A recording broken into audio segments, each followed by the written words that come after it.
Tantor Audio, a division of Recorded Books, presents The Hungry Ones by Chris Sorensen. Narrated by Chris Sorensen. Chapter 1. Flashing red lights appeared in Butch's rearview mirror, and he bit down reflexively, his back molars cutting into the side of his tongue. The taste of copper filled his mouth. Shit. Butch eased up on the gas and guided the old pickup to the side of the road. So this is where it ended. A DWI stop. He'd refuse the breathalyzer, they'd take his blood. He already knew what the result would be. He'd cracked his first can of beer just after sunup and polished off his last 10 minutes ago. The truck was littered with dead soldiers. Impossible to miss. Legal limit? That was for amateurs, and Butch Long was no amateur. His front tire grazed the curb as he slowed to a stop. How could he have been so stupid?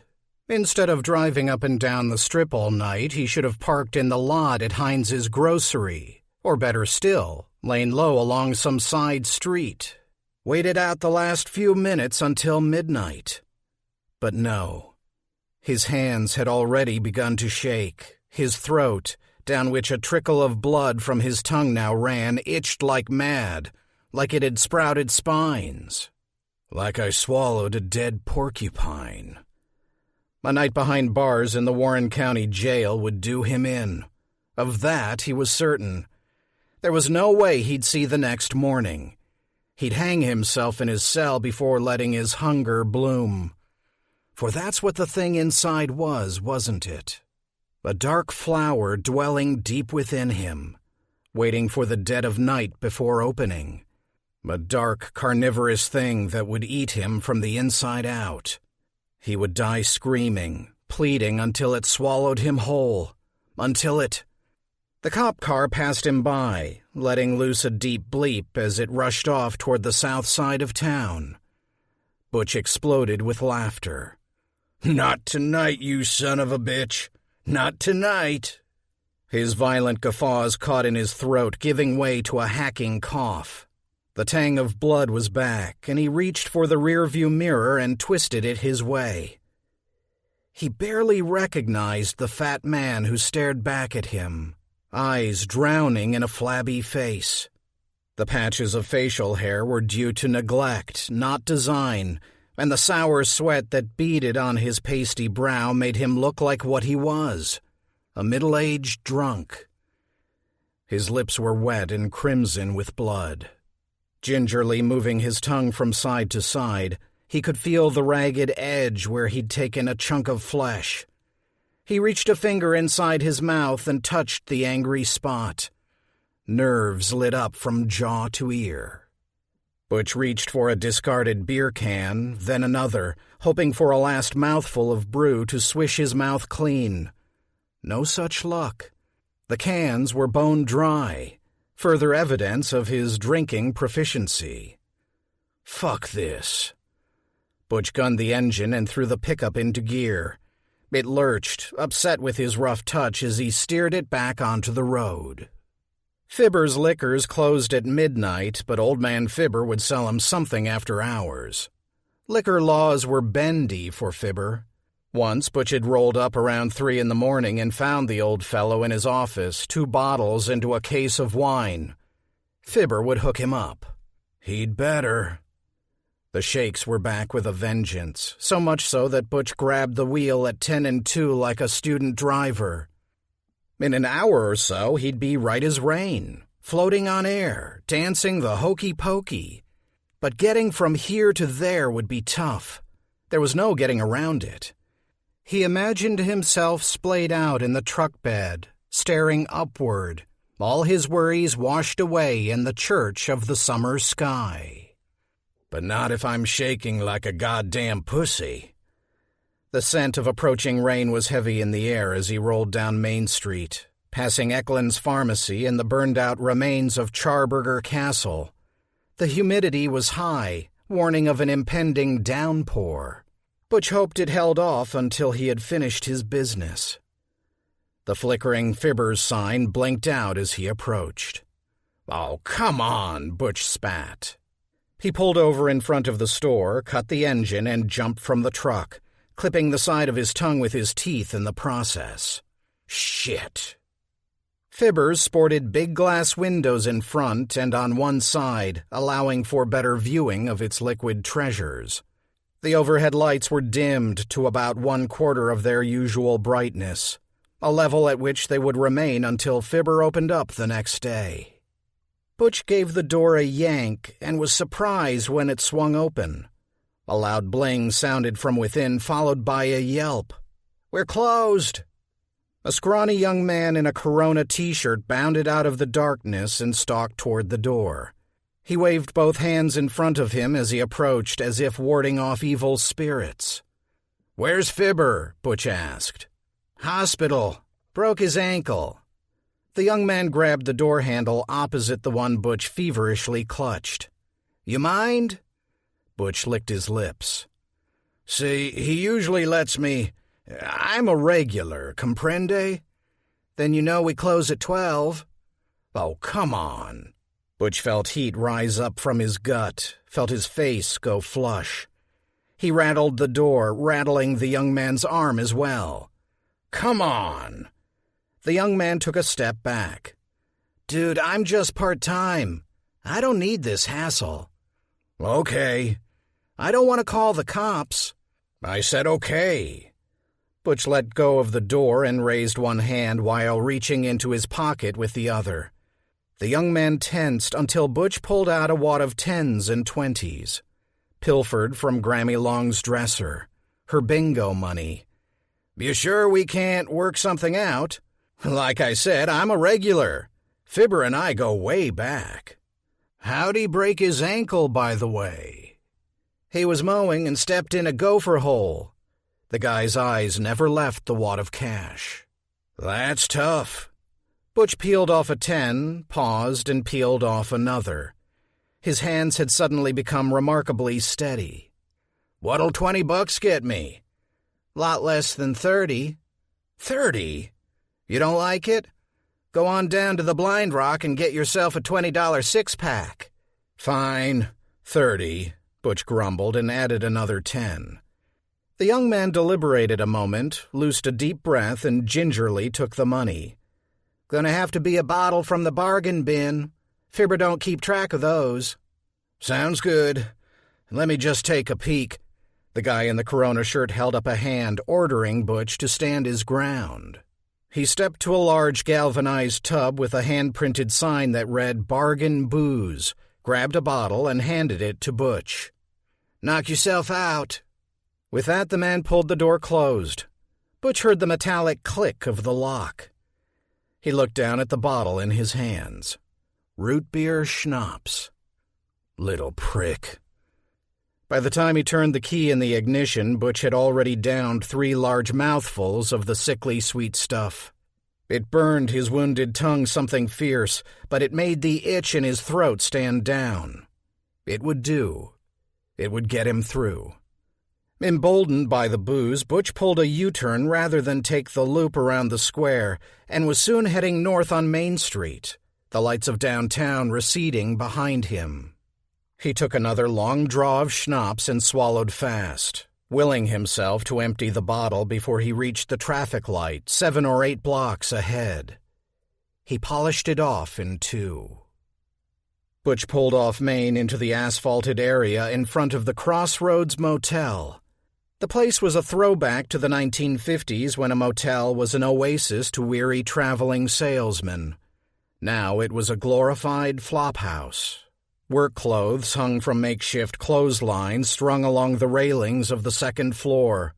A sedan missing both its rear tires took up 2 parking spots. And the whole place, every sprawling inch of it, was painted a dirty Band-Aid beige. It sat at the crossroads of Highways 34 and 67, hence its truly original name.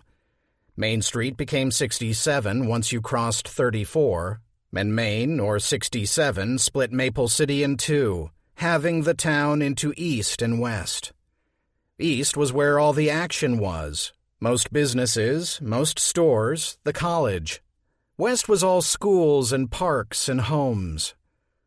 The small two-bedroom house Butch shared with Grammy sat in the southwestern quadrant of town, squatting alongside Sudzo's laundromat next to the tracks.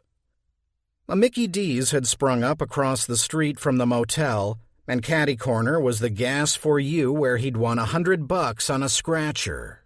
He'd dumped the 100 back into the till and come away with a case of PBR, cigarillos for Grammy Long, and a stack of lotto tickets. The beer was gone by the next day, the house stank of cheap tobacco, and he'd won a whopping $15 on the tickets. Story of his life. Set apart from the block of motel rooms was the office. A broken neon sign kept secret whether or not the Crossroads had a vacancy. Beyond the office, but attached, was what had at one time been a steakhouse, as evidenced by a large plexiglass steer propped up on the roof. Held fast by cables, it stared down on the scene in dumb disapproval of the place's dilapidated state. Butch pulled up parallel to the old restaurant, switched off the headlights, but let the engine idle. If all went well, he'd be in and out before he knew it. He turned back to the shotgun in the rack and froze the instant his hand touched the stock. What am I doing? It would be easy, he'd been told. A walk in the park, over before you know it. Easy, no big deal, a piece of cake. The words rolled around in his head like balls in a bingo cage. B4. He had stolen money from Grammy Long. G56. She had caught him. N45. Caught him rooting around in her drawer, searching through her underwear, looking for the cash. I-27. She had slapped him. He had hit her. N35. Again and again and again. 063. And now here he was. Shotgun no longer in its rack, but in his grip. Extra shells in his pocket. N31. Striding toward the office because he'd been told to, ordered to, kicking in the door. 068. Greeting the night clerk with a blast, decorating the wall with his guts. Exiting the office and heading straight for the first room on the first floor. Catching a glimpse of QVC on the television and spotting the steam curling up from under the bathroom door. Bingo! Barreling into the room, pumping to reload, determined to claim his prize. Butch stood in front of his pickup in a fog. Blood trickled from his nose. The shotgun felt hot in his hands. Heat lightning lit up the night, punctuated by the wail of an approaching siren, a mournful, accusatory sound. What? What? He stammered, a million miles from forming a coherent question. A floodlight flickered overhead, and he glanced up. The plexiglass steer on the roof blinked on, off, in the staccato of the faulty spotlight, a cloud of mosquitoes swarming around it. The cow's painted eyes were locked on his, and Butch felt anger welling up inside. Anger at being tricked, for well and truly tricked he had been. He'd gone from door to door, firing away, snuffing out life one room at a time. And for what? Nothing. He saw that now. No prize, no reward. Tricked. But you promised. Butcher, they'll call you in the papers, the cow crooned. The butcher of Maple City. Shut up, Butch screamed as the dark flower bloomed inside him and began to feed. It practically writes itself. Moo! He raised the shotgun, eager to blast the cow's damn head off. At the last second, he settled for his own. Chapter 2. Jesse Voss stood at the edge of the empty pool and stared down into the deep end. A swirl of snow scooped up a cluster of dead leaves and whirled them about, fall and winter caught in a wild waltz. The wind rattled a metal sign attached to the chain-link fence that surrounded the pool area. The sign had once read, "Swim at your own risk," but thanks to some graffiti genius, it now read, "Swim at your own dick." The base for a diving board remained, but no board was in sight. Off to the side sat a shallow kiddie pool in which a soiled mattress lounged. In all, it had the makings of the saddest pool party ever. Jessie pulled her flannel coat tighter about herself, drawing her chin deeper into the collar. The chill brought a throbbing ache to her hip, and she shifted from foot to foot to relieve her discomfort. The metal always got cold before the Jessie surrounding it. Oh, the joys of sporting surgical steel at 35. "Jess!" She turned back to the parking lot where Steph, in her long purple puffer coat, stood waving next to the motel office. A bumper crop of weeds sprouted from the stretch of cracked asphalt that divided them, dead and shivering in the November breeze. Jessie turned into the wind and made her way toward her friend. Steph was older than Jess by a good 20 years and sported a somber disposition that kept strangers at bay. But the woman's friends knew better. They knew beneath the stony demeanor lay the heart of a prankster, of someone who could throw back tequila with the best of them and come away on top. Steph was a woman of few words, and the fact that Jessie counted her as a friend was a testament to the lack of bullshit Steph brought to the table. Jessie had had enough bullshit in her life recently, enough to last a lifetime. But it was time she changed that, by God. The plexiglass cow on the roof of the office leaned precariously to one side, tethered by a single cable and rocking with each gust.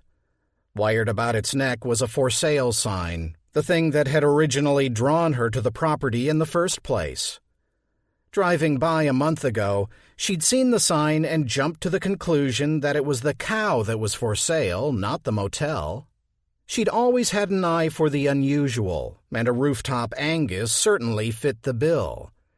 When she learned that the Crossroads was up for grabs, the gears in her head started turning, leading her here. As she approached, a flurry of snow whipped down from the office roof as if conjured by the cow, temporarily hiding Steph from view. When the woman emerged, Jessie had a vision of some pioneer woman stoically crossing the plains of 19th century Illinois, wisps of graying hair fluttering about her stern face. There was definitely something Little House on the Prairie about Stephanie Hoyle. "I jiggered the lock," her friend said with a smirk.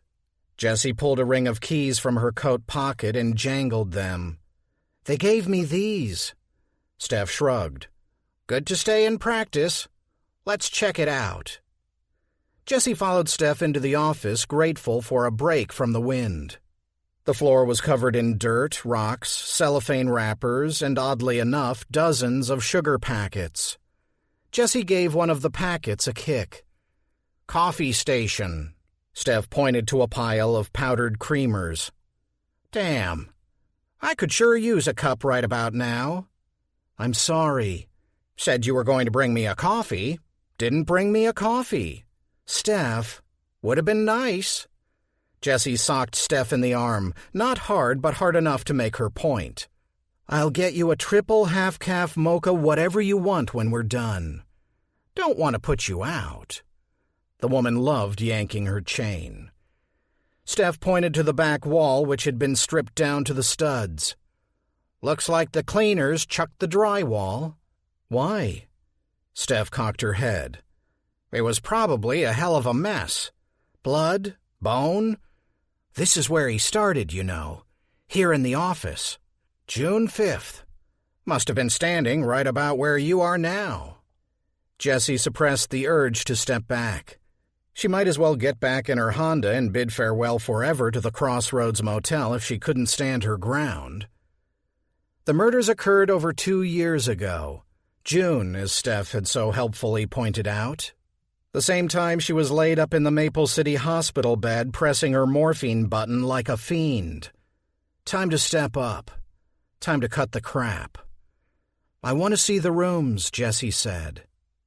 As the two crossed the parking lot toward the 2-story row of rooms, The wind saw fit to give them a respite, and the sun almost dared to show its face.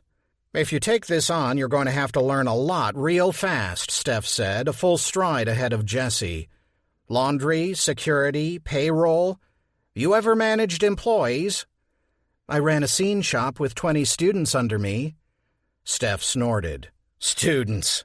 Wait till you gotta wrangle moms who can't come to work because their brat is having his tonsils out. For the 3rd time in 2 months. Not a problem. You have first aid training? You know CPR? When I was working at the Sandberg Inn over in Galesburg, I had 5, count 'em 5, ODs. Was able to bring 2 back, but the other 3? Adios. Kinda made retirement all that more attractive, you know what I mean?" "Are you trying to scare the shit out of me?" Jessie asked. Steph shook her head. "Just want you to know what you'd be getting yourself into." The door to the first of the ground floor rooms was missing. "Might want to get a new door," said Steph. Jessie elbowed past her and stepped into the room. The place was empty save for a mangled ironing board. There were hooks on the walls where bad motel art had once lived, and a frayed cable snaked from the wall. Jessie did her little trick, and the room populated with furniture in a snap. It was her gift, one she'd never been able to explain. Not even to Donovan, though she credited him with having a healthy imagination. Perhaps it was the hours spent designing sets for various summer stock and college productions. She could look at a space, reduce it to its bare essentials, and then decorate it in her mind's eye.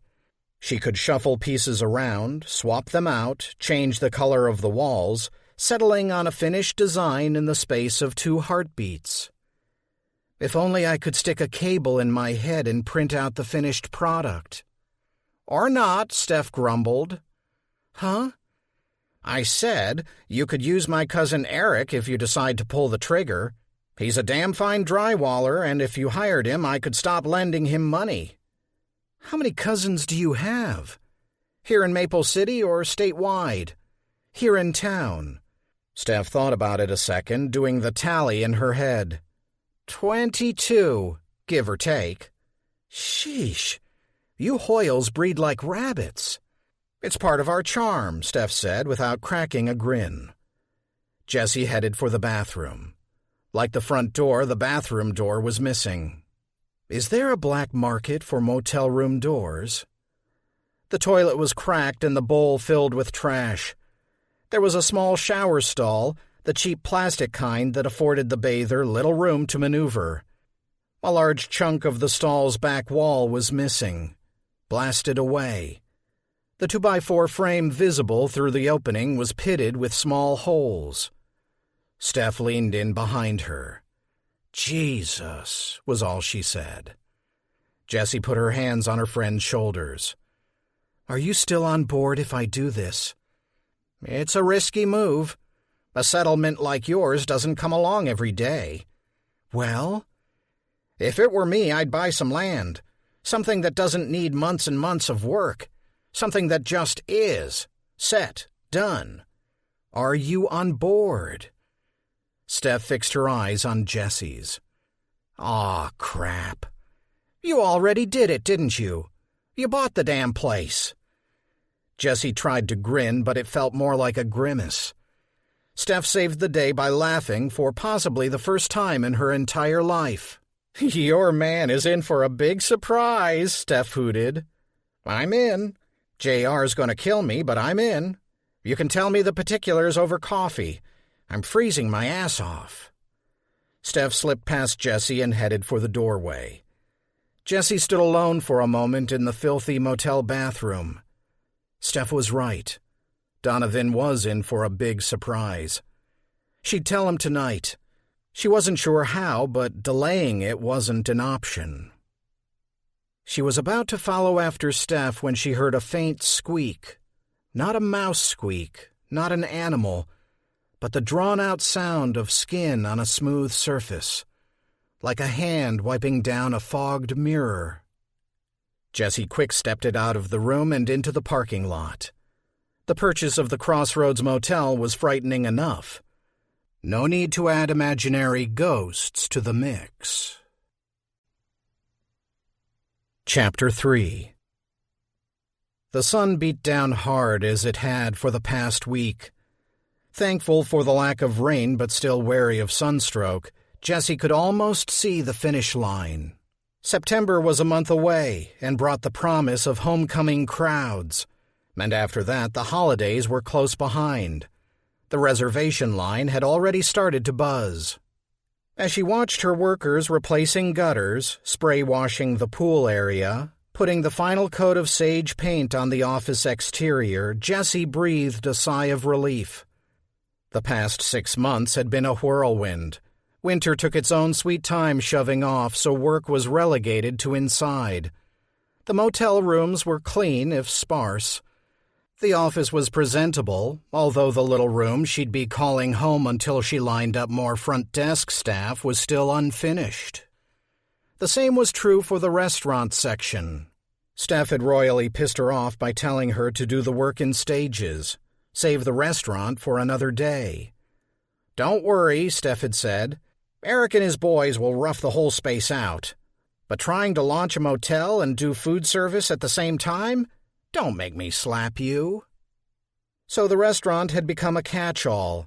It was loaded with rolls of linoleum, paint cans, light fixtures, bags of cement, and of course the plexiglass cow. During the second of 2 sleepless nights, Jessie had named the cow Elmer, like the glue. He was her watch cow, keeping an eye over all the construction materials piled up in what had once been the Crossroads Steak and Suds. Of course, the motel needed a new name as well. The night she'd bought Donovan the most expensive bottle of scotch Maple City had to offer and revealed her purchase of the motel, she offered up the name as a kind of olive branch. Donovan had been equal parts confused and upset that she had gone behind his back. But the money was hers, and if buying the Crossroads Motel was her last act as a single woman, so be it. Since they had met working in the theater department of Maple City College, the school where he still worked, she suggested the name. Intermission Motor Lodge. Theatrical, vintage-sounding, fun. 3 things that got Donovan's motor running. It had taken a good week before he warmed to the idea. He was about to open his production of The Tempest, and things were not going well. When the show had a miraculous recovery and Donovan received a handwritten letter from the president of the college praising his work, he had given his blessing to the project. "Let's do this," he'd said. "Let's do this" turned out to mean, "Go ahead and do it, and I'll concentrate on my theater program." Not that Jessie minded. Once she had Steph's cousin Eric lined up, she found she had a knack for project management. Eric begat Dino the electrician, Dino begat Carlos the painter, and so on. Even as she watched her settlement tick downward, she never once looked back. "Let's do this," she'd say to herself. And do it she did. Laundry room finished? Check. Satellite TV set up? Check. Security cameras installed? Check. Pool filled and ready to go? Well, one thing at a time. Although the pool was another item Steph had told her to sideline for her next season, what was the point of filling the pool only to empty it again when the weather turned cold? Jessie had insisted on having it ready for her soft open. How hard could it be, she'd asked herself. The filtration system was serviced and all the safety codes were followed. Those were bullet points she'd checked off early on. The holdup was the water itself. In her infinite wisdom, she'd forgotten to schedule the water delivery, and now the pool king was giving her the runaround. Breathe, Jessie, breathe. At least you've got the internet guy scheduled. Carlos, in his paint-spattered white shirt and shorts, interrupted her reverie. "Miss Voss, delivery." The man was pointing frantically toward the flatbed truck turning into the parking lot with a car-sized payload strapped to its back. It was the sign.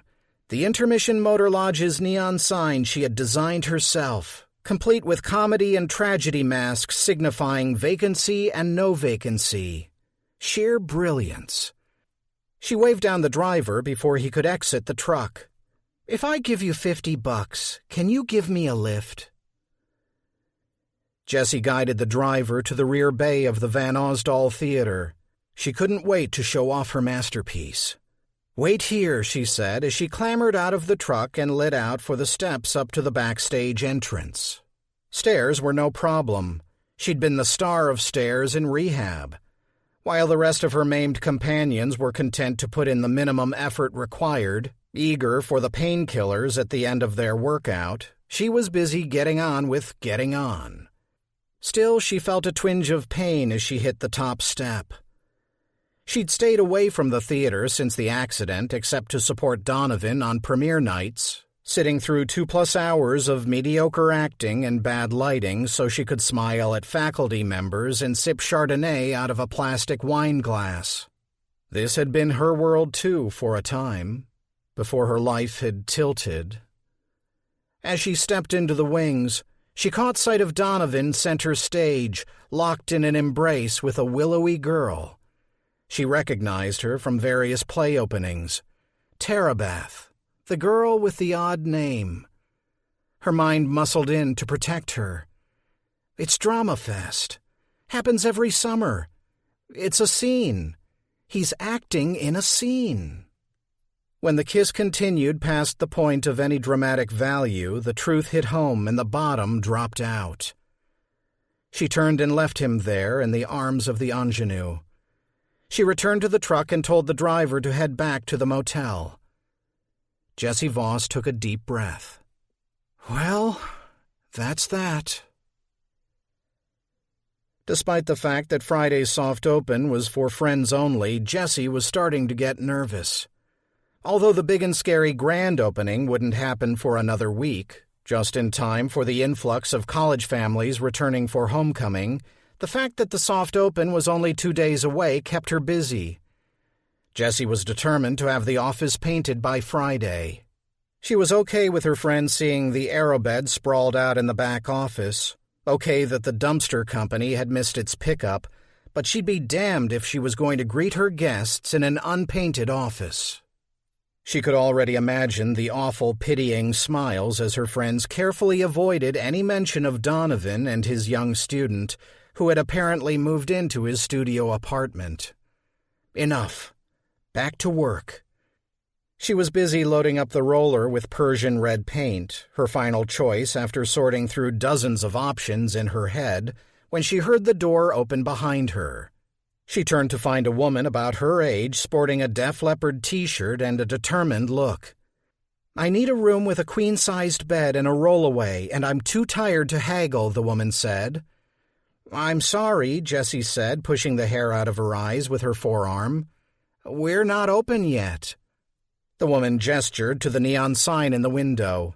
It was glowing orange. Open. One of Steph's little tricks. She'd been pushing Jessie to open her doors early. "Tear the seal off the sucker," Steph had said. "Make a few bucks." Jessie glanced past the woman to where a Ryder truck sat parked next to an old Prius. She could make out a slender man standing at the car in the light drizzle, leaning through the window to talk to a young child. A thin boy in a baseball cap half wrapped in a blanket. Jessie could make out the logo on the kid's cap, as could any good Midwesterner. The good old Cubbies. A father, a son, and a mother who could obviously use a break. "Our restaurant is being renovated. There are no quarters in the change machine. The internet is acting up and the rooms smell like paint. But if you need a room, you need a room." "Thank you." The woman's relief was palpable as she fished her driver's license from her purse and handed it over. Hannah Larson, New York State. Jessie set down the roller, nudged aside the can of paint she'd set on the desktop, and entered the woman's info into the computer. "Welcome to the Intermission Motor Lodge, Ms. Larson. How many nights will you be staying with us?" After letting the woman use the restroom in the hallway that attached the office to the once and future restaurant, Jessie handed over the key cards to room 201 and realized, ready or not, the Intermission Motor Lodge was now open for business. She peered after the woman as she rejoined her family, reconnoitering before splitting up, moving truck and car into place outside their room. The boy in the blue cap pointed out the pool to his mom. "I'm glad I got it filled. That kid looks like he could use a little fun." A loud thud startled her, and she cried out. Turning, she found that the paint can had fallen behind the desk. Its contents were splattered across the back wall as if shot from a cannon. Or a gun.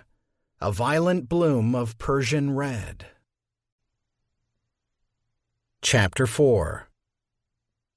Spider!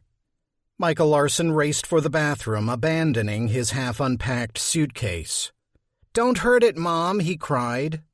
His mother hated spiders, even more than mice. But mice she'd leave for Dad to handle. Spiders she'd dispatch herself. Michael burst into the bathroom and caught his mother with tissue in hand, ready to smash the little black intruder that sat poised on the edge of the sink, ready to smash and flush. "I'll get rid of it." Michael swiped the wad from her hand and gently scooped up the spider. It danced about on its tissue perch. "Go, go, go," his mother said, waving him off. Michael dashed past his father, out the door and to the railing overlooking the parking lot where he shook the wad of tissue vigorously. The spider held on valiantly for a few shakes and then relinquished its hold, dropping delicately to the pavement below. "You done saving the world, sport?" Peter Larson asked, holding the door open. "If so, I could use some help unpacking." "Thank you," his mother called, unseen from the bathroom. "You're my hero." He placed his clothes in the dresser, which was brand new and smelled like it. Curious, he opened the door to the adjoining room and found a second door staring him in the face. He tested it. Locked. Michael pulled the viddy box from his backpack and deftly hooked the device to the TV. "How do you know how to do that?" his father asked. "Dad, even a monkey could do it." "Oh, really?" Peter gave his best monkey hoot and commenced scratching his armpits. "Even a monkey?" "Dad," Michael moaned. "Monkey no know how to make picture box work. Monkey no smart." Michael's father grabbed for his belly, fingers wiggling wildly. The boy's body tensed. "No," Michael squealed, laughing despite himself. "No more tickling." "No? More tickling?" Peter twittered. "Okay, monkey tickle more. Monkey thought you no like tickle, but Michael want more. Monkey tickle more." Michael's chest tightened and a gurgle came from his throat. Hannah bolted from the bathroom, instantly alert. "Peter, stop," she ordered. "You okay, sport?" Peter asked. Michael's breath came in pants, and he squeezed his eyes shut to calm his racing heart. Hannah guided Michael to the bed and made him sit, hovering over him as Peter launched into a story, a proven method to ease his seizing chest. "How about this one? A long time ago, in the mythical land of New Jersey, there lived a terrible beast known as the Jersey Devil." Hannah shot him a look. "Really, Dad?" "More," Michael croaked. He tuned out everything but his dad's voice and his mom's hand on the nape of his neck. The story, the fingers stroking his newly grown hair. And then, like that, the spasms were over. Hannah turned to the mini fridge and pulled out a small can. "Here, drink your Ensure," her remedy for all his ills. "Oh, Mom." "Drink." Michael did as he was told. Peter picked up a menu lying next to the phone. "Shall we dine in tonight? Who's up for a pizza from Tommaso's? Best pie in town, it says." "Mushrooms," Michael said, spurting out a spray of protein shake. "Not tonight," Hannah said, grabbing the keys to the Prius. "We've had nothing but junk food for the past 2 days. I'm going to the store and picking us up some salad, fruit, and a rotisserie chicken. What do you boys want to drink?" "I guess root beer wouldn't be part of this fun and healthy meal you've got planned for us," Peter said. Actually, root beer calms his stomach. Peter raised his palm to Michael, who gave him 5. Score 1 for the guys. Hannah headed for the door. Where am I going? There used to be a Giant's over on North 11th and a bargain place downtown. Hertz's or Heinz's or something. I'll ask the woman at the front desk. Then pointedly to Peter, don't get him riled up. Aye, aye, Captain, Peter said and gave her a little salute. The square dad nature of it made her smile. She returned his salute and disappeared out the door. How long are we staying here, Dad? This motel or this town? Town. Peter sighed. We're going to have to play that by ear sport. Grandpa, Big Bear? Big Bear needs us. Could be we stick around for a while. Think you can roll with that? Are we going to be poor? What makes you say that? Michael shrugged. You're not working. Mom's not working. Peter laid his hands on his son's shoulders. Once I know the lay of the land, I can have my booth up and running in no time. And you know your mom. She could sell a glass of water to a drowning man. So we're going to be okay? I promise. Peter beckoned for the Vidibox remote. Let's find a movie Mom would absolutely hate. Michael's stomach rumbled so loud it woke him up. The salad his mother had made him eat was fighting back. Carrots, cucumbers, peas, and those disgusting sprouts. Maybe I'm allergic to sprouts. He rolled to his side and adjusted his pillow. He liked the roll-away bed, liked how it opened like a book. He had to kick the covers off to undo the most tucked-in sheets he'd encountered in his 8 years on Earth. Even the covers on his hospital bed were easier to negotiate. He stared across the dark room to where his mother lay sprawled next to his father. Dad had a tendency to curl up into a ball when he slept, clutching a pillow to his head. Maybe that was because Mom talked in her sleep. A lot. But not tonight. Maybe she was too wiped out from the drive to chat. He toured the room with his eyes, getting a sense of it. The popcorn ceilings, the extra thick drapes, the gentle click-click of the ceiling fan, the clock radio that read 2:11. His stomach rumbled again, and he knew he wasn't going to be able to get back to sleep. He thought about the new game he'd downloaded for the trip, Chomp Master 2, but his phone was charging on his dad's nightstand. Dang it. An idea popped into his mind, and he instantly knew that he would need to employ all of his skills to pull it off. Mom's purse lay on the table next to the door.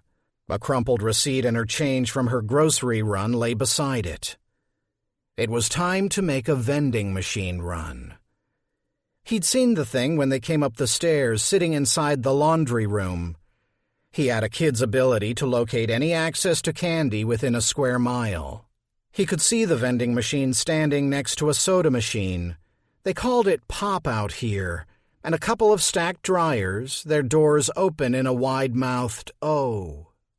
He would slip out of bed, snag the money, sneak out the door, and be back with a chocolate bar safely stashed away in his belly.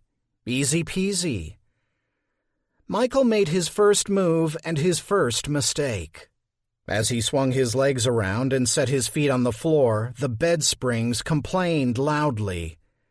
He had been psyching himself up to tiptoe as quietly as he could across the room, imagining how stealthy he'd be as he collected the money and opened the door ever so slowly that he hadn't contemplated the possibility that the rollaway bed would betray him. His mother stirred. "Take the day," she mumbled to the room. Michael waited it out, and eventually Hannah quieted down. Resuming his move to the table, slower this time, much slower, he rose, patted across the carpet, and swiped one of the bills. He did it quickly, figuring one short sound wouldn't wake anyone. He was right. Michael slipped the bill into the waistband of his pajamas. As he turned toward the door, he saw movement in the corner of his eye and was certain he'd been caught. He froze in place, eyes and ears on alert, ready to blurt out either a denial or a confession, whatever the mood in the room demanded. But all was silent. And although he was certain, yes, certain, that he'd been spotted sneaking out, he proceeded to the door, turned the handle ever so slowly, and slipped out of the room. It was then that Michael almost made mistake number 2. Elated at having gotten this far, he moved to pull the door shut. No, it'll lock behind you. Stupid, stupid, stupid. He was done with chemo, but sometimes the fogginess returned, especially at night. He'd almost lost the game right then and there. Easing the door back open, he reached inside. The door had a security latch that swung on a hinge. Twisting the latch outward would keep the door from closing completely. It would let a bit of sound in, like the distant rush of long-haul truckers tooling down the highway, but he'd have to risk it if he was going to continue. As his fingers touched the latch, something touched his fingers. Cold. It wasn't a hand, but a close approximation. A tangible chill gripped him, interlaced with his fingers, and squeezed. Michael jerked back, and the door closed with a click. He hadn't been quick enough. The door was locked. He shook his hand, willing away the tingle of the touch. Much like his on-again, off-again brain farts, his nerves still loved to play tricks on him. Phantom itches, crawling skin, twitching toes. The price of pumping his system full of foreign liquids. Those were fingers. But of course they weren't. Couldn't have been. It was just part of the damage left behind by the big sea. I know what I felt. Michael had 2 options. He could knock on the door and give himself up right now. That would lead to a world of questioning from his mom. Why was he up? Was he okay? Had he overdone it again? Or he could go with Plan B. Go get his chocolate on and figure out the rest as he went. A rippling rumble in his stomach made the decision for him, and he turned for the stairs. The night was cool without being cold. Brisk, he thought. A word from his vocabulary list. Homeschooling sucked. He'd only gotten halfway through 3rd grade before the cancer had come a-knockin', and he missed being around other kids. But then came the diagnosis, the medicines, and the bed. Always the bed. At least that part of the whole mess was over, but his mother hadn't yet made the transition. He had the distinct impression that she'd prefer to have him safely tucked away in bed for the rest of his life. The thought prompted him to take the last of the stairs 2 at a time. He paid for it by almost taking a tumble, but it was worth it. As he approached the laundry room with its vending machine full of wonders, his radar went off. He whipped around, fully expecting to find someone, another guest, a motel worker, coming up behind him. But there was no one. Just the empty courtyard awash in halogen light and the wavering blue of the pool. Another prank of chemo brain. He decided to double-time it, and he made a beeline for the vending machine, spotted the chocolate-covered peanut butter cups he'd been salivating over in his mind, and fed the bill into the slot. The machine spat it back. He tried again, turning the bill around this time. It was rejected again. It was then that he spied the instructions printed above the money slot. Insert bills here, accepts $1, $2, and $5. First of all, he had never seen a $2 bill. Second, he couldn't believe his dumb luck. He could have swiped any of the bills from the table, but no, he had to snatch a 10. A change machine hung on the wall next to the washers and dryers, along with a handwritten sign that said, "Go to office for change." Did he dare? Offices meant adults, and adults meant questions. But if there was one thing he was good at, one thing that he had picked up from his dear old dad, it was how to spin a story. His stomach hurt and he needed a soda. His blood sugar was low and he needed something sweet. he'd come up with something. The office was brightly lit but empty.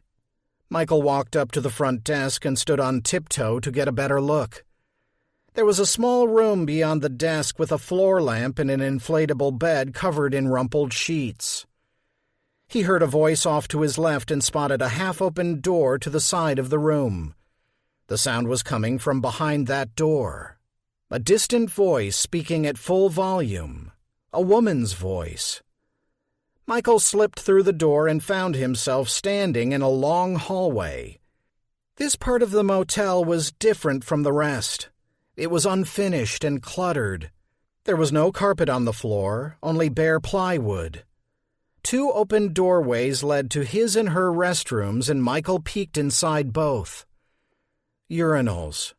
No urinals. It was a fact of life that still made him shake his head. As he proceeded down the hall, he found that it opened up into a larger space lit by haphazardly strung work lights. The place brought to mind a junk shop his dad had taken him to on a trip up to Ithaca. No, not a shop. It had been more like a junk warehouse. This room was much the same. It was filled with boxes and stacks of building material. And a woman talking to a cow. Chapter 5. Jessie finished painting the office around 10 and was surprised to find that she had worked well into the night. Too exhausted to clean the roller, she instead wrapped it in aluminum foil, a trick Carlos had taught her. A light flickered on the newly installed landline phone, and Jessie picked it up the moment it began to warble. Intermission motor lot. A burst of static interrupted, followed by a garbled, complaining voice. "I'm sorry, I think we have a bad connection. Could you try calling back?" The line popped and went dead. Jessie waited a moment for the possibility of a second ring, but no such luck. Perhaps the caller had moved on to the reservation line at the Collegiate Inn. Ah well, win some, lose some. Jessie decided to take a loop around the buildings, walking her property, checking in on her first and only guests. This must be how new mothers feel. The lights were still on in room 201. If her guests were of a mind to look out the window, they'd catch their host peeking up at them, snooping. Jessie took in the expanse of the place. 12 people in all had lost their lives that night at the then-named Crossroads Motel. People said it was 13 because it sounded more ominous, but it was 12. Evidence of the crime had popped up constantly during the renovation. The most disturbing had been the tooth. One of Dino's electricians had discovered it embedded in the wall when he was wiring the rooms and lit off to find himself a bottle. She had saved the tooth and given the thing a proper burial, if proper meant digging a shallow hole at the Eventide Cemetery, dropping the tooth inside, and covering it before anyone could see. Jessie understood why the electrician needed a stiff drink. The tooth was too small to be an adult's. As she finished her circle, heading back to the office, her leg buckled and gave way. She hit the pavement with a groan. Damn knee. As if the shattered hip weren't enough, the doctors had put her in traction while she awaited surgery, and that meant drilling a hole straight through her knee. She was awake for the whole thing. She was amazed that not only had they employed a real-life drill to do the deed, but that she could smell the process. A burnt smell. Meaty. Hell, she actually saw smoke. Then the traction. With the metal pin in place, 2 bolts of metal sticking out either side of her knee like Frankenstein's monster's famous electrodes, a young physician had attached the pulley and weight system. "Sorry," the doctor had said when she screamed in white-hot pain. "The ball of your hip shattered your pelvis. I'm trying to pull it back out." It took the young physician 2 tries to get it right and achieved a level of pain that bordered on mythological. Jessie rose, shaking off the memory. Pain was fake, a trick of the mind. She'd learned that. but still sometimes it was a real bitch. She hobbled back to the office and arrived in a sweat. She'd been overdoing it for about a month now, and it was no surprise to her that she was paying the price. Perhaps it was time to break the safety glass. Jessie rounded the front desk and stepped into the back room. It had a sink, but the water pressure to it was down to a trickle. She was showering in room 109, the unfinished room she'd designated as her future home, and using the restroom down the hall to the old restaurant. No worries. She could muddle through for a while, camping out here in the back. A collection of toiletries sat on a small shelf above the sink. A box of tampons, her favorite moisturizer, her second favorite moisturizer, and a stash of prescription bottles. 2 of the bottles contained antibiotics, a third was the anti-inflammatory she'd insisted upon after she had weaned herself off of the Rexafin, or as she had taken to calling the monster opiate, the T-Rex. The final bottle contained the last of the bad boys, 1 pill. She'd saved 1 pill in case of an emergency. As she unscrewed the cap and poured the white tablet into her palm, she weighed if this indeed was the occasion. "Donovan is history," she said to the pill. "I hurt like hell. I sunk my settlement into a murder motel and there's no going back." She turned the pill over and over in her hand. "What do you think?" The pill remained silent, and so she popped it back into its bottle and tucked it away underneath a pile of scrunchies. Jessie sat on the aerobed and her ass practically touched the floor. The absurdity of it made her laugh, even though it hurt her hip. Bleep. She wiped away tears. Bleep. Laughing and bouncing on the deflated bed. Bleep. It was absurd. "Afterward," a voice said. Jessie looked up. The office was gone. If you have read this far, perhaps you will journey a bit farther. It was a man's baritone whispering in her ears. Her left leg was wrapped in a foam cast and hoisted upward, held fast by cables. Dark iodine stains adorned either side of her knee through which a steel bolt ran.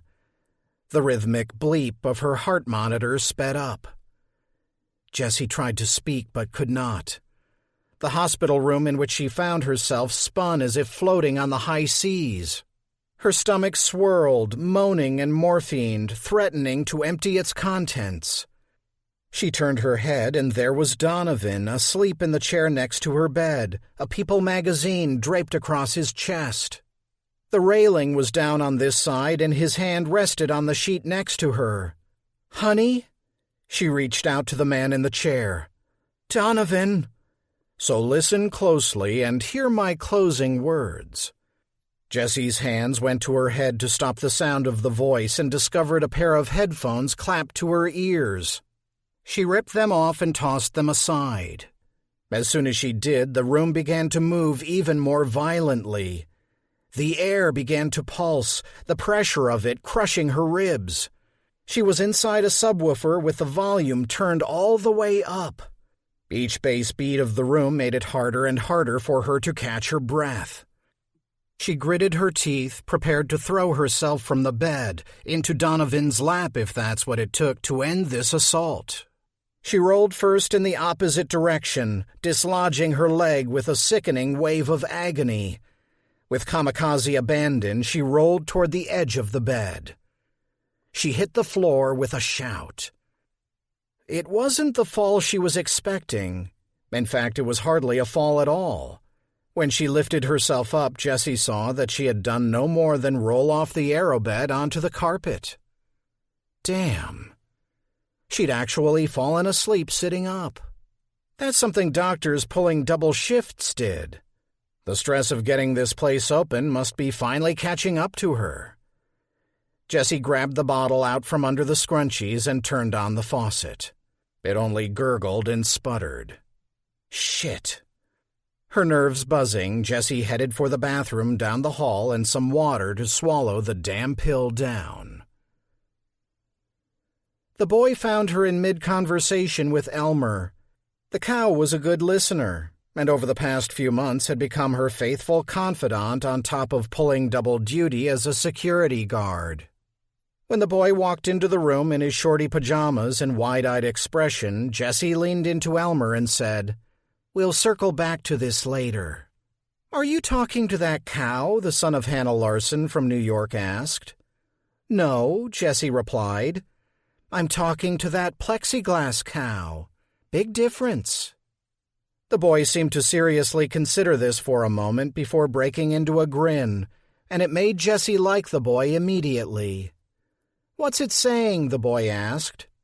"Very little. I'm doing most of the talking. What are you doing up?" "What are you doing up?" the boy countered. Jessie nodded toward a darkened corner of the room where a large wooden box lay. "I'm trying to figure out whether or not to smash that to bits." "What is it?" "Tell me your name and why you're prowling around and I'll show you." "Michael." "Hi, Michael. I'm Jessie." She raised her eyebrows for him to continue. "I couldn't sleep. I wanted some chocolate. I locked myself out of my room," Michael said in a rush. "Well, I think I can help you with 2 out of 3. Getting back to sleep? You're going to have to take care of that yourself." The boy's tension level dropped 2 notches, and he looked toward the thing in the corner. "Let's have a look, shall we?" Jessie said. She passed Michael on the way to the corner and gave him a quick pat on the back. Kids had never been her thing, and so the instinctive gesture surprised her. Jessie grabbed the sheet of wood that made up the side of the box and let it fall with a whoosh, kicking up sawdust.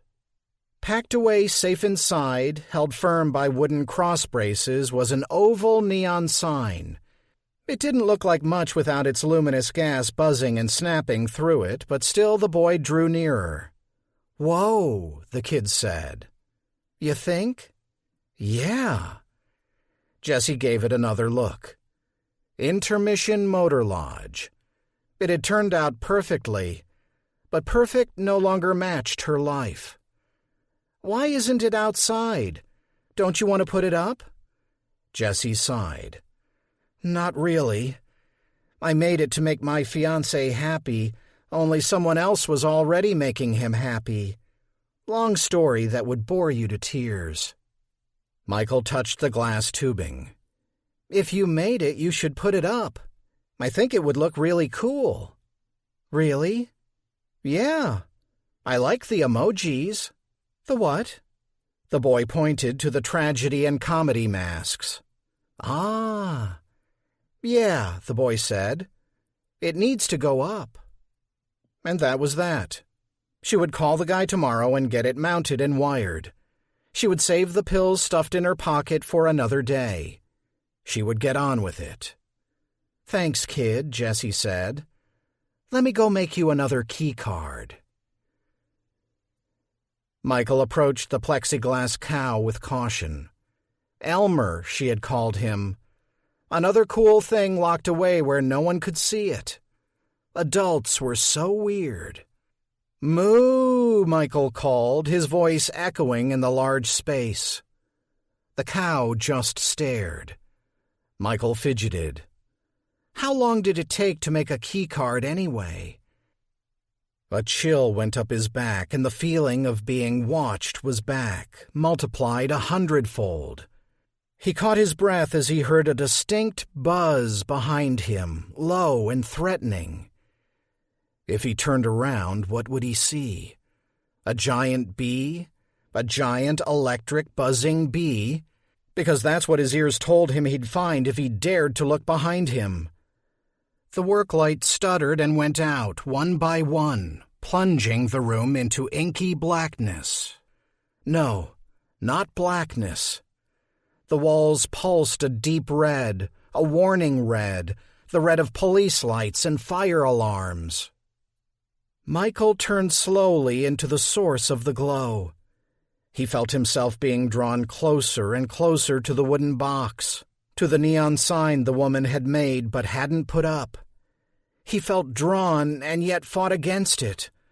partly out of fear but mostly because the sign itself told him not to. So instead he backed away as the tragedy mask portion of the Intermission Motor Lodge sign blinked on and off, on and off. No vacancy. No vacancy. No. No. No. Jesse was in the process of swiping the new card when the kid came racing down the hall. "I gotta go," the boy said as he tore past. "Slow up," Jesse said, holding out the card. Michael snatched it away. "I've got the keys to the vending machine. I could snag you a free treat." "Maybe later." The boy raced off across the parking lot.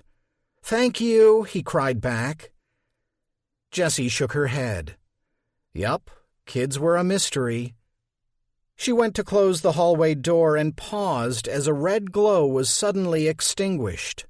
Something electrical. She'd call Dino tomorrow. "Good night, Elmer," she called. The cow responded with a reassuring silence. Trusty Elmer. She set the ring bell for service sign on the desk and double-checked the security system.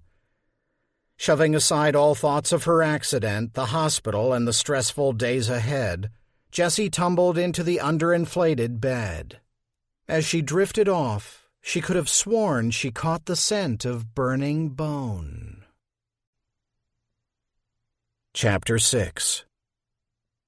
The dark figure followed Michael back to the room.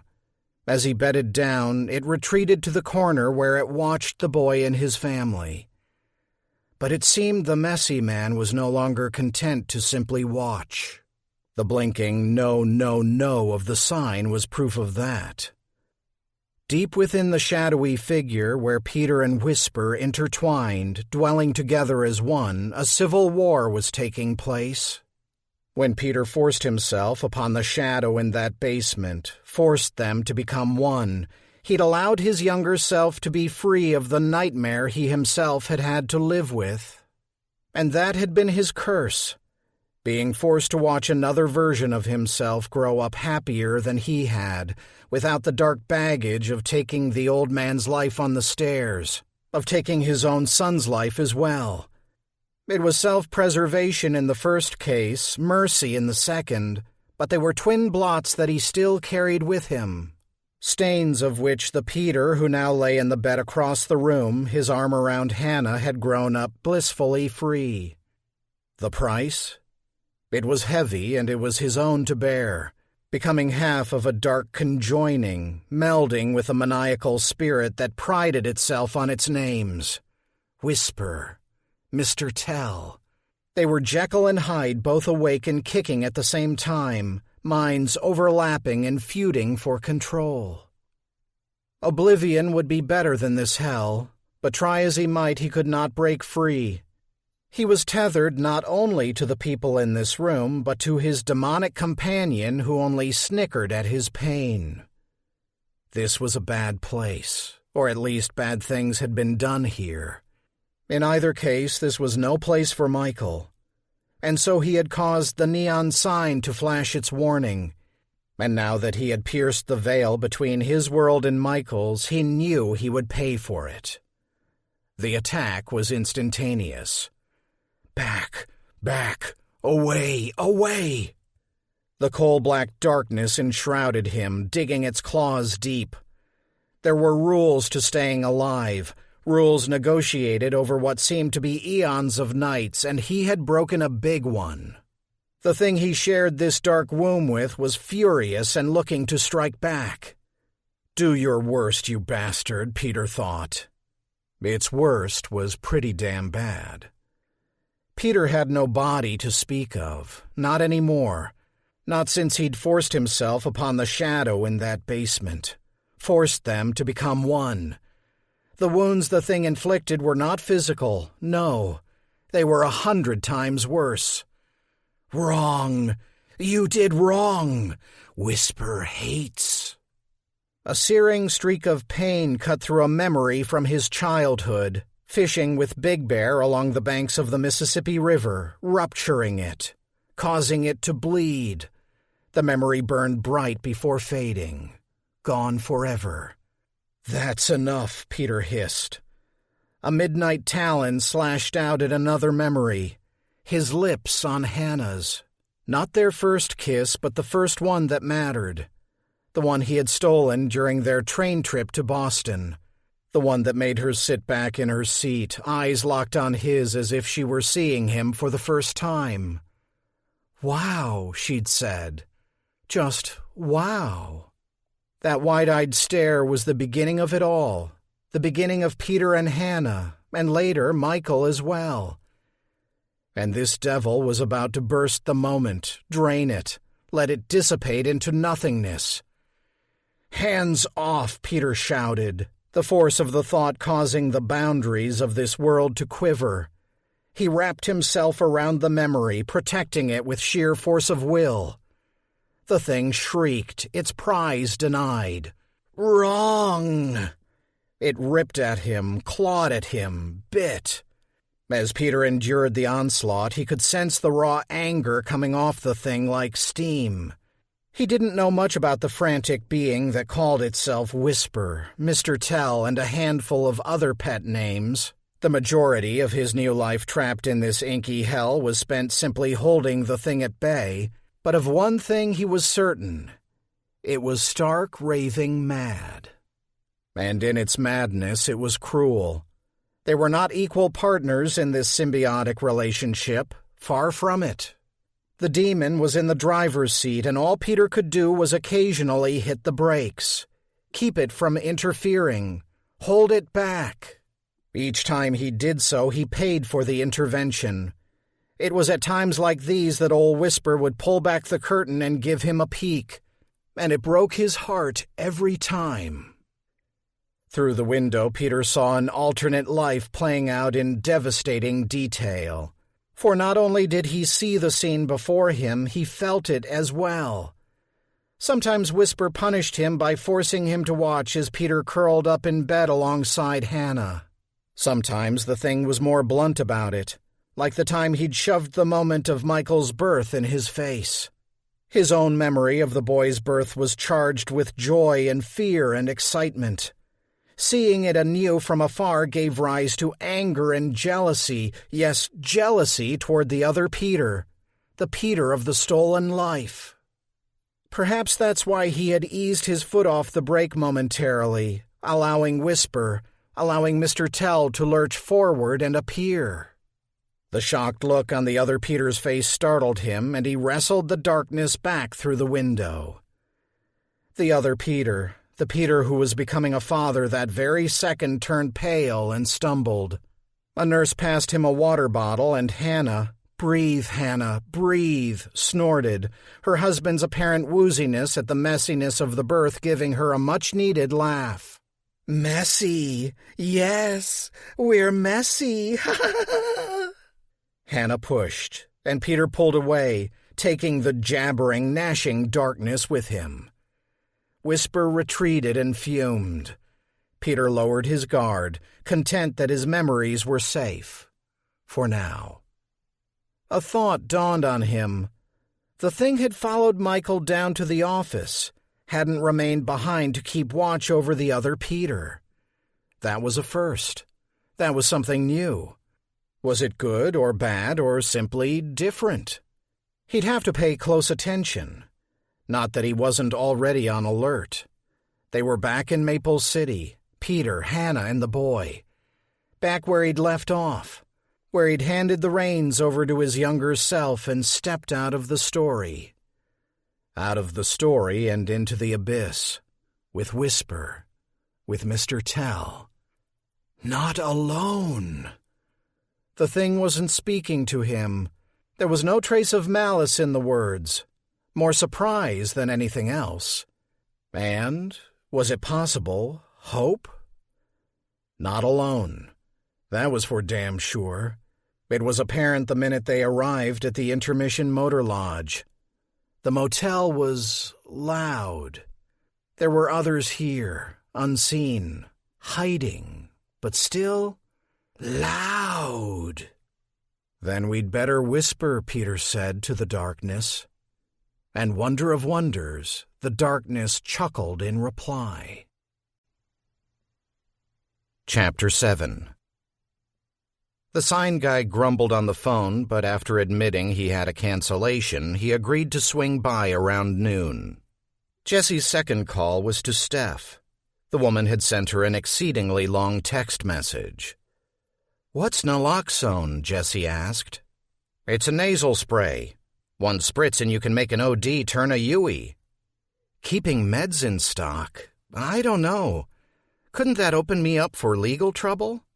"So could a dead body in the pool. Just get it." Jessie scrolled through the text. "And why do you want me to buy a box of condoms?"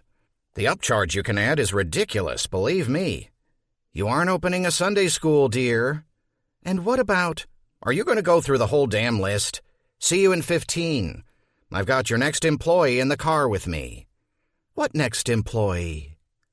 When Steph arrived in her old Chevy Impala, she had a slight young woman in tow. "This is Lynn. She's my cousin's neighbor. Knows her way around hospitality. Figure she could help you keep things rolling." Jessie smiled at the girl. "Where was your last job, Lynn?" The girl looked to Steph, who nodded encouragingly. "The donut mill?" Her answer sounded more like a question. Steph jumped in. "Selling donuts is all about hospitality. Donuts are hospitality. Go into the office, Lynn."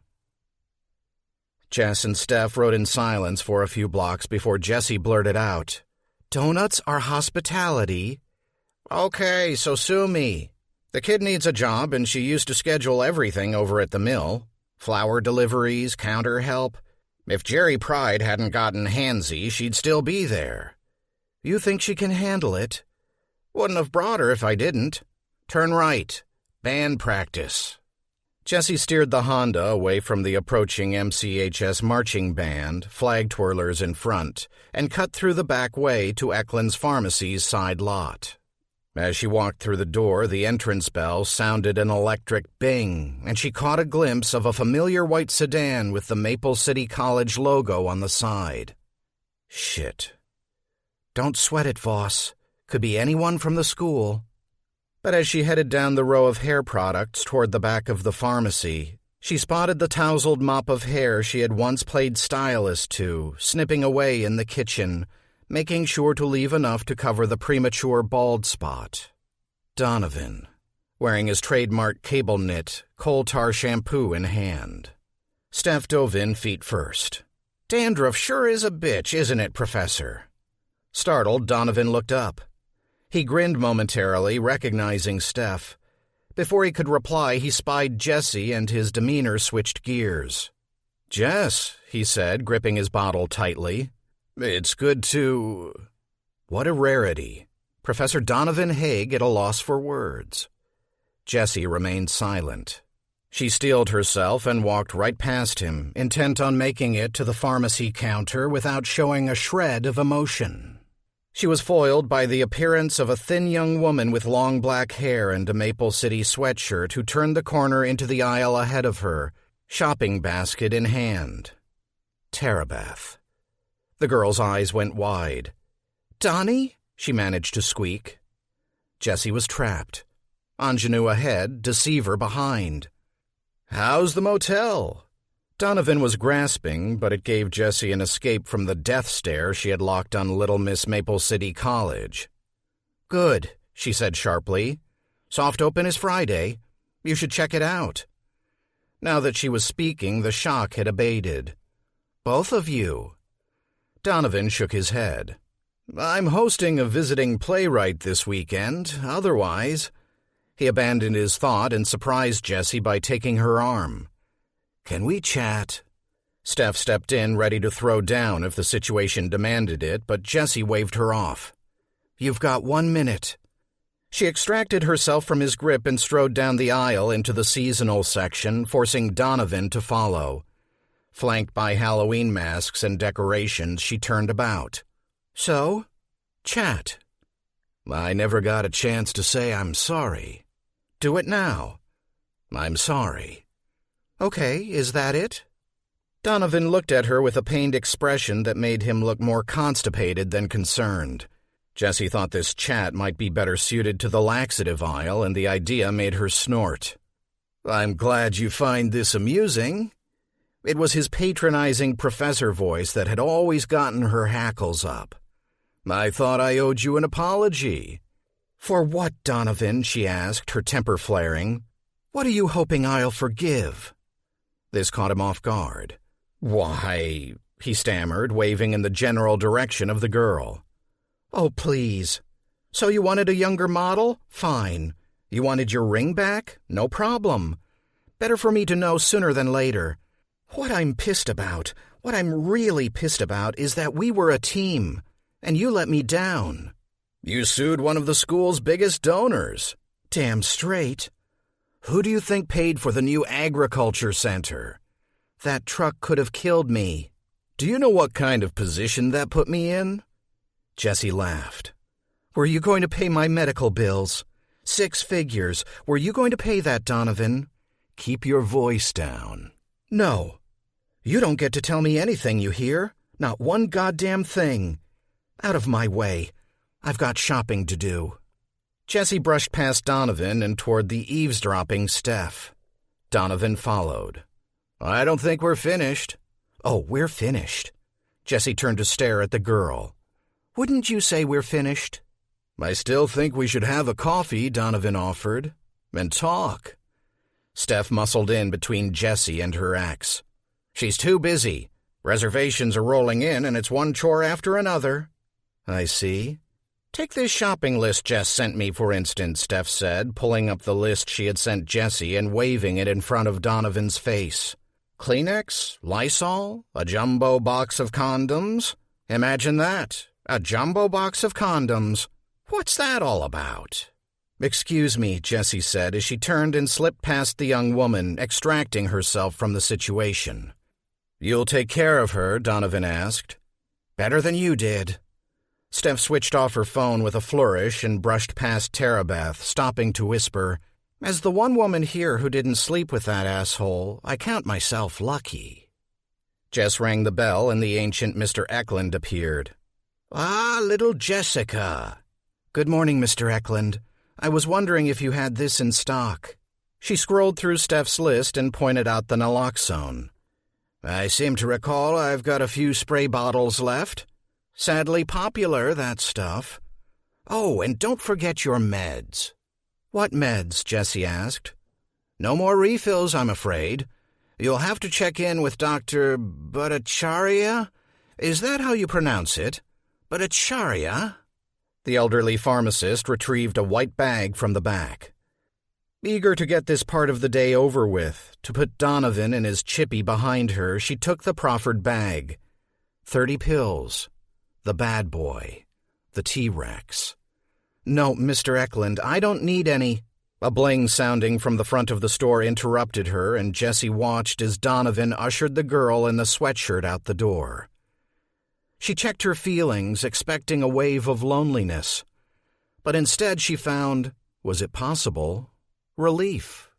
As she stood there with her prescriptions in hand, Jessie Voss knew she wouldn't give Donovan another thought. And as she rode back to the motel with Steph, she actually caught herself humming. Chapter 8. By the time Jessie returned to the motel, the sign guy was already well underway. "He was getting impatient, so I told him he could start," Lynn said. "I hope that's okay." She then proceeded to show Jessie a preliminary housekeeping schedule, an emergency contact list she'd made in Word, and her suggestions for snacks for the soft open. "Everyone loves donuts." "Thank you," Jessie whispered in Steph's ear as Lynn launched into her ideas to improve the website. "Don't mention it.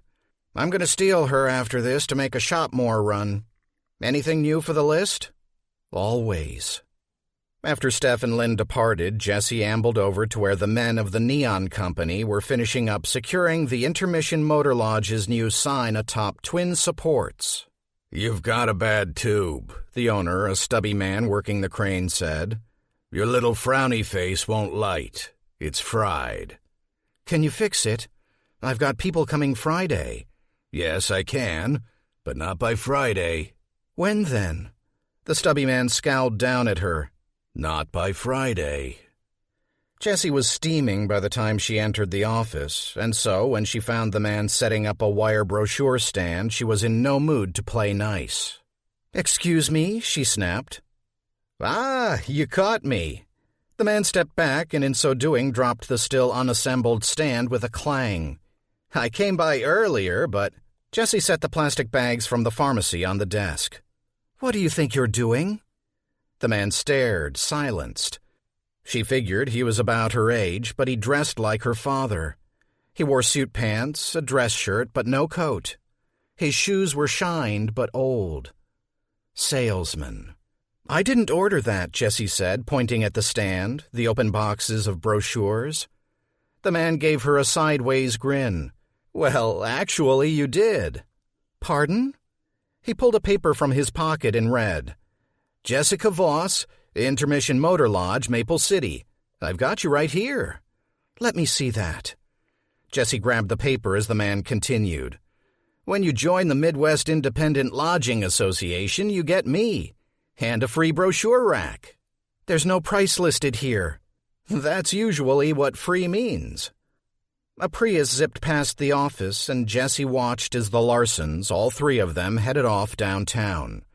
The boy in the cap gave her a little wave from the back seat. "Woodrow," the man said, hand out. "Wood to my friends. I'm your rep." Again with that cockeyed grin. "What's all this?" Jessie asked, waving toward the cardboard boxes. "A little bit of everything, really." The man extracted a number of brochures and leafed through them. "I got your Bender's Snake Farm, Candles of Kirkwood, Noah's Petting Zoo, all of Central Illinois' finest attractions." "Sounds exciting." "Yeah, well, most of these places suck, but they help to pay the bills. Mind if I finish setting it up?" Jessie stepped behind the counter and proceeded to check her email. "Oh, and could you book me a room for tonight?" "Tonight?" "On top of dropping off brochures for Raiders Rifle Range and the like, I dabble in reviews. The MILA links to my blog, which helps me get advertising. Figured since I was in town, I might as well hit you up." The man snapped the final piece of the stand into place. "I'll pay full price, of course. I'm not looking for special favors." "If you want a room tonight, you'll be getting special favors. We're not officially open until next week." "Oh? Your sign says different," the man said, gesturing with his thumb toward the glowing open sign. "Damn it, Steph." Jessie switched over to the reservation screen. "Just tonight, then?" "Maybe longer. I don't have any more appointments until Tuesday. Thought I might see what Maple City has to offer." Jessie flashed a wan smile. Turning away a reviewer a stone's throw from when she opened was asking for bad karma. "Let's set up that reservation for you, Mr. McKay. May I see your driver's license?" Wood approached the desk and pulled his wallet from his back pocket. As he handed over his ID, Jessie caught a whiff of something. Strawberries? Watermelon? She looked from the license to the man. Iowa. "Could you write down the make of your vehicle and license number?" She nodded to a stack of scrap paper. The check-in forms were still en route. The man scribbled, "Lincoln Town Car," followed by a Minnesota license plate number. The man chuckled. "I thought you said you were having a soft open this weekend." Jessie didn't catch the man's meaning until she followed his eyes to the box of lubricated condoms sticking out of its plastic bag. 36 count. The pleasure pack. Blushing, she locked her eyes on the screen and tapped the man's info into the system. By the time Steph and Lynn returned from their errands, Jessie had made sure she was well-versed in the neon signs operation. The sign guy had helped her set the timer, showed her the toggle between vacancy and no vacancy. "I'll be back this weekend to do your repair. Supposed to see the wife's family in Waukegan, but I'll swing by first." Jessie thanked the man and tipped him $100. The guy simply stuffed the bill in his pocket and hopped into his truck without so much as a word. When Steph rolled up with Lynn, Jessie waved them down. "Looks good," Steph said.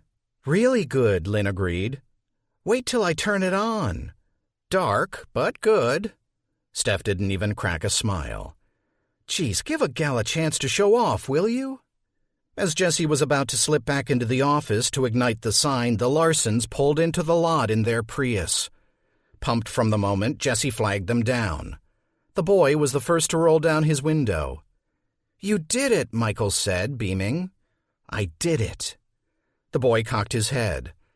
I thought it would be brighter. Comedians. I'm surrounded by comedians. Hold on. She turned to leave and realized she was keeping the Larsens from their room. Do you mind? It'll only take a second. Hannah shooed her on. Go on. We'd love to see it. Jessie darted into the office and opened the newly mounted electrical box. She flicked the switch. Ooh, crooned Steph from outside. Ah, echoed Lynn. The Prius's horn tooted a couple times. Jessie rejoined the group in the parking lot and stared upward. The neon sign that had once been a flicker in her mind now buzzed bright above her head, announcing her intentions to the world, heralding a new beginning. You got a bad tube, Steph said. Jessie would have expected nothing less of the woman. Wood's watch said 7, but the streetlights were already flickering on in uneven succession along the road in front of the Intermission Motor Lodge. He had the sense of stage lights going up at the beginning of a performance. Echoing his sentiments, the neon sign came to life, lording over the place in a mix of greens and blues and reds. A small group applauded like it was a 4th of July fireworks finale. At the center was the woman he recognized as the new owner of the place, Jessie. She sure cleaned up the joint. Used to be a shithole. He took another hit off the vaporizer and the car filled with a cloud of strawberry. A steady stream of burger-hungry people passed him by as he sat parked on the side of the Mickey D's, sat watching as a lone car turned into the drive to the motel, sat enjoying the last of his smoke. He held the vape pen up to the light and guessed he had 6, maybe 7 good hits left before the cartridge was dry.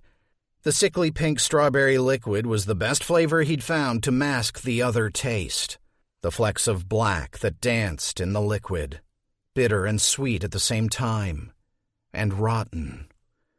He had a few hours to kill, and he wasn't about to sequester himself in his motel room. Not yet. The witching hour would come soon enough. Perhaps he'd take a drive around town, maybe treat himself to a pork chop or a Maid-Rite. Who knew? The sky was the limit. Throwing caution to the wind, Wood took the end of the pen into his mouth, pressed the button, and took a long, warm toke of berry mist and rot. Chapter 9. Cody floated alone in the pool on the inflatable raft he'd found abandoned next to a pile of wet towels. He had stripped down to his boxer shorts, relishing the last hits of Missouri marijuana. He wasn't registered at the crossroads. Hell, he wasn't registered for anything. Over the course of his young adulthood, he'd neglected to register for the draft, register to vote, take a driving test, or buy insurance for his car. The only thing that Cody was caught up on was his dental health, as his sister Rachel, the studious one, used his mouth for practice. In a couple years, she'd be a full-fledged dentist, and he'd probably be right where he was now, lying back and watching planes pass overhead in the night sky. If anyone from the motel asked, he'd tell them he was waiting for his folks to check in. He ran his fingers through his long, greasy hair. That was another thing he had neglected, a haircut. He'd gotten his last from the deaf barber near the high school, but since the old dude kicked off, he'd have to find another joint. He wasn't above cutting his own hair. He liked the looks he got when he walked through town after going at it with a pair of scissors. His sister called what he did with his hair a massacre, and he liked that description quite a bit. He took another hit and felt the paper burn down to his fingertips. His cousin Case was his supplier. Case was a recluse who spent most of his time fishing, hunting, and growing weed. The guy was growing more and more reluctant to answer Cody's calls, and he knew that someday soon he'd call and find the number disconnected. No matter. Legalized pot was sweeping the nation. Its ubiquity took a bit of fun out of things, but it did raise tantalizing opportunities. Dispensaries. In Cody's mind's eye, he saw himself walking into a pot shop, offering his services, and bam! Full-time employment and a hefty employee discount. And why not? Who knew more about the skunky stuff than he? A loud crack scattered his thoughts. He sat up on the floating mat and almost lost his equilibrium. Damn, the stuff had really kicked in. He peered out across the parking lot, half expecting to see an accident tying up traffic on Main Street.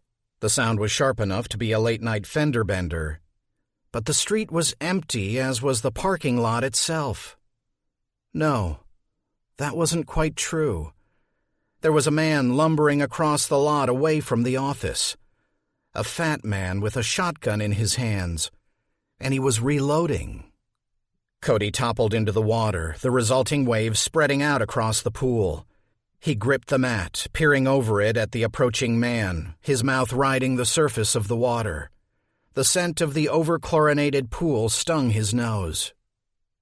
At first it seemed like the man with the gun was heading straight for him, but as he came nearer, his trajectory shifted, veering off toward the rows of motel rooms. Cody would wait it out. Wait until the nut job passed and then hightail it out of there. Across the field and to the highway where he'd wave someone down. Get the hell out while the getting was good. The inflatable mat began to lose air. Why now? He'd been lying on it for the better part of an hour, stretched out and smoking his joint. Jesus, the joint. Cody spotted the smoldering remains a second before they melted through the vinyl with a puff and a hiss. The mat folded in half, giving its best impression of the Titanic. Alarmed, Cody compensated by giving the slightest kicks he could to remain above water. The last thing he wanted was to attract attention. Unfortunately, he was unsuccessful. The man announced his presence by clearing his throat. When he raised the shotgun, Cody responded by diving straight down. As he sank, his arms and legs working overtime to go deeper, deeper, Cody flinched as shot ripped the crippled mat to shreds above his head.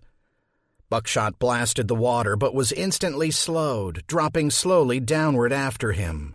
When Cody's back hit the bottom of the pool, a manic sense of joy overtook him. "Can't get me down here. Water's too dense. I saw it on Mythbusters, asshat. You can't get me." He remained there for as long as he could, kicking upward to hold himself down. But soon his lungs began to complain. Then they begged. Then they screamed. He let loose a column of weed-kissed bubbles that rose to the surface. A moment later he followed them, the hunger for air driving him upward.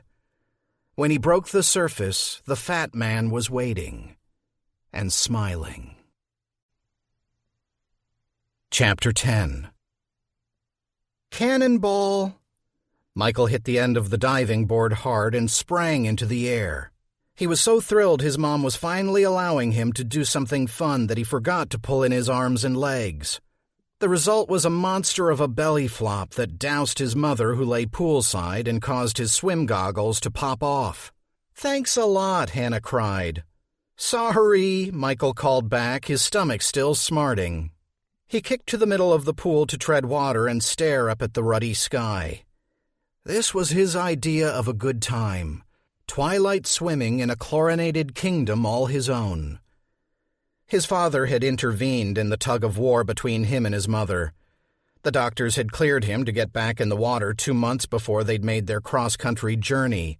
No risk of infection, they'd said. His white cell count was solid. But still his mother had objected. "Let the kid swim, Hannah. It'll be good for him. Can we not discuss this in front of the child?" In the end, Dad had won. "More coins! More coins!" Michael shouted. "It's almost bedtime. Aren't you getting tired?" "No!" Hannah rose in her chair and set her tablet aside. She picked a few coins out of a puddle on the cement and held them aloft. "Ready? Ready!"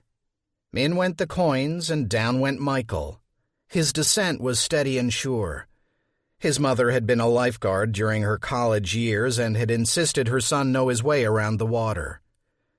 The quarter was easy to spot in the soft glow of the underwater lights. It was lying to the side of the tiled line dividing the deep and shallow ends. Michael returned to the surface with his treasure in tow, tossed it in the general direction of his mom, and dove back down. The penny was nowhere in sight, but he caught a glint of silver in the deep end. The dime sat on the bottom, down by the rectangular drain, almost on top of it. Michael psyched himself up and swam deeper, his legs, not strong but stronger each day, propelling him in small downward bursts. It felt good to work his body while giving his mind a rest. There'd been plenty to think about during the day. First, there was breakfast with the lawyer, a man called Moots. He'd snickered at the name and caught a frown from his father. "I'd try a skillet if I were you," the chubby lawyer had suggested before launching into legal speak with his parents. Michael tuned out most of the conversation, opting instead to eavesdrop on the booth behind them where a minister in a flannel coat and Carhartt cap was offering advice to an elderly farmer with red eyes. After breakfast, during which Michael had wolfed down his French toast, "See, Mom? No lack of appetite for me," the Larsons took a trip out to the nursing home. During the ride, he'd caught the gist of the meeting with Moots. Due to some legal mumbo-jumbo, they couldn't stay at his grandparents' house, but Moots had said there might be another option. Michael grew sullen at this bit of news. He was perfectly content living at the motel. He had his own folding bed. The owner talked to a plexiglass cow. And there was the pool. His goggles fogged up as he reached the bottom, but no matter. He had the coin in his sights. Dad had cried on the ride back from visiting Big Bear and Grandma in the nursing home. "Where did my father go?" his father said, and Michael didn't understand. His grandfolks seemed the same to him. They were still old, still cheek-pinchers. True, they were in a nursing home instead of their own house, but Michael liked the home. He'd spied balloons strung up for someone's birthday, a man leading a karaoke sing-along, and glittery posters on the wall announcing movie night. To him, the nursing home was a happening place. Before donning his swimsuit, he'd tried to cheer his father up by finding a movie on the Vidibox, but the darn thing was acting up. Every time he slipped his thumb about on the remote's little trackpad, the cursor on the TV would fly around the alphabet, typing a garbled mess of nonsense. The woman at the office said the internet was acting up, his mother sighed. Jessie. The woman's name was Jessie.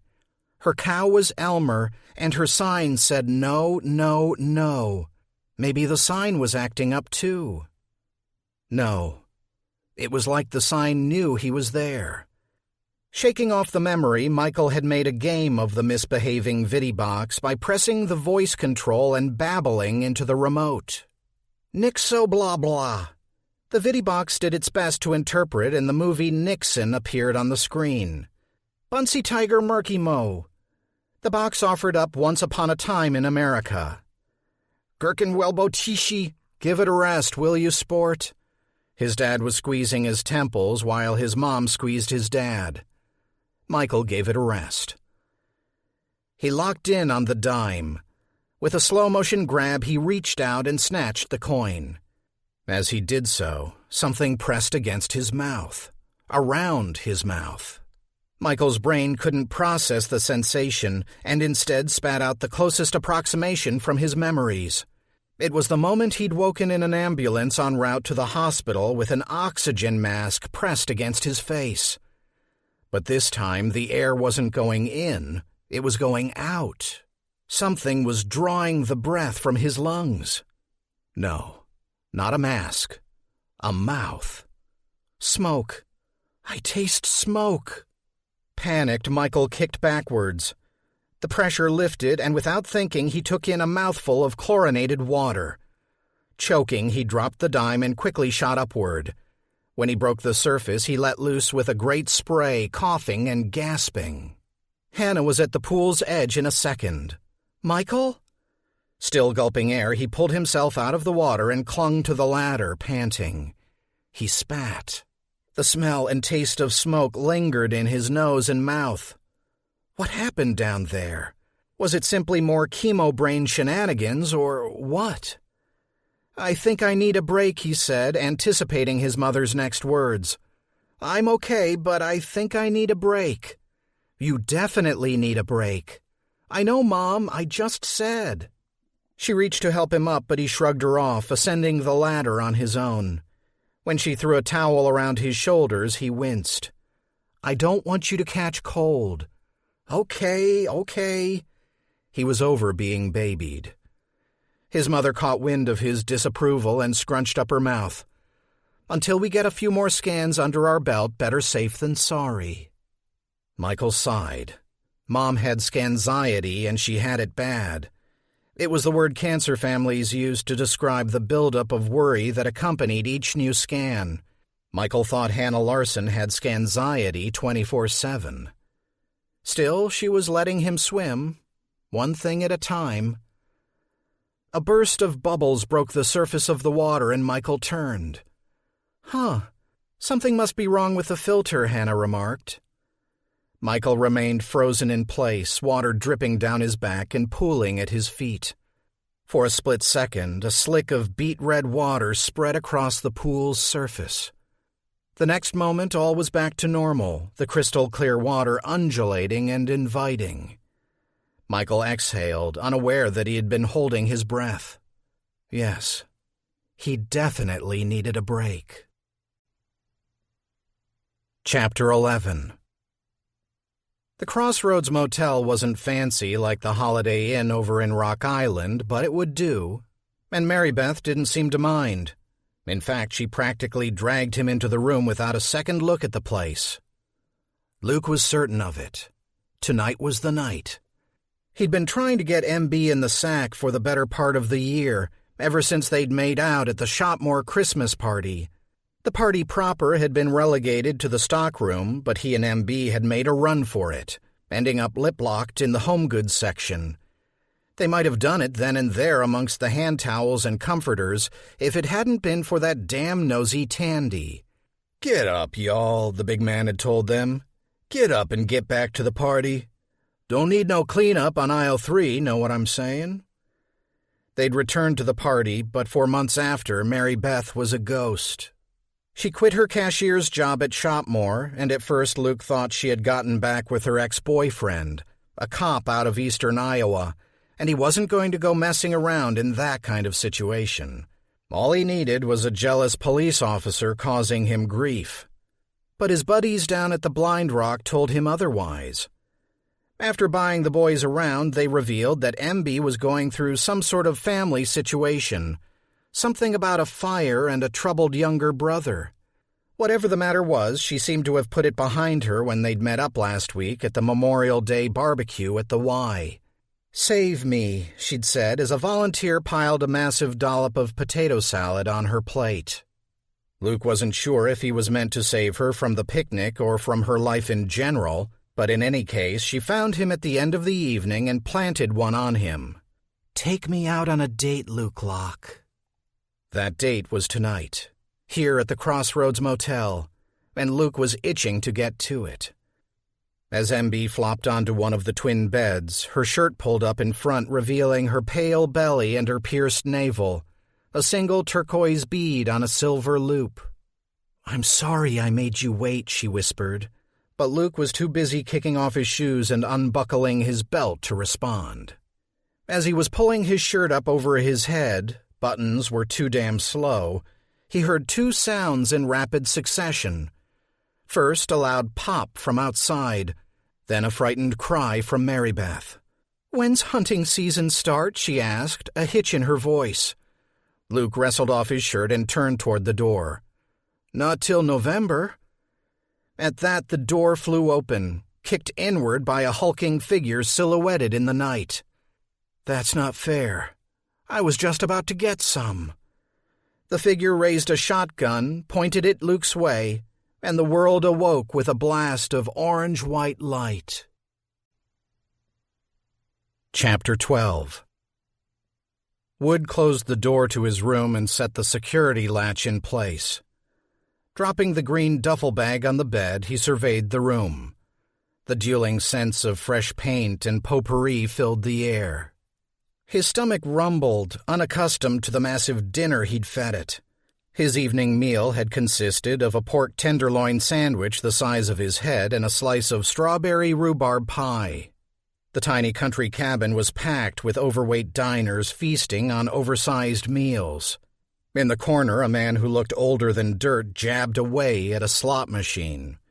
Now that Illinois had opened the door to video gambling, the damn things were everywhere. The electronic burbling of the thing floated atop the murmur of dinner chatter. Looking about the room, he counted 3 lamps, one on each nightstand and one on the desk, and the overhead light. He turned on the desk lamp, unplugged the 2 flanking the bed, and unscrewed the 3 in the fan, a little trick he'd learned from trial and error. Stepping into the bathroom, he stuck a nightlight into the outlet. Oscar the Grouch. It was all the Shopmore had. Having successfully set a low-light environment, he proceeded to set himself up at the desk. He pulled a deck of cards from his case and fanned them out. Each of the cards had a hole punched in it dead center. Casinos drilled holes in their cards once they'd been in play to cancel them out, to make sure cheats didn't try to slip a few extra aces back into the game. This particular deck was from the Big Muddy Casino, the riverboat where he had pulled in $600 last night after splitting a pair of 8s. Free drinks, free cards, and an extra $600 in his pocket. Not bad. After cracking open a Red Bull, Wood turned back to the bed. The duffel lay there like a body bag. He glanced at his phone. 7:34. It was a shame he couldn't take advantage of the free HBO, but turning on the TV was a no-no. TV was a distraction just as sure as the bright lights were. With the storm complaining outside, he steeled himself and walked over to the side of the bed. He leaned over the duffel and slowly unzipped it. A puff of dust rose as he spread the bag open. Staring down inside, a lump formed in his throat. He tried to swallow it down, but it remained. Nerves. Happens every time, buddy. The charred bones inside the bag were a mix of gray and amber and black. They sat in a pile of dust and ash. Ribs, thigh bones, part of a skull, some more blackened than others. Their proportions were off, and there were not enough, it seemed, to account for a single body, let alone 3. Wood turned quickly to the desk and sat, his back to the bed and the bones. He instinctively pulled his vape and took a drag. The empty e-cig sizzled as it released one last unsatisfying spritz. His stomach cramped, clenching with the first of the pangs. Not to worry. The night was young. As Michael searched the vidi box, he heard the click of the keycard mechanism. A moment later, his father stepped into the room, pizza box in hand. Michael grinned. Mushrooms? You bet. The pizza proved underwhelming. Dad told him that he'd have to get used to it. Midwesterners don't know squat about pizza. New York will always be number 1 in pie. New Jersey, Mom countered. New York. New Jersey. When his mother suggested he pass on a second slice in favor of another Ensure, Michael decided he'd had enough. Please stop treating me like I'm sick. I'm not sick. Peter looked to Hannah. What do you say we give the Ensure a rest? Peter, at least tonight. The boy's doing great. He turned to Michael. Aren't you? Michael nodded vigorously. See? He's got his appetite back, right? He's swimming. I know, but if we're even going to think about moving here, we're going to have to. Hannah rubbed her face until it reddened. I don't want to take any chances. I understand. And I don't want to be the bad cop. No one would ever mistake you for a cop. Hannah swatted Peter on the shoulder, but his playful retort had broken the mood. Okay, no Ensure. All right, Peter said, clapping his hands. Let's find something funny on TV. Wood set the vape aside and shuffled the cards, eager to turn his attention to perfecting his blackjack strategy. eager to lose himself in the cards. Around 11:30, having shifted from blackjack to solitaire, Wood felt a tingle at the back of his neck. The temperature suddenly dropped. The desk lamp flickered. The room pulsed as it pressurized and depressurized like the cabin of a plane dropping from the sky. It was the thrum, the vibration that announced their arrival, that made the shadows tangible. Wood clapped his hands over his ears as the pressure mounted. "Ladies and gentlemen, this is your captain speaking. Looks like we've got a little turbulence up ahead, so if you would fasten those seatbelts, I'd be most appreciative." It had begun. Michael's folks were asleep, his mother already practicing her night chat, his father curled up next to her in a question mark. It was time for the game.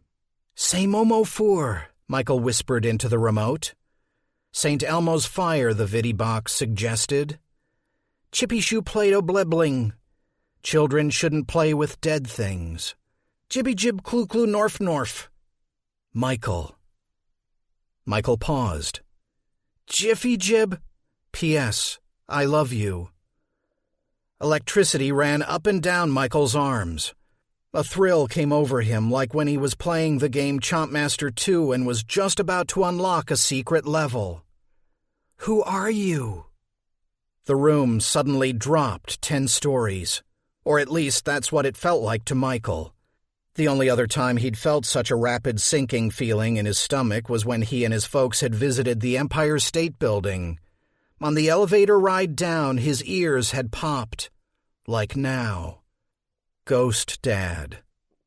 Hands trembling, Michael pressed the info button. Ghost Dad, 1990, starring Bill Cosby, directed by Sidney Poitier.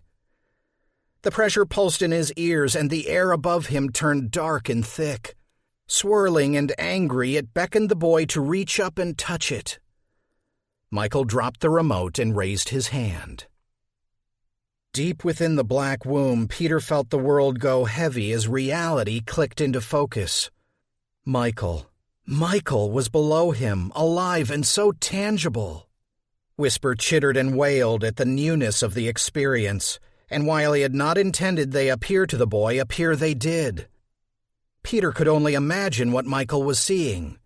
The boy stared up at him, spinning out of control. No, Peter thought. We're the ones spinning. Circling above the rollaway bed like a twister ready to drop its greedy funnel, Peter heard Whisper screech in fear. "No! Not doing! Not!" Someone or something else had released the floodgates, pulled out the stopper. He knew he should probably be as frightened as his clawing companion, but another thought rose to the surface instead and demanded he take action. If I reach down, I can touch him. The thought propelled him downward and he stretched, finally accepting the fact that he was nowhere close to being human anymore. He strained downward, distorting himself as the Dark One howled behind him. No! Michael reached upward, curiosity and fear in his eyes, lower lip clenched tight between his teeth. Almost there. No! With a cry, Whisper gave up resisting, and the two tumbled downward, spinning headlong toward the boy, circling his outstretched fingers, his hand, digging into the savory aliveness of the boy's flesh, grabbing hold until they orbited his wrist like twin moons of insanity, held close by the gravity of his pulse. "You okay, buddy?" Michael fell back in the bed, his arm dropping to his side. "Yeah, Dad. Just a bad dream." "Can I get you some water?" "No, I'm fine." "You sure?" "I'm fine."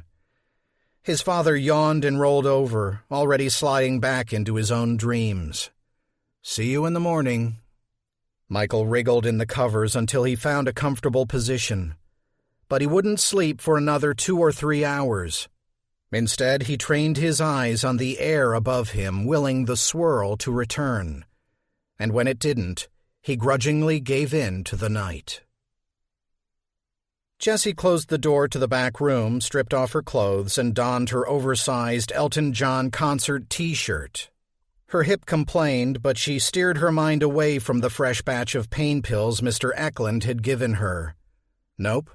Best to leave the T-Rex alone. Instead, she crawled into bed and indulged in 5 minutes of deep breathing. It didn't ease the pain, but it did help her to separate from it, compartmentalize it. And once she'd accomplished that trick, the yawns commenced. Jessie barely noticed when her eardrums constricted and the room went cool. And when an arm reached around her middle, pulling her close, she barely stirred. "Good night," she mumbled. The dead desk clerk of the Crossroads Motel held Jessie tight, the cold, wet O of his gut-shot belly kissing her lower back, drawing warmth as they spooned. The shower in the bathroom turned itself on, the gentle cascade of water echoing the falling rain outside. Wood heard a pop like the crackle of a fire, the snap of a branch, the groan of straining timbers. But it wasn't firewood he was hearing twisting and bending. It was the bones. They were moving. He concentrated on his game as he heard the bed springs suddenly compress under a great weight. A familiar bittersweet scent wafted his way, making his stomach do flips. They were coming. Once he had made the mistake of looking back, but never again. What he had seen had threatened his sanity, black and shiny and wild, and growing out of nothing. No, out of the duffel. The thing he'd seen had locked eyes with him, and if he hadn't turned away, he was certain he wouldn't be sitting here right now looking for a place to play the 9 of hearts. The first one tumbled from the bed and onto the floor with a sickening crack, causing it to hiss. As it rose, the sound of bones splintering, knitting together and splintering again set Wood's teeth on edge. His half-empty Red Bull began to shudder, and before he could catch it, liquid spilled across the desk, drenching his deck of cards. The desk lamp sputtered, its light pulsing bright and dark, bright and dark. Fearing the bulb would burst, Wood quickly moved to douse the light, but he was too late. In a puff of smoke and a final flash, the lamp went dead. The room fell into darkness. He heard a second drop to the floor, followed by a third. Soon the room was filled with the sound of creaking, snapping bone. And under it all, a lone, dry voice hummed a quiet tune. The song sparked a childhood memory, and he was surprised to find that he knew the words. "Bringing in the sheaves, bringing in the sheaves, we shall come rejoicing, bringing in the sheaves." Chapter 13. Bree turned on the shower, stripped naked, and faced the bathroom mirror. How long would it be before Rusty found out that she had altered the check he'd given her for his half of the bills? How long before he noticed that $3,000, not $300, had slipped out of his account? Hopefully long enough for her to get the hell out of Dodge. And here I am at the Crossroads Motel. What a mess. The bruise on her sternum had faded, but it was still there. Bree let her fingers play across the discolored skin, remembering the argument, remembering the blow. Never again.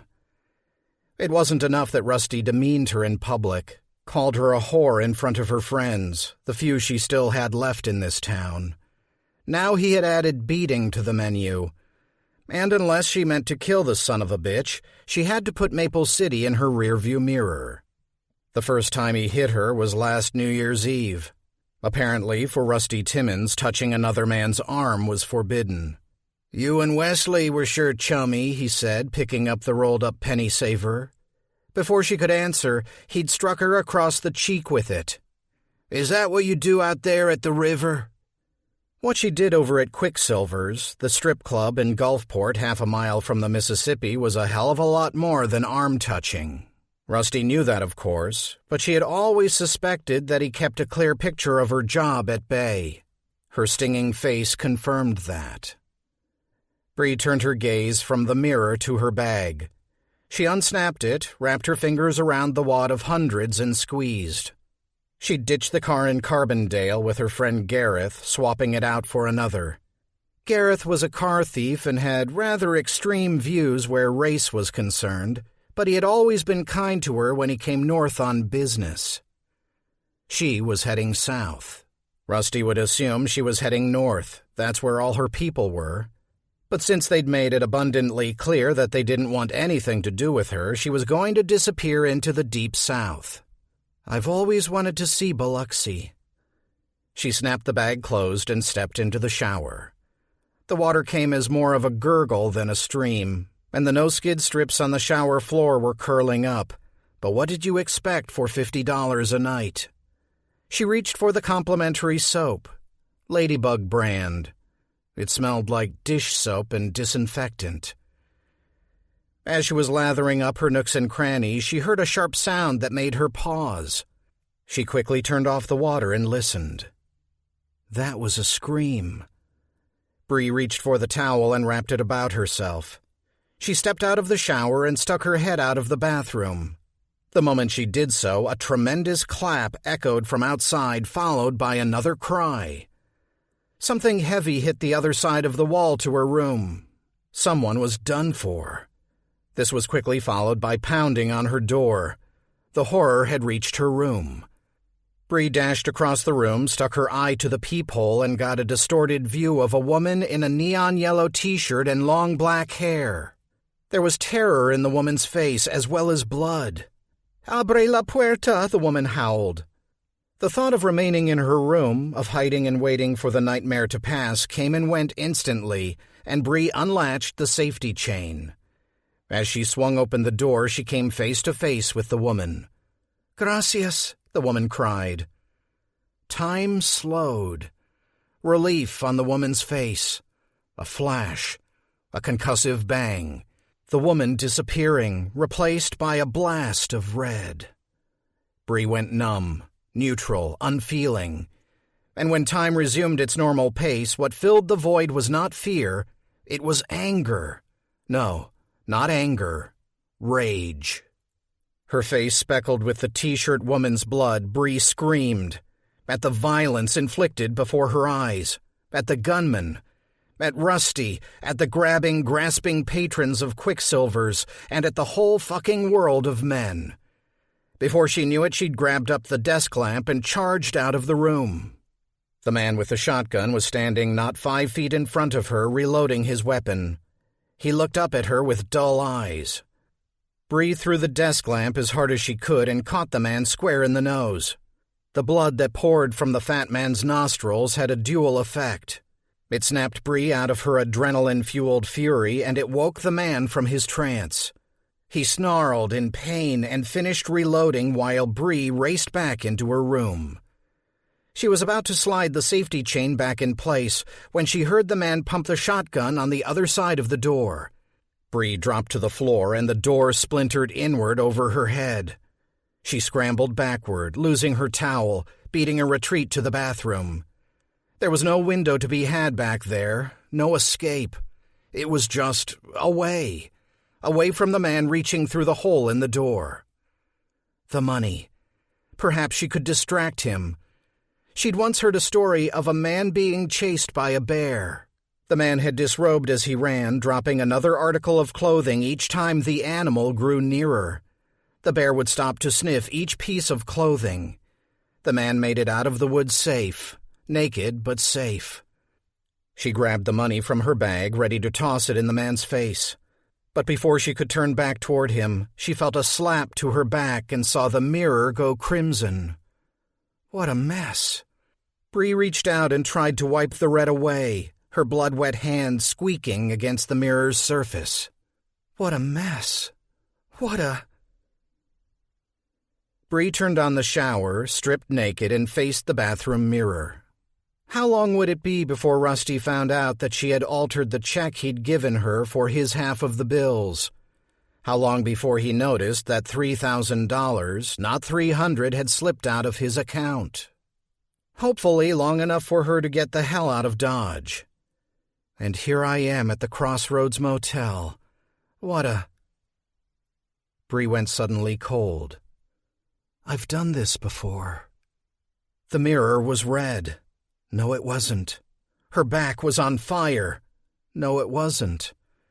She leaned in toward the mirror, examining her reflection, and found that she could see the door behind her, through her, and the door was opening. Sister entered the bathroom first. The scent of the ghost was strong in her nose, strong and ripe, 2 years ripe.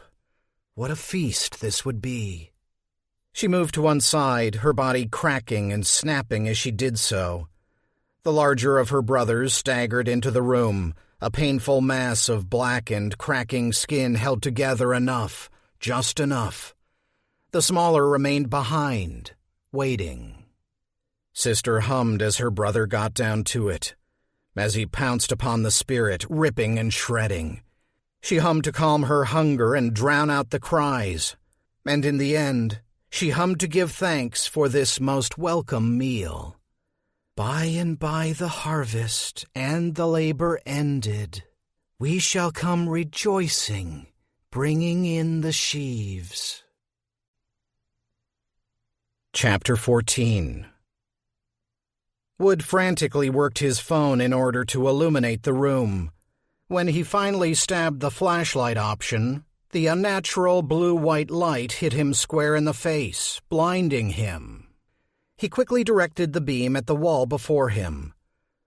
Footfalls. One by one, the things that shared this room with him moved from bathroom to bed.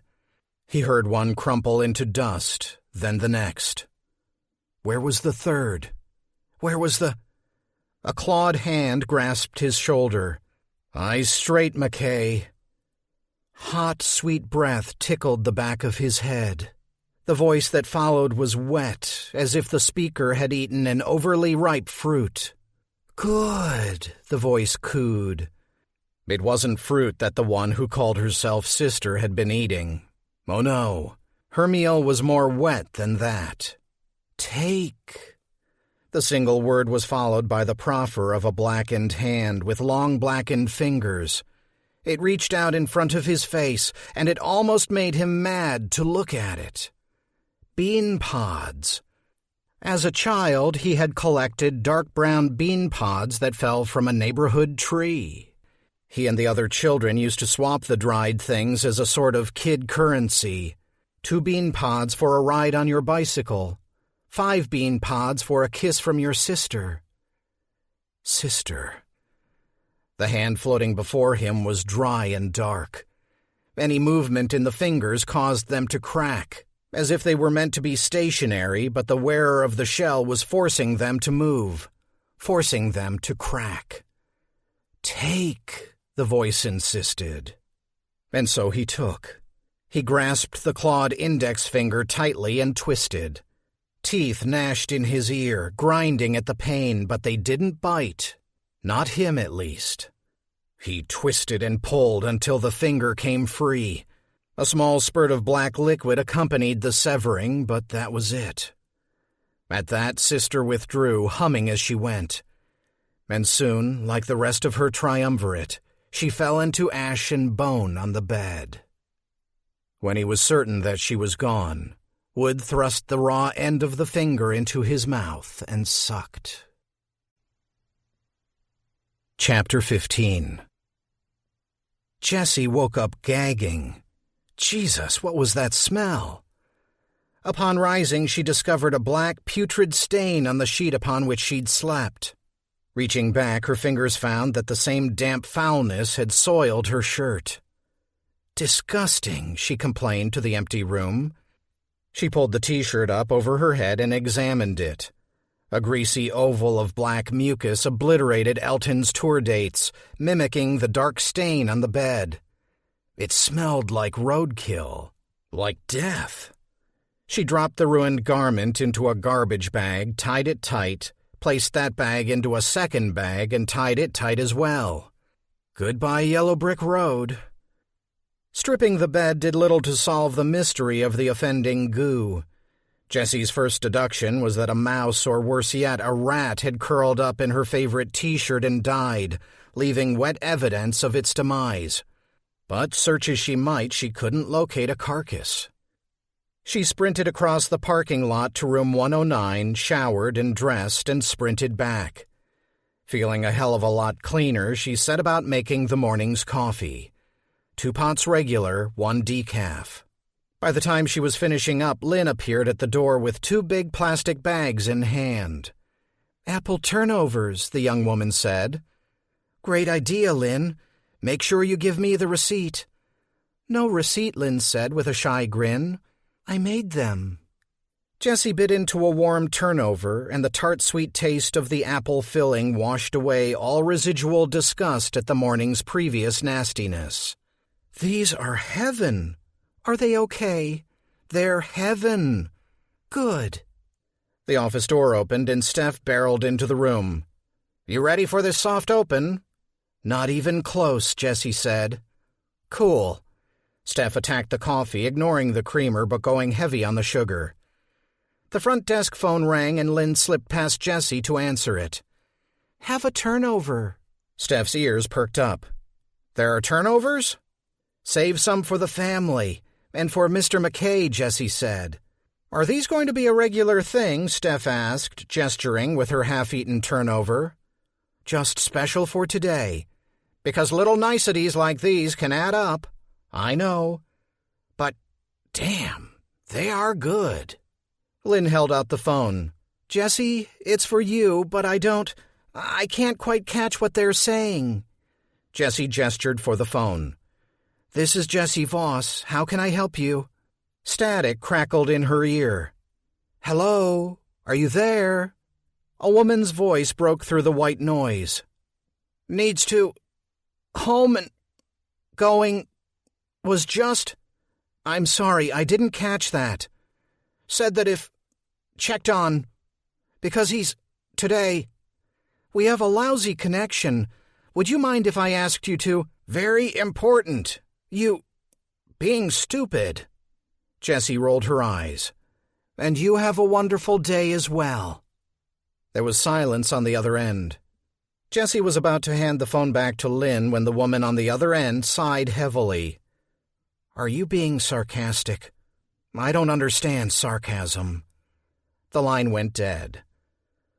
A white car with 1 brown door pulled into the parking lot. The driver, an elderly man with a stony expression, waited as a middle-aged woman in a housekeeping outfit got out of the car and walked tentatively toward the office. "Come on," said Steph, stuffing the last of the turnover into her mouth. "I want you to meet my cousin Esther. She's starting today." "Michael, you about done in there?" "5 more minutes, Dad." 3. We've got to get moving." Dad was in a state, as was Mom. The phone call from the nursing home had come early that morning, and ever since his parents had been riding on adrenaline. Something had happened, but no one was telling him what. Adults. Didn't they know he was already imagining the worst? Michael turned on the faucet to add credence to his request. He opened his toiletry kit, a gift from his Aunt Gina, and rooted around until he found the yellow silicone band he'd hidden away. Until now. He fingered the lettering etched across its surface. Michael Strong. The band was his mom's idea. She'd sent away for a bunch. For support, she'd said. He could pass them out to friends, give them to family members as gifts. They're so you'll know you've got a team behind you fighting this thing. But to Michael, the bands were an embarrassment. As if his bald head and sunken eyes hadn't been big enough clues of his illness, now he had to wear a taxicab yellow confirmation of that fact. One night he'd gathered up the lot and stuffed them deep in the wastebasket his mother reserved for medical waste. All save for the one in his hands. Perhaps he could finally put it to good use. He examined his left wrist. It was encircled with a beet-red rash. No, not a rash. Bite marks. He knew that what he'd seen hadn't been a dream, and his raw skin proved it. He knew he should be terrified, horrified at the realization that there was tangible, toothy proof of last night's nightmare ripped into his skin, But he couldn't get over the fact that, on the whole, he felt something quite different. Something far from fear. What was it? Could it possibly be joy? Michael slipped the band about his wrist and found that it lined up well enough with the marks. Good. If it couldn't hide the bites, at least it could explain them. Some kids were allergic to silicone, right?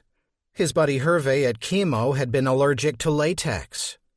One time, a doctor screwed up and examined me wearing latex gloves instead of rubber, his friend told him as they sat in the waiting room awaiting their turn at bat. I went into anaphylactic shock. 3 weeks later, Hervé was dead. It wasn't the latex that got him, but a nasty bout of pneumonia. He was the second chemo friend Michael lost in 6 months. Time's up, his father said as he jiggled the door handle. Okay. 5, 4, 3. Michael turned off the faucet and watched the water circle the drain. 2, like the roiling air that circled his bed last night. 1, time's up. Michael opened the door to find his father red-eyed and disheveled. He'd been crying. Dad crying made him nervous. Thanks, buddy. His father slipped past him and closed the bathroom door. Michael turned to his mother, who was busy searching for her other shoe. Is Dad okay? He's fine, Michael. But... Hannah retrieved her second shoe, sat on the bed, and patted the spot next to her, telling him to join her. As Michael hopped up by her side, she noticed the band around his wrist. I see you didn't get rid of all of them. Busted. No. Is that irritating your skin? No. His mother dropped the subject and draped an arm around him. I know you want me to give you your space, let you breathe. I know you think I've been acting like a mother hen. Mom, and I probably have, but you're going to have to be patient with me. Mothers and sons, it's a tough game. The more you want to pull away, the closer I want to hold you. Hannah proved her point by squeezing her son tighter. But I heard what you said last night. No more babying. You promise? Hannah smiled wanly. No, but I'll do the best I can. The shower turned on in the bathroom. What's wrong with Dad? Oh, he's just, don't baby me. Hannah sighed. Grandma didn't recognize him. Did she have a stroke? Is that why? Hannah regarded her son. Too many hospital visits had made him an accidental expert in all things medical. They don't know, but they're going to find out. And in keeping with my promise, I'm going to find you a sitter while I take your dad to see his mom. Give you some room. What do you think? Yes, Hannah sighed. Someday I'll get this mom thing down, kiddo. Michael put his hand on her shoulder and nodded in mock sympathy. Mothers and sons. Hannah kissed the top of his head. You got that right. Jessie had wrapped up interviewing Steph's cousin when Hannah Larson stepped into the office with her son. The boy's eyes quickly fixed on the pastries. Mom, can I? Just one. The boy raced to the coffee station, grabbed the biggest turnover he could find, and went to town. Apple. I'm glad this is going to work out, Esther, Jessie said, shaking the woman's hand. Me too. Let me tell my husband, and I'll get started. Esther practically bounced out the door. Poor thing had to quit Handel's bed and breakfast. Steph shook her head. The folks who run that place are bastards, plain and simple. Hannah cleared her throat. Excuse me, but I was wondering if you might have any recommendations for babysitters. She caught Michael giving her the stink eye and amended her request. For child care.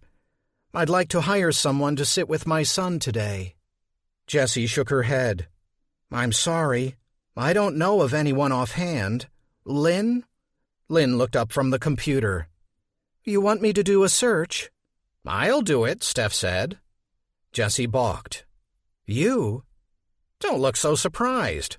I'm child care certified. Just one of my many skills. I'm also a notary and a fully accredited reflexologist." "Really?" "A gal's gotta do what a gal's gotta do. Besides, kids like me." The stone-faced woman turned to the boy. "What do you get when you cross a snowman with a vampire?" Michael looked to his mom, who nodded for him to play along. Frostbite?" "He's a smart one." Steph gave Michael a wink and turned to Hannah. $12 an hour." The woman nodded her head a bit too enthusiastically. "That's great." "Here's my number," Steph said, scribbling on the back of one of the new intermission business cards. "You can text me every 15 minutes if you like. I don't mind. Office number is on the front." "Let me give you my number," Hannah said. "Already got it in the computer," Jessie said, amazed that Steph seemed to be pulling it off. "Ah, right." Hannah knelt in front of Michael. "You okay with this, hun?" "Yes." The boy looked thrilled. He didn't even seem to mind when his mom kissed him on the cheek and straightened his hair. One look back and she was out the door. Jessie turned to Steph. "So, what's the plan?" "He'll help me and Esther do the rounds. Won't you, kid?" Michael nodded vigorously. Steph smiled. "See? That's settled." The desk phone rang and Jessie beat Lynn to it. "Intermission Motor Lodge." Zzz. The static was back. "Only listen on and if you make everything what to... Listen, if you're trying to book a room, I suggest you go to our website. The address is www.intermission... Not you. Think that every call... Need... To Stephanie Hoyle. Time, okay? Steph, if you... Mind, sheesh." Jessie held out the phone for Steph as if it were a rotting fish. "It's for you." Steph frowned and took the phone. "Yeah, who is this?" She plugged her free ear with a finger. "Say again." Jessie was about to offer the boy a second turnover when she noticed that Steph's face had gone paler than normal, if that was even possible. No doubt about it. Steph was rattled. "We'll see about that." And at that, Steph abruptly ended the call, tossing the receiver back to Lynn, who fumbled to catch it. "Everything all right?" Jessie asked, even though it was quite obvious that everything was not all right. Without a word, Steph headed for the door. Wait a minute, Jessie cried, blocking the door with her foot. "What about the kid?" "You'll be fine. I'll be back." Steph plowed past her, forced open the door, and was gone. "Boss?" Lynn was nodding toward the kid. Jessie turned back to Michael. The boy was staring past her, flecks of pastry stuck to his face. "Michael?" The man behind the counter was dead. Michael knew that instantly. He was dead, and yet he was standing there between the two women. Ratty t-shirt, mouth open as if wailing, the stink of rot filling the room. Black eyes stared from his white, doughy face, and his stomach. Michael took a step back. The man's stomach was missing, scooped out like ice cream, like blood-red ice cream. Jessie caught him by the shoulder. "What's wrong?" Michael doubled over and spewed apple pastry all over the floor. Chapter 16. Wood's head pounded, but his stomach had settled. He'd caught the hunger just in time, held it at bay, now to make sure he could contain it for the duration of his stay. Standing in the bathroom in his boxer shorts, he went about his practiced routine. The finger had already begun to harden. Last night he'd sucked it dry of every drop of liquid, allowing the blackness to fill him up and quell his craving. The dry husk was all that remained. In the beginning, he'd simply tossed the gnarled bits and pieces out the window en route to his next call, but a Food Network TV show had prompted inspiration. It was a special on Indian cuisine, and the host had revealed his passion for the coffee grinder. It was the perfect thing for grinding cumin seeds. The next day, Wood had purchased his own coffee grinder and set about testing out recipes. After a few mishaps, snorting the pulverized fingers brought on instant vomiting, He had settled on his current method, a coarse grind in a regular coffee filter with 1 cup of water.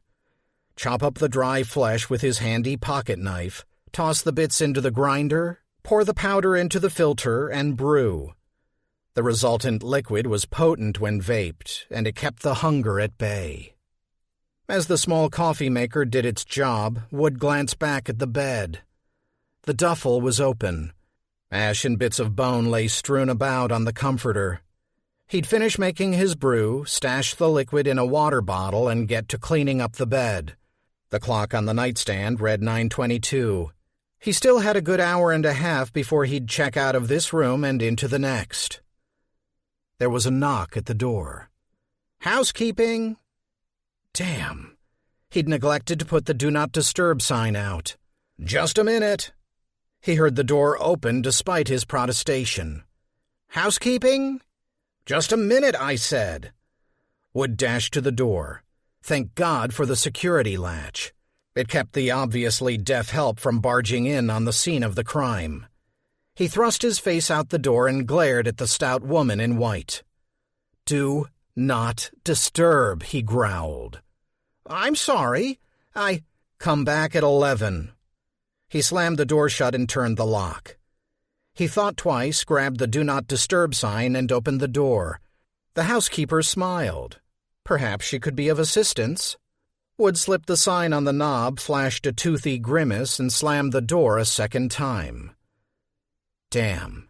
He'd let his guard slip, both with the sign and with his demeanor.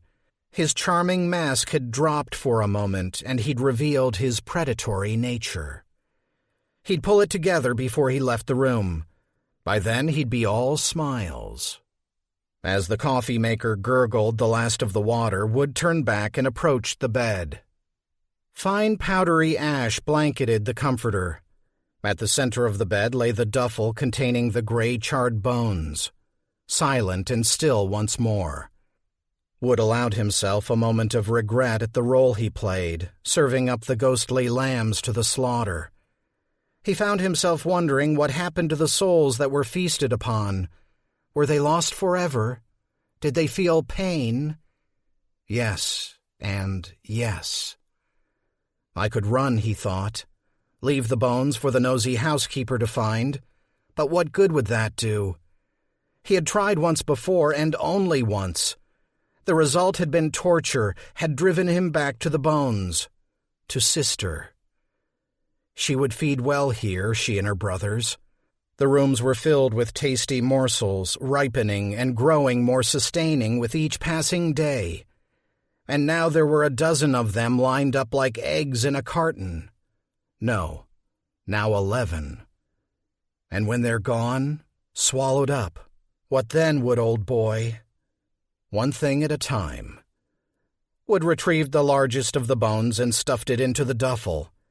As he did so, he felt a sharp pain in his right palm and quickly withdrew his hand. A shard of bone sat embedded in his hand, a gray splinter piercing the ball of his thumb. A rush of wind filled his ears as the room disappeared.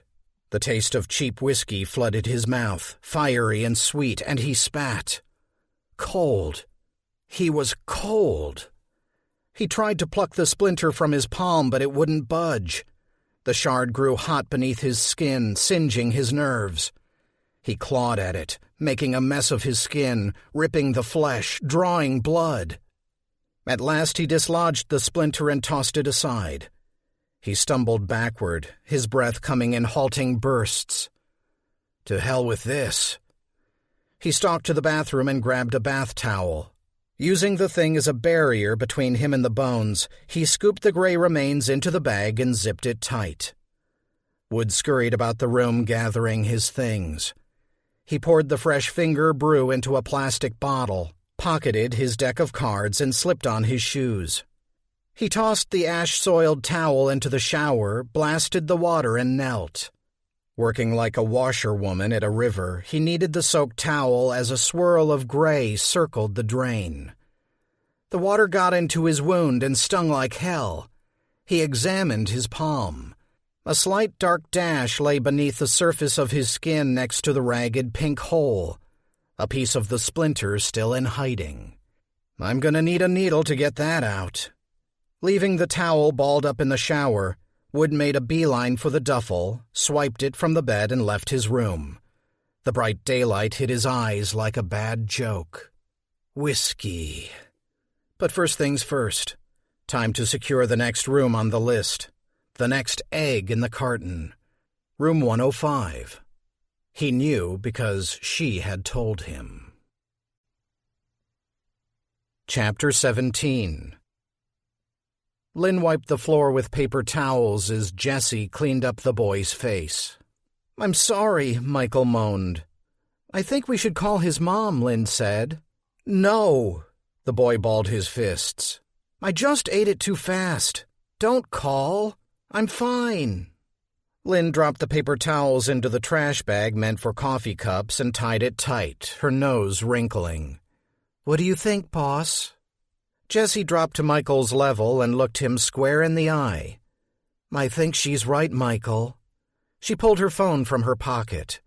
The boy put his hand over the phone, pushing it down. "Don't, please.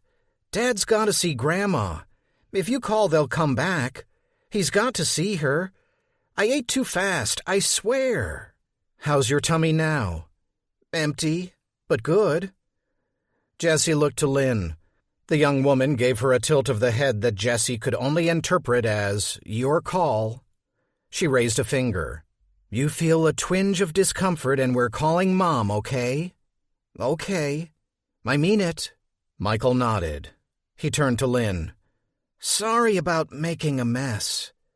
Lynn waved him off as she spritzed the floor with Febreze. "I have a cat that's lactose intolerant. I'm used to throw up." Jessie caught the boy staring past her at the front desk. "What you looking at?" "Nothing." "Pretty intense stare for nothing." The boy turned to her and seemed ready to blurt something out when the door to the office swung open and Wood entered, suit coat on and keycard in hand. The man caught the vibe of the room and stopped inside the door. "What'd I miss?" Jessie rose. "Can I help you, Mr. McKay?" Wood waved his keycard. "Swapping rooms, if it's okay with you. Your gal there told me it'd be okay. Just want to get to know your motel as much as possible for my review." Are those turnovers?" Michael's stomach did a somersault, but he swallowed it into submission. "Help yourself," Lynn said. "There's coffee, too." "Mighty kind of you." "You want to get some fresh air?" Jessie asked the boy. Michael nodded fiercely. "Fresh air. Yeah, can we go?" "Mind the fort," Jessie said to Lynn, "and keep a sharp lookout for any last-minute emails from folks RSVPing for tonight." "You got it." Jessie rose and pointed the way down the hall. "Help me track down some folding tables? Pretty sure I remember seeing a couple next door." Michael, whose attention had strayed to the front desk, to the spot where the man with the hollowed-out stomach had stood, roused himself. "Sure. Tables? Come on." Jessie led the way down the hall toward the old restaurant, Michael at her heels. Wood turned to Lynn, his mouth full of turnover. "Dynamite pastry." "You said you wanted to swap rooms." "I did at that." He flashed her a smile and scratched at his hand. "You wouldn't happen to have a sewing needle, would you?" Michael took careful inventory of the space. The previous time he'd been in the great room was late at night. Now in the daytime he was able to see what a mess the place was. "You should call the American Pickers," he said, sidestepping a box labeled plates and bowls. "I bet they'd buy a bunch of this junk." Then, realizing his misstep, he added, "They love old stuff. Antiques, you know." "You had it right the first time, kid. It's all junk as far as the eye can see." "Except the cow," Michael said, spying the plexiglass steer. "Except the cow." Jessie kicked a cardboard box and a cloud of styrofoam peanuts jumped into the air. "You want to tell me why you got sick in the office?" It's no use lying. I've got a major lie detector sitting right here." Jessie tapped her forehead. "Works on everyone and everything, except fiancés. It's useless where they're concerned." Michael felt trapped. He wanted to spill the beans about the dead man in the office, the incident at the pool, the swirl of darkness in his room. But once he spoke, once he actually said the words, that would be that. It would be out there for her to judge, for her to pass on to Mom and Dad. And why should he trust her? Because she'd caught a glimpse beneath his mask? No way, Jose. Better to stay silent and... He felt his shoulders start to shake, his eyes beginning to water. The skin on his arms raised up into goose flesh, like when Dad scratched his back extra hard. The combo of reactions confused him, and he sat on a stack of old penny savers and sobbed. "Hey," the woman said, drawing nearer. "Hey now."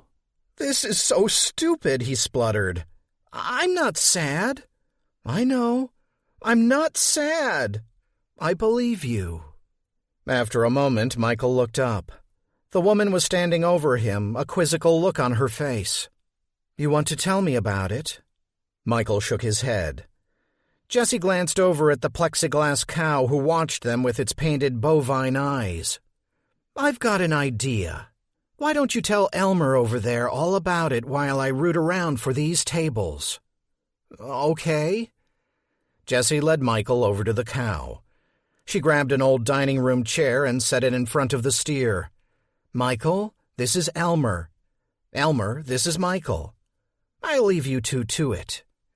The woman picked her way through the clutter. Michael stared at the cow.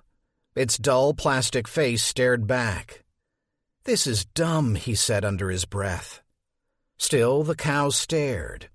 Michael shot a glance across the room. Jessie was occupied with a stack of boxes that nearly reached to the ceiling. No way she was going to hear a word. He reached out and rapped the cow's snout with his knuckles, producing a hollow thunk. Michael leaned in. "I saw a dead man in the office. He was dead and his stomach was gone and it looked like someone ate it." The cow looked on with plastic interest. "And something stole my breath in the pool, and there was a tornado over my bed that whirled and see, it bit me." Michael raised his arm and pulled the bright yellow band down, revealing his reddened wrist. A long silence followed, and in it a dreadful thought began to sink in. And as it grew and took root in his mind, Michael gave voice to his fear. "The cancer is back, isn't it? Only this time it's in my head. A brain tumor like Hervé.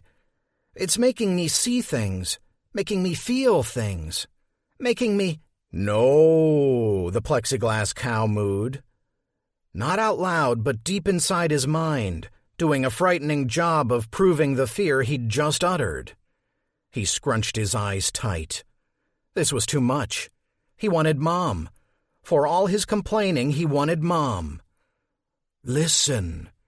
No, he refused. "Listen. Get out of my head.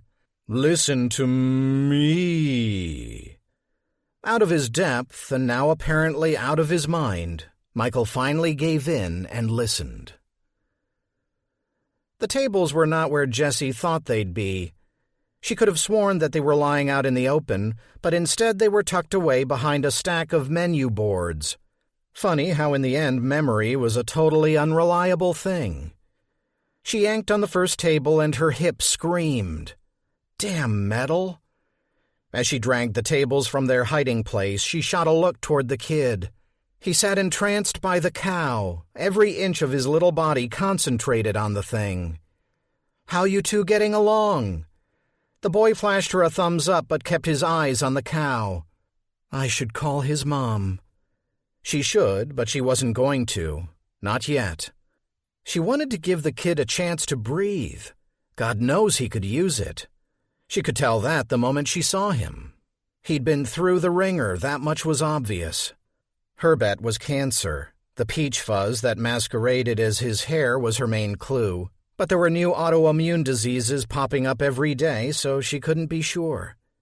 Jessie knew a little something about taking a break from people. God knew she did. Donovan had hovered over her during her rehab, playing the role of dutiful boyfriend while all she wanted to do was to tune him out and get down to the fucking business of learning how to walk again. The ferocity of the memory startled her, but it didn't surprise her. Ever since her accident, she'd experienced sudden flares of anger. PTSD, no doubt, although she was loath to call it that. In her book, PTSD was reserved for soldiers injured in the line of duty, folks who watched their best buddy step on a landmine. Not for her. Not for Jessie Voss. And so, when the opportunity for counseling came along, she'd casually declined. Forget therapy and counselors and yakking on and on about feelings. She'd muddle through like the rest of the Vosses. Her people were hardy folk, farmers and ranchers from way back. Had any of them been knocked on their ass? You bet they had. Had any of them lain on a couch and spilled their guts to a shrink? Not a chance. And still the fits of anger and depression and anxiety remained. Perhaps she wasn't as smart as she thought she was. The boy stood up, seemingly done with his chat. He petted the cow's snout like it was the most natural thing in the world and then headed her way. "You found the tables." "Yeah, I did," Jessie said, presenting the tables as if they were trophy kills. "These should do." "How's your hip?" the kid asked. Jessie cocked her head at this. "How do you know about my hip?" "The cow told me." "Oh, yeah?" Jessie shook her head in mock annoyance. "I just can't tell him any secrets. What else did he tell you?" "That if we climb the ladder, we can see the whole motel." "What the hell?" The kid was full of surprises. Jessie was about to respond, but the boy was already searching the room. "Can we go up there?" "Absolutely not," Jessie said. "How'd you know about the ladder?" "I told you." "That's it, isn't it?" He was pointing at a wall-mounted ladder in the corner next to what used to be the checkout counter. It led up to a small trapdoor in the ceiling. "Please, can't we go up? Please?" Despite her better judgment, Jessie found herself walking toward the ladder. She'd been up it only once before when she went up to the roof to figure out how to get Elmer down. Getting him down the trapdoor hadn't been an option. Instead, Steph had called in a favor with her cousin at Public Works, and he and his crew had retrieved the cow in exchange for a round of beers at Sullivan's Tap. She laid her hands on the rungs. "Promise you won't tell your mom." "Are you kidding me?" Okay. Just wanted to make sure." She stepped back. "You first so I can back you up. But go slow, you got that?" "Got it." Instantly proving the truism that kids don't listen to a thing adults say, Michael leapt onto the ladder and started climbing like a monkey. "Slow it down! Sheesh!" Jessie forced herself to climb faster than she normally would, and paid the price in jolts of pain. "When you get to the top, stop, and don't move an inch, you hear me? Should I push this door open?" Michael was already at the top and already doing just that. "No, wait for me. Come on, slowpoke." Jessie reached the top and hovered over Michael. She gripped the rung firmly. "Okay, give it one quick push. It should—" The boy didn't need any further instruction. He shoved the trapdoor open so hard that he nearly broke it free from its hinges. A square of bright blue sky appeared overhead. "Careful!" Michael was up and out of sight in a shot. Jessie swore under her breath and double-timed it up the final rungs until she broke through to the outside. With a bit of straining, she clambered onto the roof's tarry surface. The boy stood 2 feet away, waiting patiently. Good. At least she didn't have to explain to his mother why he'd fallen over the edge and broken every bone in his body. She grabbed the back of his shirt for good measure, and when the boy frowned at her, she said, "Scowl all you want, kid. My rules." "You can see the whole town from up here," Michael said. That wasn't exactly true, but Jessie agreed that the roof afforded them a pretty killer view. And something about the perspective made her feel bold enough to ask, "So, what's your story? It's cancer, isn't it?" The kid didn't bat an eye. "Yup." "You doing chemo?" No, I'm all done. Her curiosity sated, Jessie fell silent. How'd you hurt your hip? The boy's eyes were still on the view. I tried to tangle with a semi. A truck? Yup. Again the silence. So we're both hospital people, Michael said, finally glancing up at her. Jessie nodded her head and grimaced. Jell-O. Insure. Hospital gowns.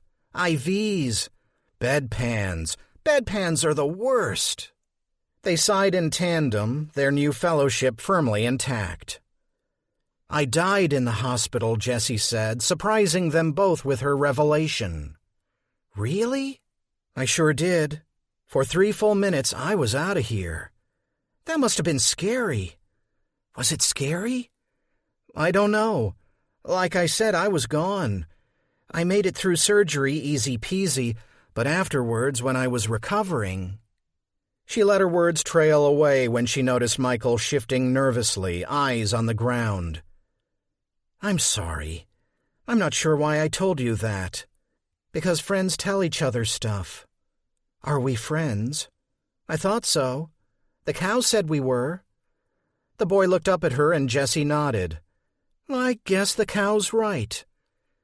Below, a delivery truck ran a red light, earning the honking disapproval of his fellow motorists. She's not a boy, you know. She's a girl, Michael said. Oh, Jessie said, going along with it. Anything to break the mood. That would explain a lot. And her name's not Elmer. It's close, but that's not her name. A strange look came over his face. It was as if, standing here at the top of the world, the boy saw a different view than she did. Why did you buy this motel? The boy's words hung in the air like a bird riding an updraft, and Jessie's heart skipped a beat. She started to give her stock response, because I always thought motels were romantic, but it didn't quite cut it. The question unsettled her because at that moment she didn't know how to answer. As she fumbled for something to say, she saw Steph's car pull off Main Street and into the parking lot below. You want to spend the morning with Steph? The boy said nothing. Or do you want me to call your mom? The boy nodded. Suddenly eager to get down off the roof, Jessie dialed the front desk and asked Lynn for Hannah Larson's number. Chapter 18. The telephone rang. Patrick finished perusing the sports page before picking up. Crossroads Motel, how may I help? Stupid, stupid, stupid, said the voice on the other end. Too soon. The caller hung up. Screw you too, Patrick spat as he set the phone in its cradle. This was his last week at the Crossroads. In fact, it was everyone's last week. The owner, a guy by the name of Fitz who lived out in Vegas, had decided keeping the motel open wasn't worth the effort. It was all the same to Patrick. He'd been trapped in this spider's web for far too long. Time to move on. Maybe take a drive down to the Keys where the water was always warm. A green sea for Patrick C. Green. He'd have to break the news to the residents sooner rather than later. Some were paid up until the end of the month. Not many, but some. The owner was probably required to give at least a month's notice to those people, but he knew Fitz didn't give a rat's ass.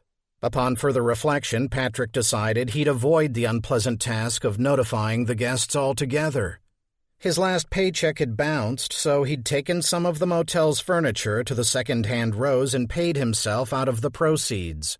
If he wasn't getting paid, why should he go through the hassle of telling folks they had to find someplace else to live? No. He'd simply slip out one morning, leaving nothing but questions and a fresh turd in the toilet. I wonder how much I could get for the cow on the roof. He glanced out over the grounds. That damn stray kid was back at the pool smoking it up, but the gawky motherfucker wasn't hurting anybody. Again, Patrick wasn't being paid to police the place. He wasn't being paid at all. There were lights on in a few of the rooms, and Patrick was surprised to find himself suddenly nostalgic. His pop used to make it a habit to take him and his little brother Rod on road trips in the summer. And the highlight of those trips was a stay at a roadside motel.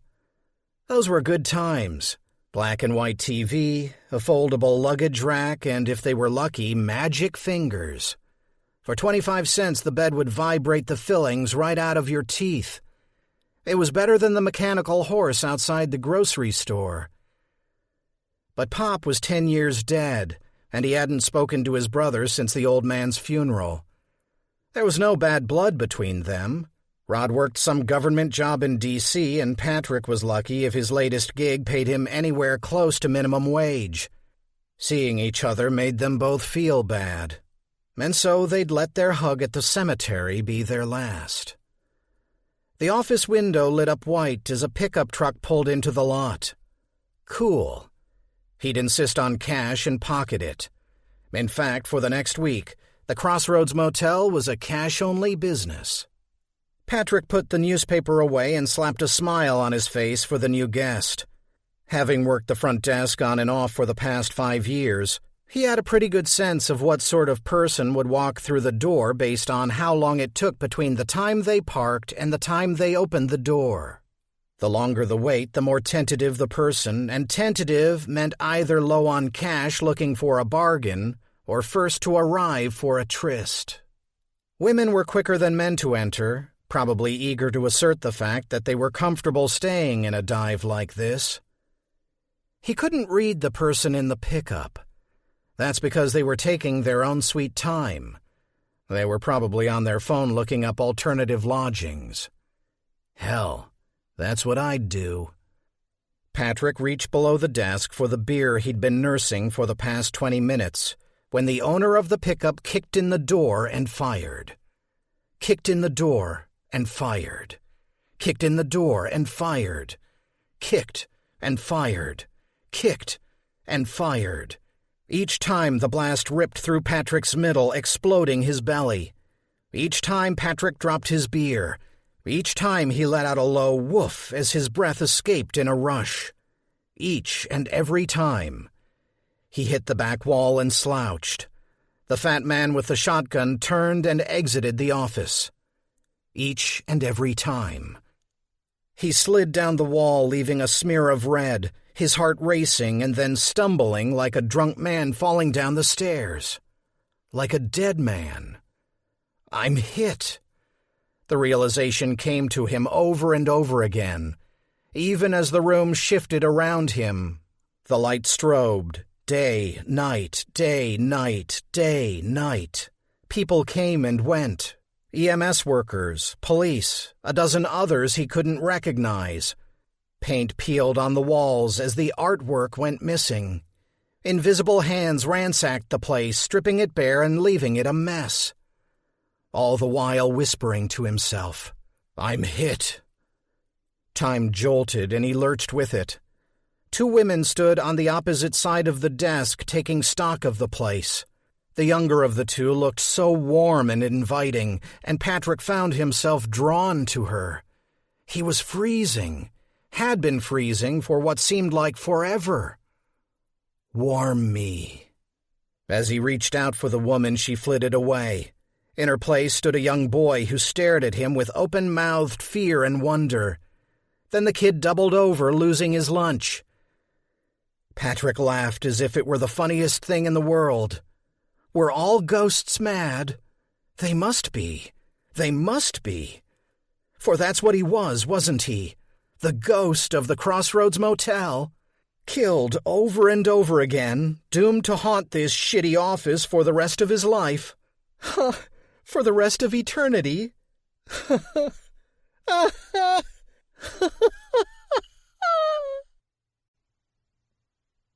Chapter 19. As soon as Jessie entered the office, she covered her nose and mouth. God, what a stink! Lynn was spritzing the room with perfume. I checked everywhere. The trash, the storage closet. I can't find what's causing it. Steph stepped through the front door. I know what you're going to say, Jess, and I'm... Holy hell, what died in here?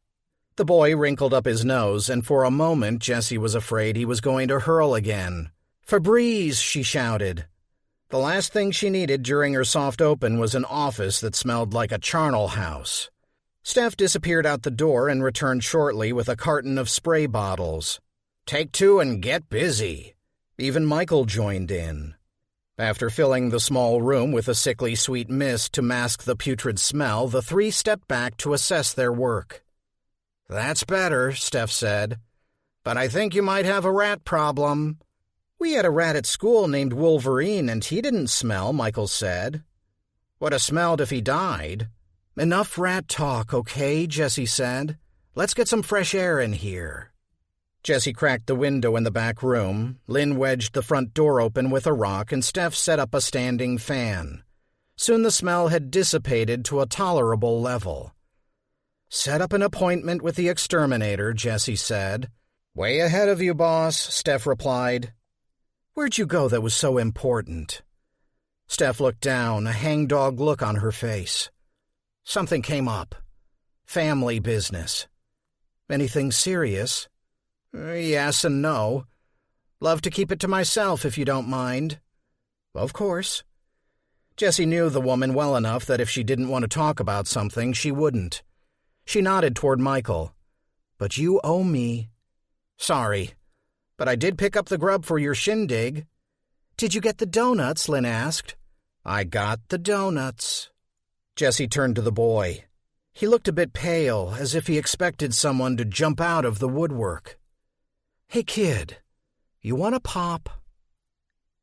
A few minutes later, Hannah Larson returned sans her husband. "Dad's going to grab a cab back so he can stay with his mom. How's the tummy, buddy?" Michael gave a root beer burp. "It's a lot better. You want to put on your swimsuit?" "Sure," he said, doing his best to smile. He had no interest in getting back in the water with whatever was down there in the deep end. But if he balked at the chance to swim, the questions would come fast and furious. And so Michael soon found himself at the pool's edge, tentatively dangling his legs in the water. "Aren't you going in?" "In a minute. I think it's going to rain." Looking across the pool, he watched as Jessie and the other women set food out on twin tables. Soft open, they called it. That meant that the motel was opening tonight, but not really. It didn't make much sense to him, but then again, adults did a lot of things that didn't make much sense. Like keeping secrets from kids, like smiling when they were actually sad. None of it worked, but they did it all the same. Jessie's hip warned her of the approaching storm well before her weather app did. Up until half an hour ago, the app showed smooth sailing. It wasn't until the first car pulled up containing Glenda Wicks that the sky had begun to sour. "So sorry to hear about you and Donovan," Glenda said as she gazed sadly at the spread of buffalo wings, stuffed potato skins, and donuts. Glenda was the head of the snack bar and a favorite of the students. Jessie placated her with a jumbo plastic cup of wine. Glenda and two couples had taken her up on offers to stay for the night at the Intermission Motor Lodge in exchange for filling out a brief survey. There were Glenda, the ever-charming Dr. Evans from the English department and his wife Helen, and Diane and Lisa. The latter two both worked in admin and had always gone out of their way to see how she was doing after the accident. "Quality turnout," Dr. Evans said as he munched on a stalk of celery. "The place looks great, Jess. Really it does." "So do you," Mrs. Evans added. "Such a lovely dress." "Thank you." She'd ordered the dress online and the fit left something to be desired. A couple of safety pins remedied that. She'd never been a dress kind of person. To her it always felt like putting on a costume. But the compliment helped. She had emailed out invitations to 24 or more friends, but had only received a few replies. She'd forgotten that when a relationship goes belly up, half of those friendships do as well. Dr. Evans took up the task of leading the conversation and was soon regaling the group with tales of his latest trip to Scotland. "The food is terrible, but the people are lovely." But the chat and the wine and the niceties were soon interrupted by a gust of rain so fierce that it threatened to upend the snack tables. "Just like the weather in Scotland," Dr. Evans cried. Steph tugged on Jesse's arm. "What's the backup plan?" Backup plan? There was no backup plan. A flash flood wasn't on her radar. "The office," Jesse said, hoping against hope that the air freshener was keeping the stench at bay. As Steph and Lynn herded the group toward the office, aluminum trays of hot wings in hand, Jesse looked out over the parking lot toward the pool. Thank God. Apparently the Larsons had the good sense to come in out of the rain. Mother and son were making a mad dash for their room. A particularly wild wind ripped the plastic tablecloth off of the nearest table at the same time it knocked over the lemonade. Jessie made a grab for the tablecloth and succeeded only in twisting her hip, bringing a stab of sharp pain. Wincing, she retrieved the boxed wines and limped to the office, a drumroll of thunder urging her on. Wood was waiting at the front desk when the group descended upon the office. "What's this? A movable feast?" "Ah," said Dr. Evans, toasting Wood. "A fellow Hemingway fan?" "Only Hemingway I know anything about is that Mariel. Almost 60 and still a knockout." Wood turned to Steph, who was cradling 2 aluminum trays. "Lighten your load?" "Thanks," Steph said as she handed over the tray of wings. Jessie stumbled into the room toting the red and white wine boxes. Her hair was wet and flat, her blowout having blown away with the wind. She surveyed the clutch of people huddled together in her office. "Thank you all for coming. It really means a lot." Lightning flashed, followed closely by a tremendous crack of thunder which shook the windows and made Glenda Wicks screech. The power dipped, but it held. "Especially in the middle of a monsoon," Jessie finished. Dr. Evans raised his cup. "I've yammered on enough for one evening, so I'll keep this brief. In the words of Mary Shelley, the beginning is always today. And so, Jessie Voss, may this new beginning of yours truly prove to be—" "Brief, dear," Mrs. Evans nudged. "Yes, of course. To Jessie." The room erupted in applause, and it was enough to make Jessie laugh and cry at the same time. She nodded to Lynn. "Let's get these folks checked in, shall we?" As it turned out, Glenda opted out of the free night. She explained that she had a skittish whippet at home that was probably demolishing the house. "He hates thunder," she said as she slipped out the door. 2 comped rooms, 2 surveys. Well, it was a start. "I think I drank a box of that damn wine all by my lonesome," Steph said. "Mind if I crash in one of the rooms?" "Give her 108, Jessie snickered. 108? That's where we found the cat skeleton." Steph gave an exaggerated shudder. "You're so kind." Jessie noticed a small vase filled with miniature white roses sitting on the front desk. "Who's this from?" "Oh," Lynn said, "that Mr. McKay. There's a card." Jessie retrieved the card and read, "Best of luck from the Midwest Independent Lodging Association."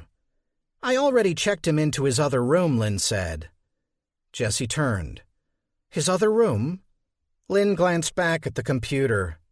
"He said he wanted to try a different room each night. Don't we do that? He said it was for his review."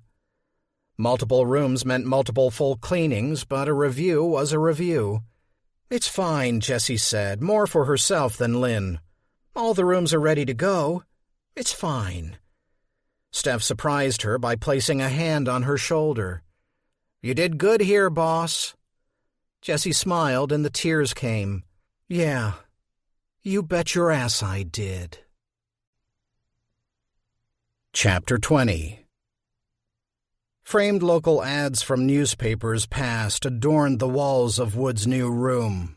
The one nearest him read, "Best prices in town, and that's no fib. Fibbers Liquors." A black and white photo accompanied the text, a young woman popping the cork from a champagne bottle. Maple City didn't really seem like a champagne sort of town. If anything, it was a Schlitz town, an old-style town. What the heck was that old brew with the Shakespearean name? "Falstaff," he said, snapping his fingers. That professor at the party with the verbal diarrhea would love that one. Wood had played dumb when the man asked him about Hemingway. Being on the road more often than not, he listened to a lot of audiobooks, and The Old Man and the Sea was one of his favorites. He knew that Papa was an Illinois boy, born outside of Chicago. He also knew the old booze-hound blew his head off with a 12-gauge. Funny how things circled back. The storm had made a surprise entrance, but that was all well and good with Wood. No reason to hang around and chit-chat with strangers when there was a bar stool with his name on it. His palm itched like hell. The girl at the front desk had found him a needle, but it hadn't done him much good. As soon as he was ensconced in his new digs, duffel tucked away under the bed, he'd gone to town on the splinter. He'd heated the needle with his lighter until its point turned black. Then he dug in with all the gusto of a prospector. As much as he poked and prodded his flesh, he couldn't seem to extract the last bit of bone from his palm. And each time he made contact with the splinter with the tip of the needle, it seemed to dig itself deeper, eager to burrow its way into his veins. Keen for distraction, Wood slipped out of his room, into his car, and was soon tooling down the town's main strip. Downtown Maple City had seen better days. The majority of the large storefronts were empty, and those that weren't were home to insurance agents and dollar stores. Wood had his pick of taverns. Oh, God, did he ever. In the space of 5 square blocks, he'd spotted Sullivan's Tap, Dee Dee's Bar, the Village Pump, Pappy's, and El Lobo Grease. Flags touting slots waved outside each and every one. None of the places seemed inviting, although he thought he could get a decent meal at the Mexican joint. He decided to circle the downtown area one more time before venturing to the outskirts, where he undoubtedly would find sketchier watering holes. He rounded the corner next to the Maple City Diner and spotted a sign he hadn't seen during his first pass: Blind Rock Tavern. And of course, there were the obligatory waving signs announcing that slots could be found within. He pulled over to the curb and parked behind an old Jeep. Why this place, which looked from the outside like every other joint in this burg, caught his interest was beyond him. He just had a feeling about it. And Woodrow McKay made a habit of following his gut. The itch in his palm flared, and he jumped out of the car, determined to drown the irritation with a shot of Jack. The one thing Wood required of a bar was that it was dark as hell, day or night, and the Blind Rock had that in spades. The sound system pumped out contemporary country, while football was the main event on the flat screens. Aside from 2 old boys playing pool in the back and a woman feeding bills into a slot machine, he was the only customer. Instead of bellying up to the bar, he opted for the comfort of one of the booths. Sliding in, he couldn't help wondering how many of these dives he'd visited in his lifetime. Probably best not to linger on that thought. "What can I get you?" The disembodied voice came from behind the bar. "Shot of Jack and keep 'em comin'. Man after my own heart. Gimme a sec, I gotta change this damn music." The country song cut out, replaced by the musical stylings of Mr. Jimmy Buffett. A man popped up from behind the bar, his Hawaiian shirt confirming his love of everything Margaritaville. "If I gotta be here during the doldrums, I'm gonna play what I wanna play." "You serving food?" "Kitchen's on a temporary hiatus until I can find a new cook. But if you're starving, I can throw a frozen pizza in the toaster oven. I was gonna make one myself. You're welcome to half." "Sounds good. You like pineapple?" "I do not." "Pineapple on my half, then." The man reached for the Jack Daniels and paused. "Those lushes drank all my Jack last night. Gonna have to run downstairs and grab you a fresh bottle." Wood nodded, and the burly fellow disappeared through a doorway. Pulling the needle and lighter from his coat pocket, he baptized the needle with fire before digging once more into his palm. He couldn't see what he was doing, but he could feel that he was getting close, making progress. He gave the needle a sharp twist and felt the splinter shift beneath his skin, making contact with a nerve. Blood and bone mixed. Wood swerved back into his own lane, barely missing the oncoming truck. "Sorry, my fault," he called back to the semi as it vanished into the night. "I dropped my smokes is all. Sorry again." He fumbled with a pack of cigarettes and slipped his finger inside, hoping to pull out one last smoke, like pulling a rabbit from a hat. Abracadabra, alakazam. But no such luck. The pack was empty. He held it over his mouth and shook the last loose bits of tobacco onto his tongue. "Just a pinch between your cheek and gum," he snorted as he tried to maneuver the mess with his tongue. When that didn't work, he spit it onto the pile of hamburger wrappers and ATM receipts that littered the passenger seat. Another 18-wheeler whooshed past, kicking up snow and causing his car to slip on the ice. The sign on the bank in the last town had read -10 degrees. -35 degrees with wind chill, the radio said. "But I'm as warm as a bug in a rug," he hooted as he blasted the heater and threw back another swig of Dickel rye. "Warm as a goddamn lightning bug. No, a firefly. Warm as a goddamn firefly." "Don't mind if I join you, do you?" the bartender asked as he set twin shot glasses on the table. Wood flinched and nearly drove the needle through his hand. Where the hell was he? "Easy, buddy." Then, noticing the needle in Wood's hand, "That's not drug-related, is it?" "No," Wood said, holding up the needle. "Trying to fish out a splinter." "Ah, splinters suck ass." He poured 2 shots. "What's your handle, partner?" "Wood." "Well, that's fucking ironic." "Good to meet you, Wood. The name's Riggs." The man raised his shot glass high. "As you slide down the banister of life, may the splinters never point in the wrong direction." Wood took hold of the shot glass and downed the whiskey. It burned, but not enough to tame the pain in his palm. "Men's room?" Wood asked, sweat rising on his brow. "Shitters that way." Riggs gestured toward the back of the room near to where the old men were cheating at pool. Wood rose and quick-stepped it past the row of beckoning slot machines and slipped into the bathroom. The scent of urinal cakes was heavy in the air. He gripped the edge of the sink and stared into the decal-encrusted mirror. The man who stared back at him looked frightened as hell. "I was on the road." He spat into the sink, half expecting to see flecks of tobacco, so strong was the taste in his mouth. What the ever-loving fuck? As he stared, he felt his innards shift as if great writhing worms moved within his belly. He pulled his newly filled vape from his pocket, put it to his lips, and inhaled deeply, begging the mist to calm his stomach and his head. As the vapor settled in his lungs, his eyes widened and his pupils shrank to points. Good. It's going to be okay, you hear me? It's going to be okay. The man in the mirror didn't believe him one bit. Wood took another hit off the vape, and another, and another.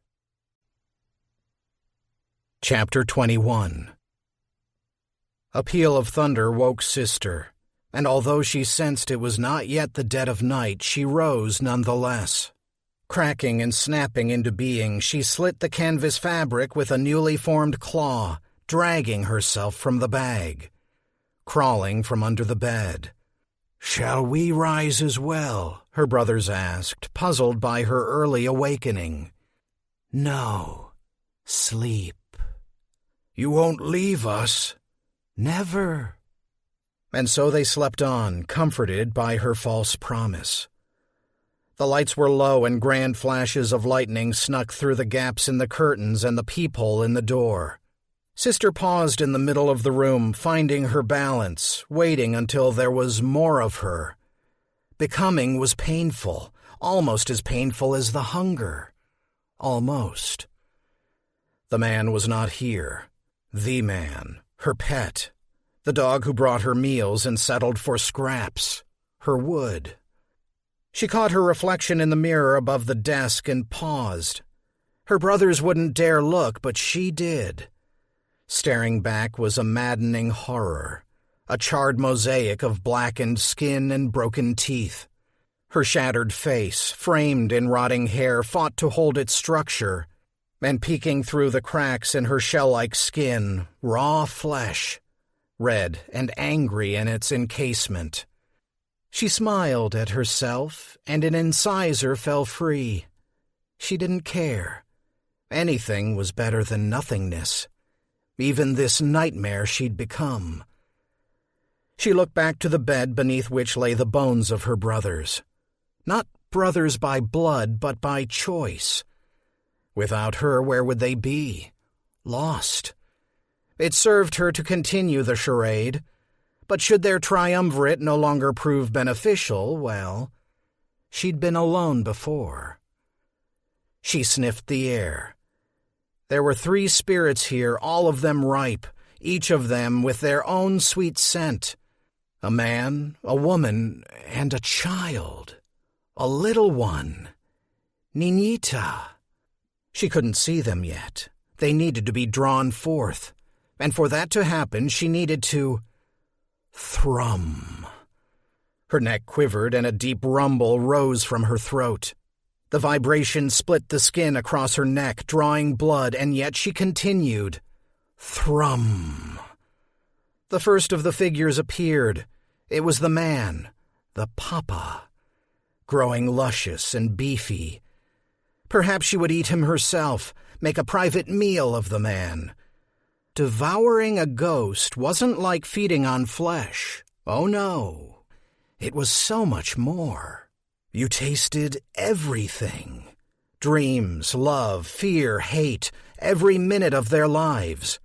And yes, their deaths. Their deaths were the most delicious morsels of all. They filled her up, gave her strength to become. Yes, she'd feed on him alone. Thrum.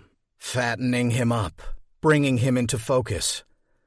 The ghost was aware of her now and turned. In his face she saw delicious terror. Sister raised her clawed hands, claws growing longer by the second, ready to rip him to shreds. A soft cry came from behind her, and she paused. Whirling about, her spine splintering, she came face to face with a wisp of a child hovering in the corner. The little one. Looming large above the ether-like child, a memory sparked deep within Sister's ruined skull. There was another girl once, older than this and wearing a homespun dress. Something was perched on her shoulder. A bird. Before Sister could capture the memory in whole, the little girl slipped through the wall and into the rain. Michael stood at the window and stared at the glowing neon sign across the parking lot. Even though their room was protected by an overhang, the wind had kicked up and errant drops of rain beaded and trickled down the glass. Michael pressed his eye to the window and looked through a cluster of raindrops. The neon sign bulged, the 2 faces twisting and distorting. Dad had returned about an hour ago and crawled into bed. There was whispered talk between his parents from which he could only glean snippets. A house, a visit, a new beginning. Whenever his parents colluded like this, it usually meant he wouldn't like the outcome. Like the hushed conversation they'd had when he came home fired up after visiting the adoption dogs at Union Square. He had pled his case vehemently, but after conferring, his folks had tried to sell him on a goldfish instead. He'd said no to the fish, more out of disappointment than anything else. And so the Larson family had gone petless. Until now. Not that the cow was a pet, not that the cow was even real, but one of the hushed secrets she had told him was that she was his cow, not Jessie's, his. She also told him to keep his eyes open. Michael breathed on the glass, fogging it. He wrote "moo" in the moisture and watched it evaporate. His stomach dropped. Oh no! A piercing cry broke his concentration, and he tripped himself up, stepping back from the window. The cry came again, distant and close at the same time. Was the person outside? Were they in his head? Thunder rolled, and Michael looked back to his parents. They were entwined on the bed, oblivious to the storm. How was that possible? Dad didn't like storms. One crack of lightning, and he was up and pacing. He lied and said that he found storms exciting, but in reality they jangled his nerves. Michael could tell. But now, both of his parents were dead to the world. A razor-sharp shriek nearly split his head in two, and this time he could tell who was calling out, but not what they were saying. It was a girl, and she was crying. "Ayúdame!" That's it. Time to wake his folks. "No," said the cow, who was Elmer but not Elmer. "Go. Now." With competing voices in his head, Michael ran to the door, released the deadbolt, and dashed into the windswept night. With the last of her guests off to their rooms and Steph and Lynn gone as well, Jessie could finally reflect upon the evening, despite the rumblings of the storm. She felt good, like she'd snapped a piece of the puzzle that was her life into place. Plenty of pieces to go, but tonight? "Why did you buy this motel?" The kid's words came back to her, throwing a monkey wrench into her reverie. It was an important question, but he'd put her on the spot. Still, it was a loose thread she wanted to pick up. "Because I saw its potential," she told the coffee maker with confidence. "Nope. Because it called out to me. Warmer." Annoyed at herself, Jessie stepped behind the front desk and skirted into the back room. Off came the dress and on came her T-shirt, this time a pink Aledo Rhubarb Festival tee. Because... colder. Because... colder. Resigned to the fact that she wasn't going to crack it tonight, she crawled into bed and pulled up the covers. A deep thrum roused her from her sleep, and when she heard a distant scream, she shot out of bed. Thunder boomed. The lights in the office flicked out. Jessie scurried to the front desk. The neon sign was out, as were the golden arches across the street. She reached for her phone and tapped on the flashlight icon. The harsh LED light pierced the darkness. Something swatted the phone from her hand and it went flying. It hit the far wall and landed on its flashlight side with a thud. Darkness returned. Jessie stepped back, and as she did so, her right heel landed on something cold and familiar. It was a bare foot. She could feel the toes quite clearly. A pair of arms slipped around her middle, and a hollow voice whispered into her ear, the words riding on fetid breath. "Warm me." Chapter 22. The pizza burned the top of Wood's mouth, but he barely felt it. Not even the 5th or 6th shot of whiskey could awaken the exposed nerves. He ran his tongue over the roughened skin. Like eating Captain Crunch with crunch berries. The childhood memory made him giggle, and he took another toke off the vape. He was running low on liquid, but there would be more, much more. In fact, Woodrow McKay was set for a good long time. "You mind taking that outside, buddy?" Riggs asked, approaching the booth. "It's getting a little whiffy in here." "You got a ban on vaping?" "No, but come on." The bartender wrinkled his nose. Wood grinned and took another hit, exaggerating his enjoyment. "Then what are we talking about?" His lungs were burning, but the mist filled a need that he couldn't quite put his finger on. Finger. Riggs frowned. "Geez, I give you half my pizza and this is the thanks I get?" One of the older fellows at the pool table cupped his hands and shouted, "Did you tell him to cut it out?" "I did, T-Bone, but..." "But what?" "Gimme a second." "It's giving me a headache." Riggs leaned into Wood. "Man, you're pissing off my regulars." Wood clumsily rose and leaned in toward the bartender. "And you're pissing me off." The words were out before he knew what he was saying. Too much. He'd taken in too much of the liquid, and now it was in the driver's seat and steering him toward the edge. "Don't you get up in my grill," Riggs warned as Wood moved even closer. Wood's lungs seized and his lips curled back. Yup, he was definitely just along for the ride. "I'll do whatever the fuck I want." He took a swing at the bartender, who, though sporting a beer belly, knew his way around a belligerent patron. Riggs dodged the blow before delivering one of his own, sending Wood tumbling to the floor. Wood's forehead slammed against the steering wheel as the car plowed into the ditch, the airbag remaining stubbornly encased. A bright pulse of white light accompanied the pain that shot across his brow. "I'm dead." But no such luck. The engine clattered for a moment, trying to remember its job, and then gave up. Wood felt a warmth and realized that he'd pissed himself in the crash. Another highlight of a banner day for McKay. Easing himself off the wheel, he felt a pop in his neck and felt a tingling rush spread down his shoulders and spine. That can't be good.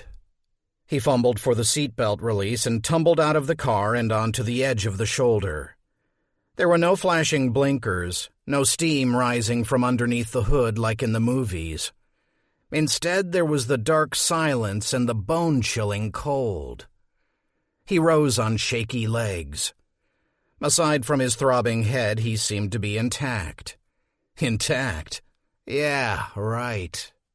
As he saw it, he had two options. Stand here next to a wrecked, uninsured vehicle and flag down the next trucker, or... He stepped around the car and took off across the field. Without gloves, his hands began to numb. The tilled frozen earth made for uneven travel, and he stumbled as often as not. Undeterred, he continued on. Freezing to death had a nice ring to it. Better than wasting away in prison, for that's what was awaiting him, wasn't it?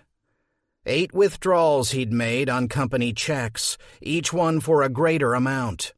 His brother would never forgive him for that. The clerk's position he'd offered Wood came only at the behest of their sister, and he'd screwed it up, willingly and with gusto. Where had the money gone? Better yet, where hadn't it gone? $57,000 didn't go far when you were intent on spending it. Liquor, yes. Women, sure. The horses, of course, of course. With each action, he divorced himself from the old Woodrow McKay until he didn't recognize the person in his mirror. And so, with the final 1,000 retrieved from ATMs, he'd lit out in search of one last hurrah. The night was a montage of greatest hits, all sins indulged. The final chaser was to be a dive into the Mississippi River, but as he slowed on the bridge between Iowa and Illinois, he'd balked. Instead, he drove on, perhaps hoping to outdistance death and debt and his brother and, well, the whole damn mess of his life, curbing the occasional urge to steer toward the headlights of an oncoming semi. But then his escape had come to a screeching halt, and now he was walking across a frozen landscape, stripping off his coat and kicking off his shoes, marching toward his death.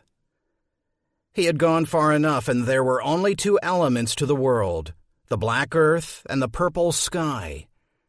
But no, there was something else, jutting below the horizon, a faint halogen light illuminating a tangled tree.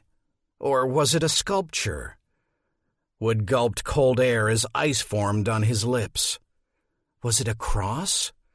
He began to shiver, as much from the realization as from the sub-zero temperature, and in a rush of blind emotion he ran toward the light. His foot caught on an embedded stone and he went down hard, his forehead receiving its second blow. He struggled to his knees and realized that his muscles were growing stiff, and he imagined rows of chickens in the frozen food aisle. Which came first, the chicken or the... He sat back down, his legs splayed, one sock off, one on. Damn stone. If it hadn't tripped him up, he would have... What? Get real. If it hadn't tripped him up, he would have frozen a bit farther off, that's all. He stared at the offending stone. It was blackish red, the color of blood in the moonlight. He realized it had a gray companion on either side, and those companions had companions of their own. Turning his stiffening neck, he saw that he had stumbled into the center of a circle. What the hell was this? A trickle of warmth raised the hairs on his arms and neck. Is that what freezing to death felt like? The opposite of freezing to death? Take, a voice said. Who's there? Take. This must be it. The moment when his brain froze solid. He was hearing things. What do I take? Each word was an effort. The warmth traveled down to his fingertips and melted the soil beneath. Dig. He dug, and when he unearthed the collection of dark bones, he blindly followed the voice's command. Eat. Wood McKay sat in the middle of the field, growing warmer as he gnawed on the cold, charred bone. Shit, man, you made me do it. Wood opened his eyes and found he was staring at the bartender's feet. His nose was painful and wet. Let's get you up. Riggs hauled Wood to his feet and set him back in the booth. Sheesh, that's a busted nose if ever I saw one. Wood put his hand to his face and it came away bloody. He deserved it. That and more. I can snap it back in place if you want. Or you can tell me to go to hell, take your pick. Do it, Wood mumbled. Riggs slid Wood's final shot of Jack toward him. Down it when I'm done. He set both thumbs on either side of the crooked nose. 1, 2, crunch. Wood's eyes went wide and he howled. Not because of the pain in his nose, which was something fierce, but because of the pain in his palm. The snapping back in place had reignited the throbbing sting of the buried splinter. He grabbed his latest shot of whiskey and doused the wound. He'd expected the red hole to roar, but there was no change in the agony. It spread up his arm, across his chest, and to his heart. A gripping, screaming pain the likes of which he'd never known. Not true. Wood's heart sank as the realization kicked in. A thunderclap echoed from outside and the power dipped. The woman sitting at a slot machine cursed as her game rebooted. What time is it? Going on 10:30? 10:30. So early, and yet there was no doubt. He'd felt this driving, stabbing sensation before. Only once. When I tried to leave her. Wood jumped up, startling Riggs. Whoa, buddy. You want me to call you a cab? Let me call you a cab. With the bartender calling after him, Wood raced for the door, knocking over chairs as he went. 10:30. She was coming. And he wasn't there. Chapter 23. Wake up! Peter hovered above the bed where Hannah and the other Peter slept. Slept. While their son was moving ever closer to danger, things were waking in this place. Bad things. How could they sleep? He felt a rush of wind as the boy slipped out the door. Peter strained against the grip that Whisper had over him. The demon dug deep, ripping at his mind with tooth and nail, bleeding him of memories. High school friends, books he'd read, tender moments with Hannah gushed from the wound and dissipated into the massive black shroud in which he was imprisoned. So be it. Let them go. Nothing mattered but Michael. You want more? Here. He tore at his own injury, flinging snippets of his life left and right. This sudden turnabout startled the demon, and it cried out. Back! Bad! I've got to follow him. No. I've got to warn him. No! Peter turned on Whisper. If you try to stop me, I'll split myself in two and drown you in life, every single second of it. And then you'll be alone, half of what you were, wounded and alone. The thing shuddered at this. Threatening and posturing, it flapped about, hating him and hating this prison. But it did not strike. "Let's go." The moment Michael stepped outside, the world went dark. First the streetlights, then the motel itself. The last thing to dim was the neon intermission motor lodge sign. Emergency lights came on, doing their best to replace all the illumination that had vanished and doing a poor job. Another scream pierced the night, seeming to ignite the sky with streaks of fire. There was no question about it. It was a little girl, and she was one floor below. Michael headed for the staircase, his bare feet pat-pat-patting on the cement. As he bounded down the stairs, leaving the protection of the overhang, sharp rain stung his face and drenched his pajamas. He reached the bottom row of rooms and paused. What would he do if he found her? The girl. She was crying out for help, but from what? How was he equipped to do anything? Even the short dash down the steps had him winded. He should go back upstairs and get Dad.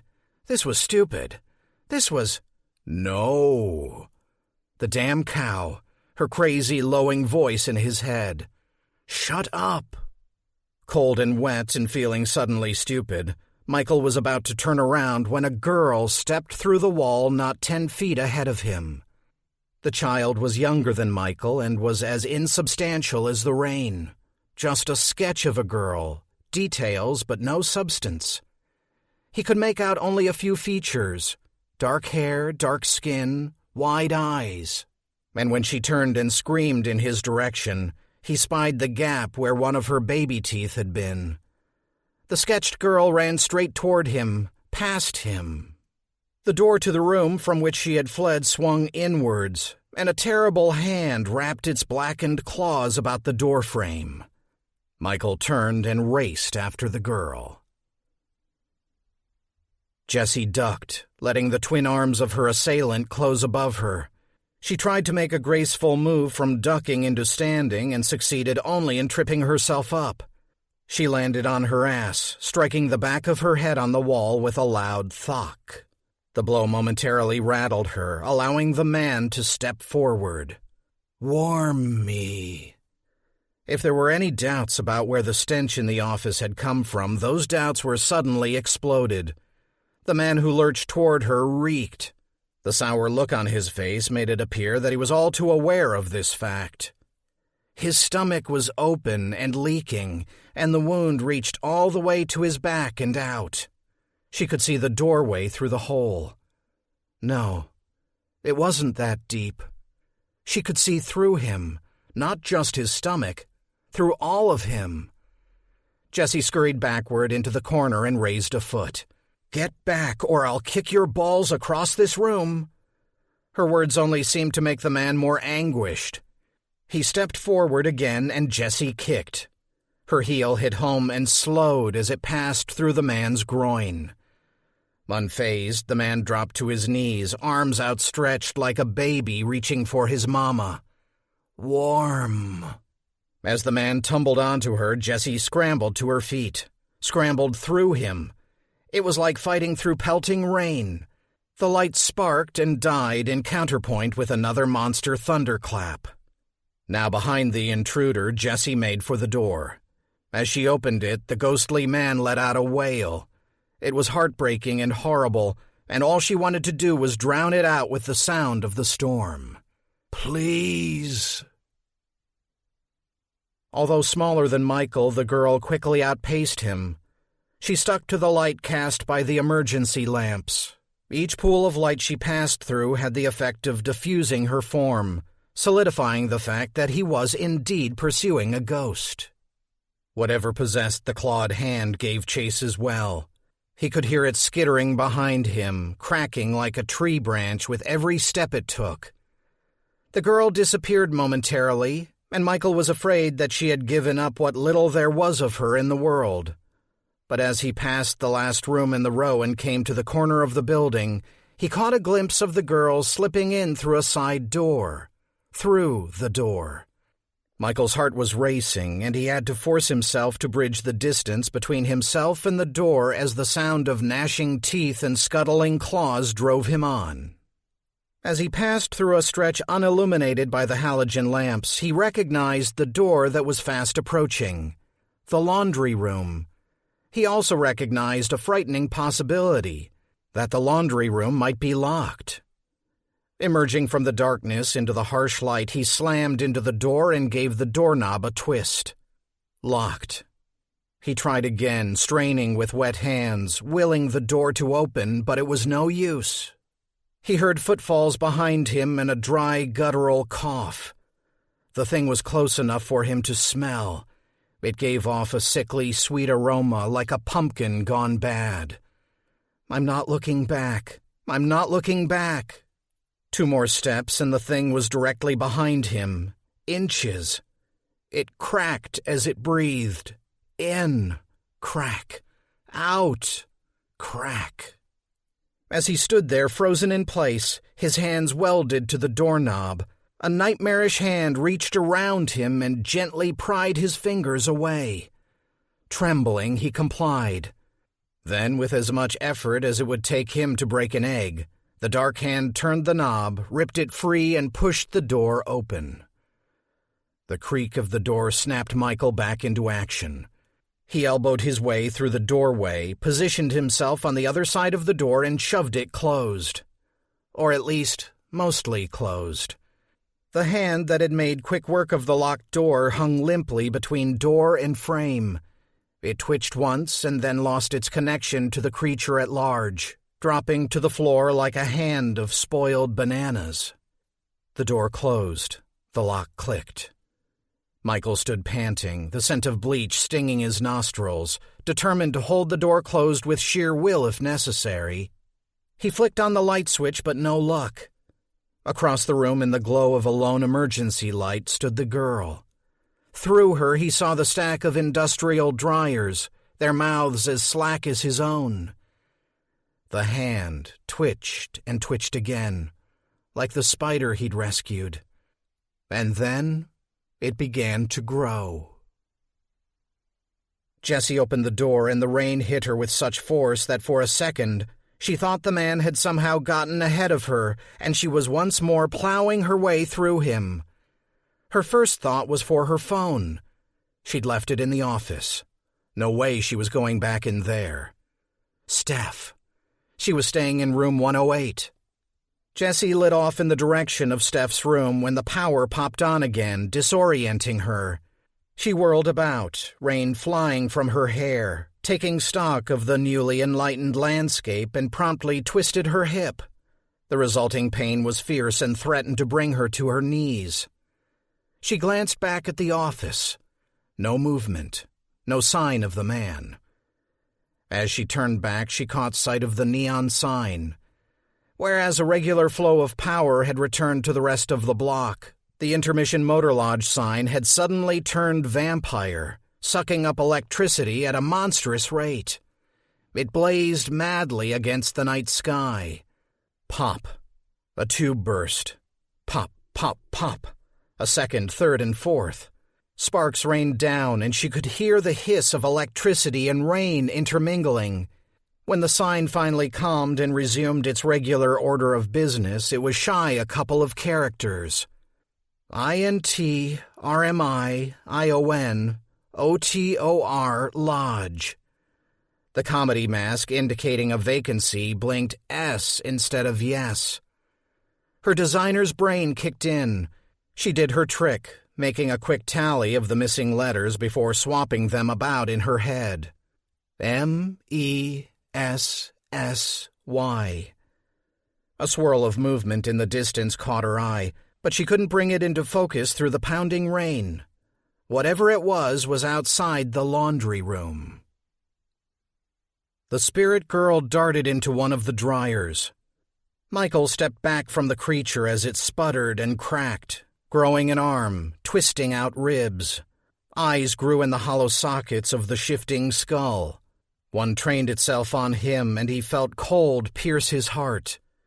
As soon as it had grown 2 hands, it lurched forward, dragging itself with new arms. It moved past him, making its way toward the girl in the dryer. "Leave her alone," he cried. It didn't matter the girl was mostly air. She was terrified. The creature kept moving. He had to do something. Michael looked about, his eyes lighting upon a laundry cart loaded down with miniature shampoos and other toiletries. He grabbed it, aimed it directly at the thing, and charged. The cart's squeaky wheels alerted the thing of Michael's approach. It whirled about, catching the brunt force of the cart square in the mouth. Its face shattered like obsidian glass, revealing raw meat beneath. "Come on," Michael shouted as he dashed for the door. "Come on." He didn't look back to see if it was following him. Looking at it hurt. Plus, he could hear the thing shoving the cart aside, moving his way. Michael yanked open the door, ready to race to Dad. Yes, Dad, and came face to face with a wall of smoke. The entire door frame was filled with it, swirling hypnotically. It was as if one of the storm clouds had come down from the sky and was now blocking his path. The smoke billowed into the room. It engulfed him before flowing past. But in that moment, when it blotted out the world, he had heard someone whisper, "Stand back, buddy." Dad's voice. He stood back as he'd been told, and the smoke condensed, forming itself into the crude figure of a man. It stood between Michael and the snarling black demon. Sister stopped in her tracks, watching in wonder as the smoky man approached. She twisted her head, trying to get both eyes to focus on the figure. How could it be? He was changed, but it was still he. Whisper. A thrill went up her still-knitting spine. Family. At that, the dark figure lost all coherence. It collapsed into a swirling mass. She stepped forward, arms outstretched, and the whirling cloud retreated, howling in fear and spitting off wisps of itself. Frantic to escape, it rushed the boy, jetting through the air and down his throat. Michael recoiled as the gush of blackness poured into his mouth. It was like breathing thick smoke and swallowing broken glass at the same time. He trembled and choked, his lungs fighting to be rid of the invasion. And when his spasms subsided and he reopened his eyes, he found the creature inches from his face. Its eyes bore into his, shifting from red to black to white. Its mouth twitched, splitting its lips, multiple tongues darting in and out. The nightmare reached out with one careful finger, sliding the nail between his teeth. Pressing gently, it lowered his jaw, opening his mouth, and peered inside. Michael's stomach clenched as the nail in his mouth turned claw, grew, and snaked toward his gullet. The power kicked in and rows of fluorescent lights flooded the room. The thing rose up in the sudden light, one face splitting into two arms into 20, fanning itself out, brushing the very ceiling in joy and anger. Reaching its full height, it dashed itself to the floor where it shattered. Pieces scattered everywhere. Its jaw hit Michael's foot. It turned pale gray before collapsing into dust. Soon there was nothing left but dust and bits of ashen bone. Michael stood in the aftermath of the creature's self-destruction, swaying and fearing he'd topple over. He shot a look at the girl in the dryer. Her eyes met his, and then she faded away like breath on glass. All was silent in the laundry room save for the sound of rain coming through the door. And his father's voice. "I've missed you." Jesse found the laundry room door open. Inside was the boy standing wet and barefooted on a floor strewn with ash. "Michael, my God, are you okay?" The boy smiled. His PJs were soaked through and hung loosely on his thin frame. And still he smiled. "I'm fine." "What are you doing in here?" Michael looked around the room. "I don't know." "Let's get you back to your room." "Okay." Jesse grabbed 2 towels, one to place around the child's shoulders, the other to cover his head, and she led the boy back out into the rain. When they reached the Larsens' room, she knocked, and the boy's mother answered. "Oh my gosh, you're soaking wet. What were you thinking?" Hannah said. "I must have been sleepwalking. Sorry, Mom." The pass-off complete, Jessie beat a path to Steph's room. Her friend greeted her at the door in her underwear, her hair smashed to one side. Jessie slipped past her and into the room. "What the hell, Jess?" Jessie steeled herself before saying, "I'm shutting this place down." Chapter 24. Wood pulled into the parking lot, the car hitting the curb with one tire and scraping bottom. The door to his room was open. Fighting through the whiskey and the rain, he stumbled to his room. The duffel was sticking half out from under the bed. A trail of ash led to the door. Gone. Frantic, he stepped back out of the room. She could be anywhere. They could be anywhere. A sharp pang ignited in his palm, and he almost cried out. He bit at the flesh, trying to gnaw the pain into submission. He held out his hand, and it curled in on itself, cramping horribly. All save for the index finger. It was pointing. Still reeling from the jack and the vape, Wood followed his finger. In his drunken state, he stumbled sideways and thumped against a motel room door. A man with a dour look poked his head out of the room. It was the professor, Dr. Verbal Diarrhea. "Some of us are trying to sleep." Wood plowed on, and when his finger twitched right, he went right, until he found himself standing in front of a second open door. The laundry room. Stepping inside, he found what he was after. He could hear her voice whispering low, but he couldn't make out her words. Grabbing a dustbin, he gathered up her bits and pieces, filling a laundry bag and cinching it tight. Wood made his way back to his room and set the deadbolt. He placed the bag on the bed, and instantly her voice rang out cutting and clear. "You left us." "I know. You left me. I'm sorry." The laundry bag shifted as if threatening to open. "New bargain." "What?" "Come close." Wood obeyed. "Open."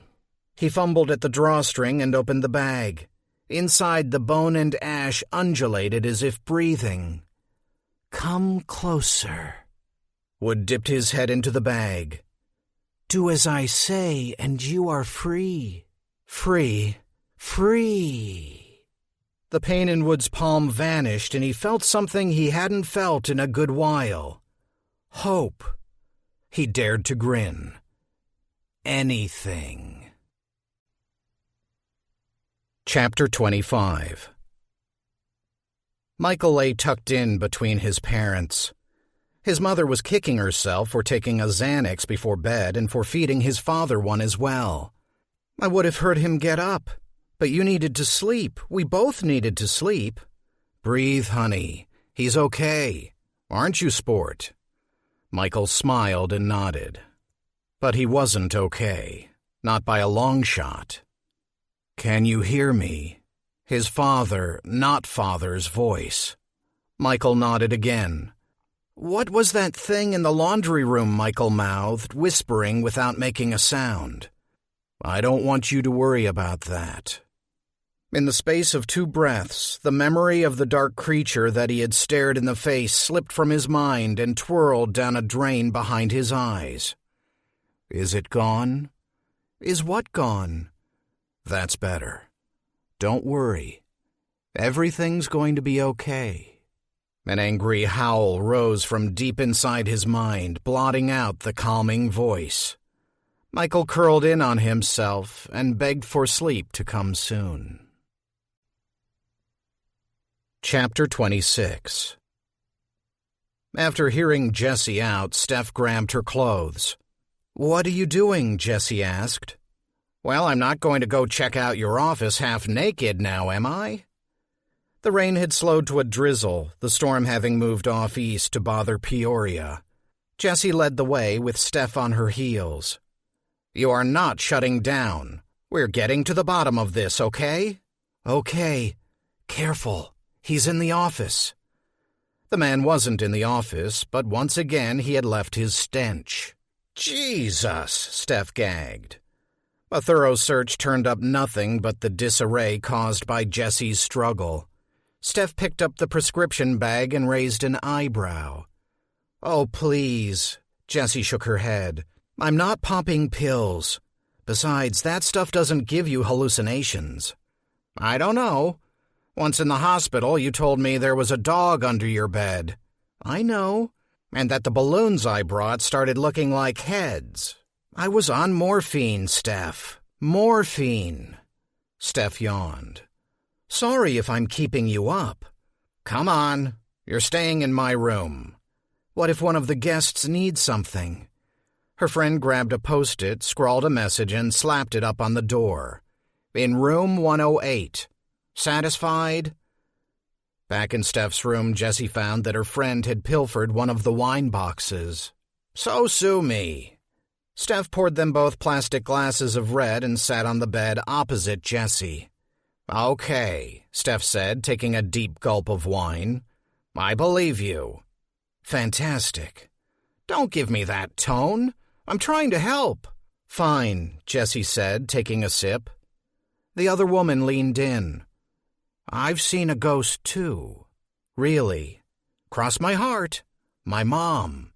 Okay, but shut up and listen, will you? It was a week after she passed. There was always bad blood between us, so I was surprised when she popped in on me out of the blue. It was in our kitchen. I was baking bread, not her recipe, her sister's recipe, when she was just there, okay? You saw her. No, but I knew that she was snooping around. I could feel it. There was bad blood with her sister, too, so I figured she was pissed that I was baking her recipe.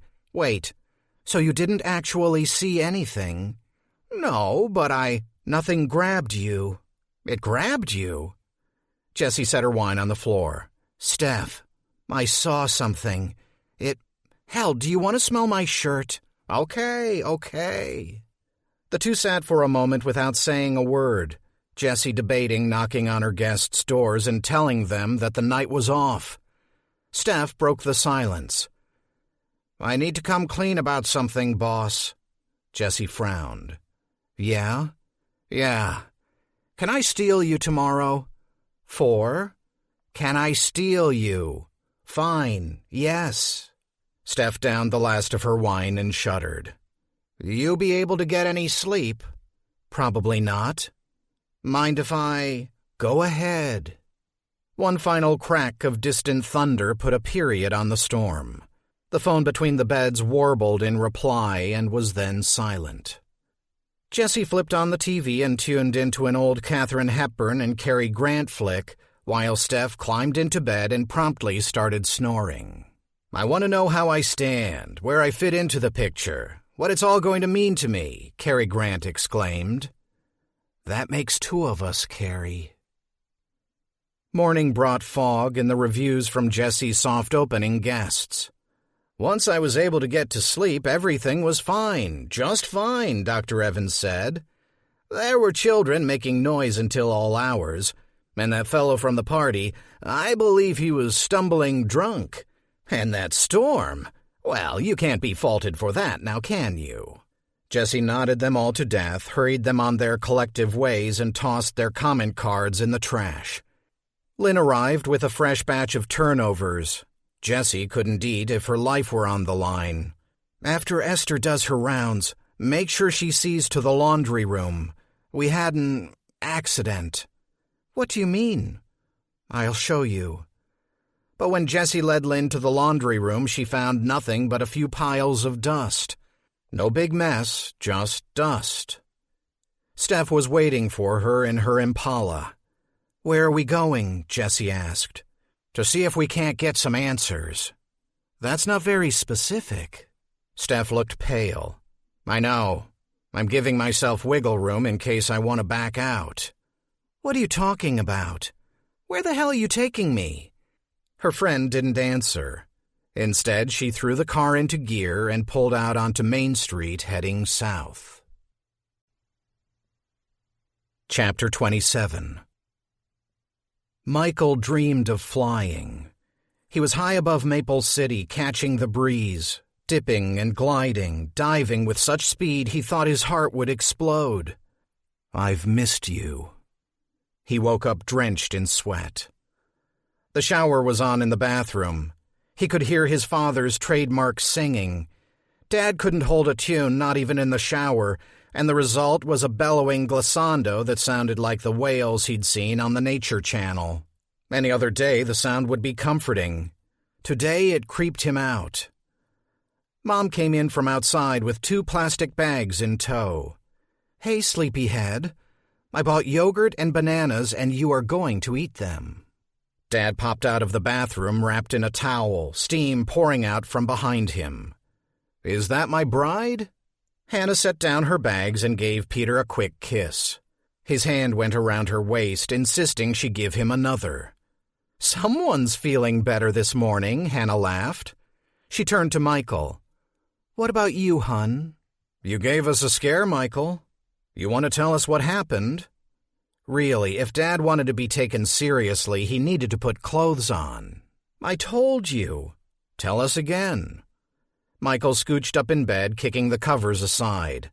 "I was sleepwalking." His mom sat on the end of the bed.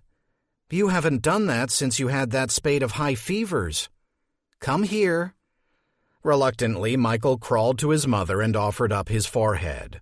"I'm fine, see?" "Cool as a cucumber," Hannah said. She raised a finger. "Symptom countdown." "Come on, Michael." It was a game they'd played when he was sick, a way for him to share what was ailing him. Joint pain, itchiness, bad stomach, while not dwelling on it. In the past, he would shout out his symptoms like Captain America, announcing to the world that he had a sore throat and blurry vision and gas. No more. "I said I was fine. Stop badgering me, Hannah." His words caught the entire Larson family off guard, including himself. "Hey now," Dad said. "We don't talk like that in this family. You tell your mother that you're sorry." "Sorry," Michael blurted out. "What the heck?"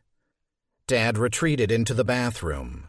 Mom looked at him quizzically but didn't pursue his outburst. Instead, she handed him a blueberry yogurt and a plastic spoon. "We need to talk." "No, we don't." "I need to explain." "Go away."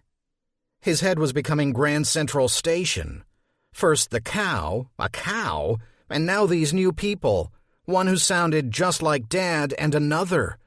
The other hadn't spoken, at least not yet, but it made its presence known. Even now it was screaming. "Mom?" "Yes, honey." "Can I have an aspirin? Do you have a headache?" "Yes," he said, lying. He was hoping the pill would quiet the cacophony, still the horde. "How about an ibuprofen? The doctor says you'll tolerate that better." Mom. He knew his sickness had changed her, weighed upon her. She was always the free spirit, dragging his father and him to neighborhood fairs, flea markets, and anything that had a Groupon discount. She drank a bit too much wine at Christmas and forced her 2 city boys to go camping in Maine. But ever since his cancer, she was diminished, and it made him sad. "Maybe we can go to the fall festival," he asked, trying to throw an enticing lilt into his voice. Dad had mentioned the festival a couple of times to no avail. Michael gave it another shot. "Play skee-ball?" His mother picked up on his tempting offer. "Ride the Ferris wheel? Eat fried food? Finish your yogurt." The two smiled at each other, for a moment seeing an earlier Michael and an earlier Hannah sitting before them. "I'll talk to your father. In the meantime, you need to get dressed, mister. We've got an appointment to go see a house." Michael shuddered. Or had the one inside him shuddered? "What house?" Hannah took her son's emptied yogurt container and spoon. "The house that Big Bear bought." As soon as his mother's back was turned, Michael felt an incredible urge to remain rooted to the bed. When his father came out of the bathroom and called for him to bathe next, he reluctantly complied. The water from the shower brought back the previous night's rain as well as his encounter in the laundry room. "Don't worry." The voice rose up inside, speaking to him from a place within where the darkness from the laundry room had gone into hiding. Michael had often wondered what his cancer might sound like if it could speak. He imagined it might sound quite similar to the hollow voice that spoke to him now. "I'm here." Michael scrubbed his face hard with the harsh motel soap, wishing his new companion down the drain. Chapter 28. The hangover awaiting Wood when he awoke was big and boisterous, and he promptly threw up for the first time since college. Steadying himself at the sink, he felt a sense of renewal despite the rope of drool hanging from the side of his mouth. He wiped it away and treated himself to a handful of cold tap water. Freedom. It was a ways off and would take some hefty effort on his part, but she had said it was there for the taking. Wood moved quickly about the room, gathering up his things. Imagine getting a reset. Having the chance to erase the past 5 years, moving on, putting this all behind. He had waited up in case a late-night feeding was on the docket, but apparently those who dwelt in the ashes had taken the night off. Did it mean that he should swap rooms or no?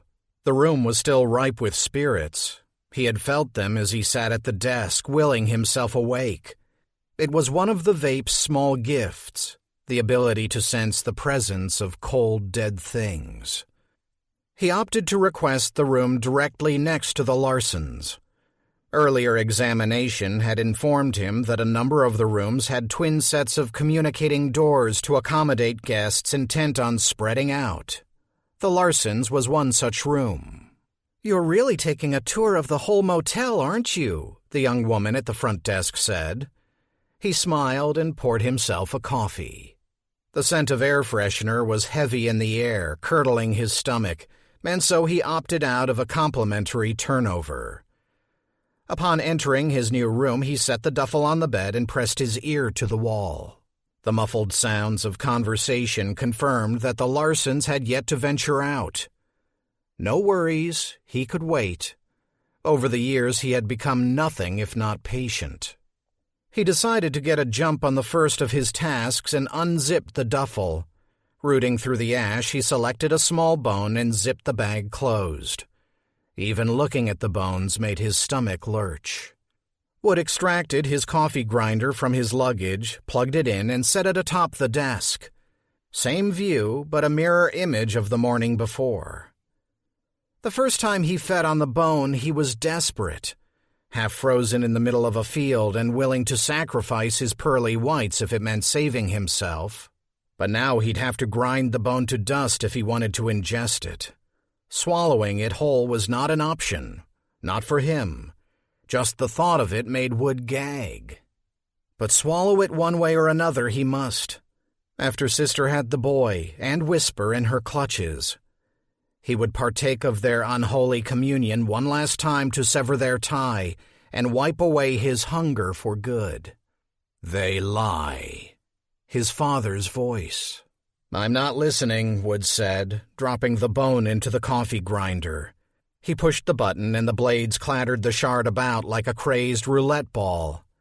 "They're playing you for a chump." He turned the grinder off and removed the lid.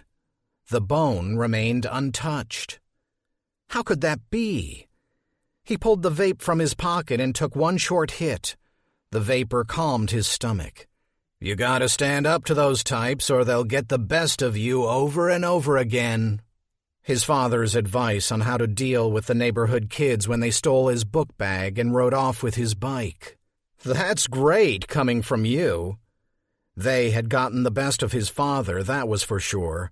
The company worked him for the better part of his life only to fold up shop a year before his retirement. Reluctantly, Wood placed the bone in his mouth and tentatively bit down. It crumbled as easily as a Smarties candy. It wanted to be chewed. He spat into a plastic cup. Nothing but powdery ash. Not even a hint of moisture from his mouth. Dry as a bone. He had wanted to swallow it down and be done with it, but he had been told to wait, ordered to wait, until Sister has the child. They'll leave you with nothing if you let 'em. Shut up. He heard a door slam next door, and when he ran to peek out the curtains, he caught the Larson kid's eye as he passed. When he was certain that the family was in their car and gone, Wood opened the door on his side and tried the communicating door. He was pleasantly surprised to find it unlocked. Chapter 29. The loving pet food silo towered next to the railroad tracks, shrouded in mist.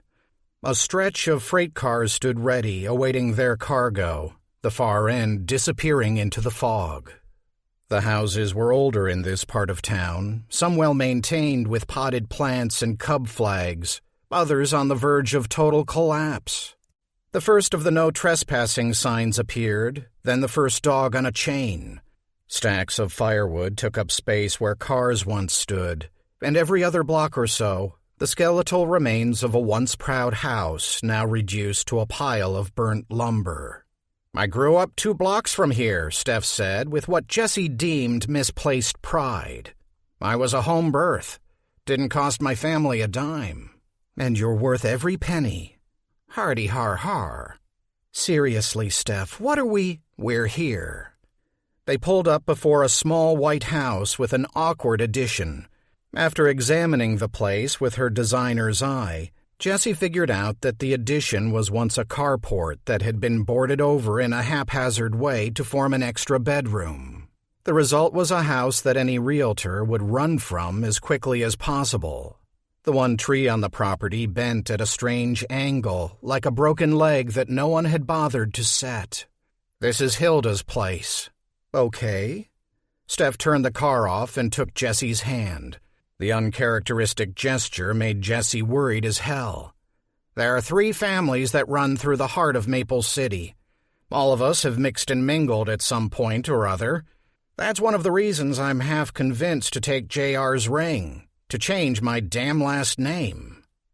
Jessie waited for an explanation that never came. Remember that call I got? When I bugged out and left you with the kid? How can I ever forget? Steph got out of the car and Jessie followed suit. This is why. An old pit bull next door barked incessantly. Although unchained, it didn't venture near.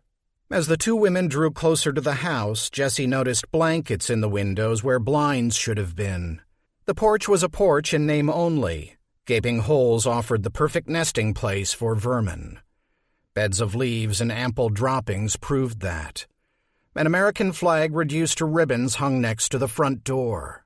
Steph winced and knocked. When there was no answer, she knocked again, harder this time. Hilda, open up. I don't see a car, Jessie offered. That's 'cause there ain't none, said Steph, slipping into a dialect Jessie hadn't heard her friend use before. Steph gestured for her to wait and then circled the house. When she returned, she seemed pissed. She's in there, but she's hiding. Who? Who's in there? Pulling a bit of wire and a miniature screwdriver, the type they sold at Eklund's pharmacy for adjusting eyeglasses, Steph went to work on the lock. A second later, there was a click and her friend swung the door open. Heat wafted out of the house, and with it the scent of... What was that? Vapor rub? Disinfectant?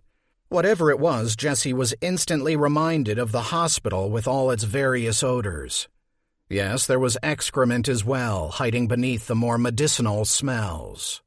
The 2 stepped inside, leaving the comparatively bright day behind as they entered the cloaked darkness of the small house. A lone parakeet eyeballed them from the corner in its newspaper-lined cage. Jessie hated birds, always had. Her elderly Aunt Bix had owned an enormous parrot by the name of Titi, whose main source of joy was biting little children's fingers. But Aunt Bix insisted upon her niece petting Titi if she wanted a silver dollar. What's wrong with you, Jess? Show Titi some love. Over the course of her childhood, Jessie had amassed a treasure trove of silver dollars and endured her share of bites. This bird simply stared.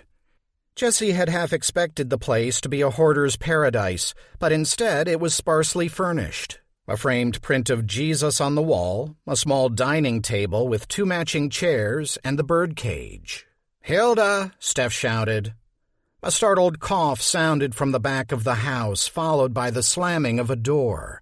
Floorboards creaked as an elderly woman in a Bingo Queen sweatshirt maneuvered herself down the hall, aided by a rolling walker. Her face was flushed and angry. "Get out!" "It's me, Hilda. It's Steph." "What?" "Turn your hearing aids on." "Is that you, Steph?" "Turn your hearing aids on." The woman stopped in her tracks, bracing herself with one hand while the other fumbled at her ear. The hearing aid squealed, causing the bird to chirp in reply. "Only got the one. God knows where the other is." She stood defiantly before them. "How'd you get in, girl?" "I picked your lock." "What?" Growing impatient, Steph made a move for the hallway. The old woman shoved the walker to block the way. "I told you yesterday. I don't want you nosing around." Steph turned back to Jessie and said under her breath, "Play along." The old woman made a grab for the phone on the wall. "That's it. I'm calling." "Who? The police?" Steph shook her head. "That's funny, 'cause guess who I've got here?" She stuck her thumb at Jess, who stood stock still, wondering where her friend was going with this. "Who's that, you say?" "Hilda, this is Detective Voss. She's doing a home inspection to make sure everything is A-OK. "Detective? Don't look like no detective." "She's undercover. That's how she likes to roll. Detective Voss, this is Hilda, my second cousin once removed. Or, as most folks call her, Grammy Long." Long? Something clicked in Jessie's mind. Steph took a step toward Hilda. "She wants to make sure that you're getting enough assistance from the state. She'll be in and out before you know it." "What?" "She's here to get you a bigger check." Grammy Long's eyes lit up. "Oh, why didn't you say so, you silly girl?" After a few grunting pivots, the woman cleared the way. "Be quick. It's almost lunchtime." Steph gestured for Jessie to follow. The old woman sized Jessie up as she passed, breathing heavily through her nose. The hallway walls were lined with framed photos, all of them black and white. The odors present in the front of the house were stronger here, and growing stronger with every step. They passed a couple of rooms with closed doors until they reached the one at the far end of the hall. "I'm sorry I didn't tell you." Steph rapped once on the door before opening it. Butch Long was awake and ready to receive visitors. Chapter 30. Once inside the Larsons' room, Wood quickly set the Do Not Disturb sign on the door. No need for a repeat with the cleaning woman. He took stock of the room. Queen-sized bed, a rollaway, dressers, mini fridge. The bed it was. In his experience, most hotel beds sat on platforms that didn't allow for guests to leave items beneath, or corpses. He recalled a story he'd heard about a hotel guest in New Jersey finding a dead body underneath his bed. From the guest's description, the body must have been there for some time. But the Intermission Motor Lodge was old-fashioned in that respect, allowing him to stick both the duffel and his head underneath the bed. At first, he was simply going to leave the bag close to the wall, out of sight of anyone trying to retrieve a stray shoe. But there was the kid to think about, and who knew what toys might go sailing under the bed? Wood wriggled under the bed. His face was practically touching the thin fabric that lined the bottom of the box spring. Pulling his pocket knife, he cut at the fabric until a flap of material hung down, making a hole big enough for him to slip the duffel through and wedge it into the empty space between wooden slats. The bag weighed down the lining, bulging downward, making the box spring appear pregnant. Working the duffel up toward the head of the bed, his fingers coaxing it through the fabric, he found a sweet spot where the bulge was not so noticeable. The hanging flap, though, was a problem. Oh, for some duct tape. He extracted himself and scoured the room for something, anything that would do. His search ended in the bathroom where he found a box of superhero-themed Band-Aids. Snagging 6 or so, he returned to the bed. Once again underneath, he peeled and pressed, until he had accomplished a crude repair. He was about to work his way out from under the bed when it sagged abruptly. Someone's up there. The bed springs twanged, and now the fabric was touching him. In fact, it was covering his face like a shroud. Sweet breath wafted over him, and he saw movement on the other side of the thin material. "Are we set?" "Yes." "Are you certain?" "Yes, yes." "Not going to betray us?" "No. Why would you think that?" "We were listening." "I didn't say a word." "Not your mouth. Here." A black fingernail pressed against the lining, piercing the fabric. The sharp tip tapped his temple. His father's voice returned. "You gotta stand up to those types." Wood's stomach dropped. "I was just daydreaming. Don't you know what daydreaming is?" The nail pressed insistently, and Wood feared it would draw blood. Pain erupted once more in his palm as the embedded splinter came to life, twisting itself even deeper into his flesh. "Be good." "I will. I am." "Promise?" "I promise." The nail withdrew and the bed lifted. He was once more alone in the room. Wood quickly retrieved his knife, dragged himself out from under the bed, and slipped through the communicating doors. Safely back in his room, he cradled his throbbing hand and let out a trembling cry. "Enough! Enough!" He flicked open the largest blade in his pocket knife and sunk its sharp point into the screaming meat of his bloody palm. Chapter 31. Butch's appearance caught Jessie off guard, and she quickly averted her gaze. The man had no face. "Lunch in 10 minutes, Butchie," called Grammy Long from down the hall, setting a timer on the visit.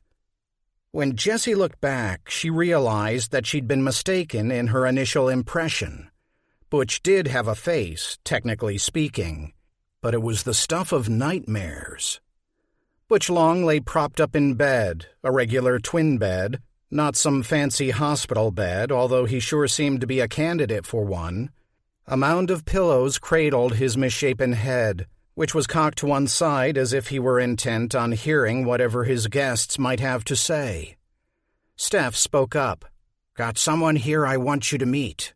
She gestured for Jessie to move forward, which she did reluctantly. Butch stared at her with his one eye.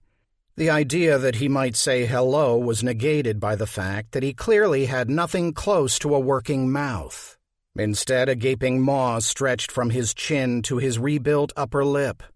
There was no nose in the mix, just 2 indents that sucked air, loudly. The rest was a patchwork of surgeries on top of surgeries, the tenderest sections moistened with some sort of jelly. Jessie pulled Steph roughly aside. "What is this? I thought we could get you some answers." "He was dead. Jesus, I thought he was dead." "He spent the last 2 years shuttling between hospitals and the Pontiac Correctional Center." "Why's he here?" Jessie looked back at the man in the bed.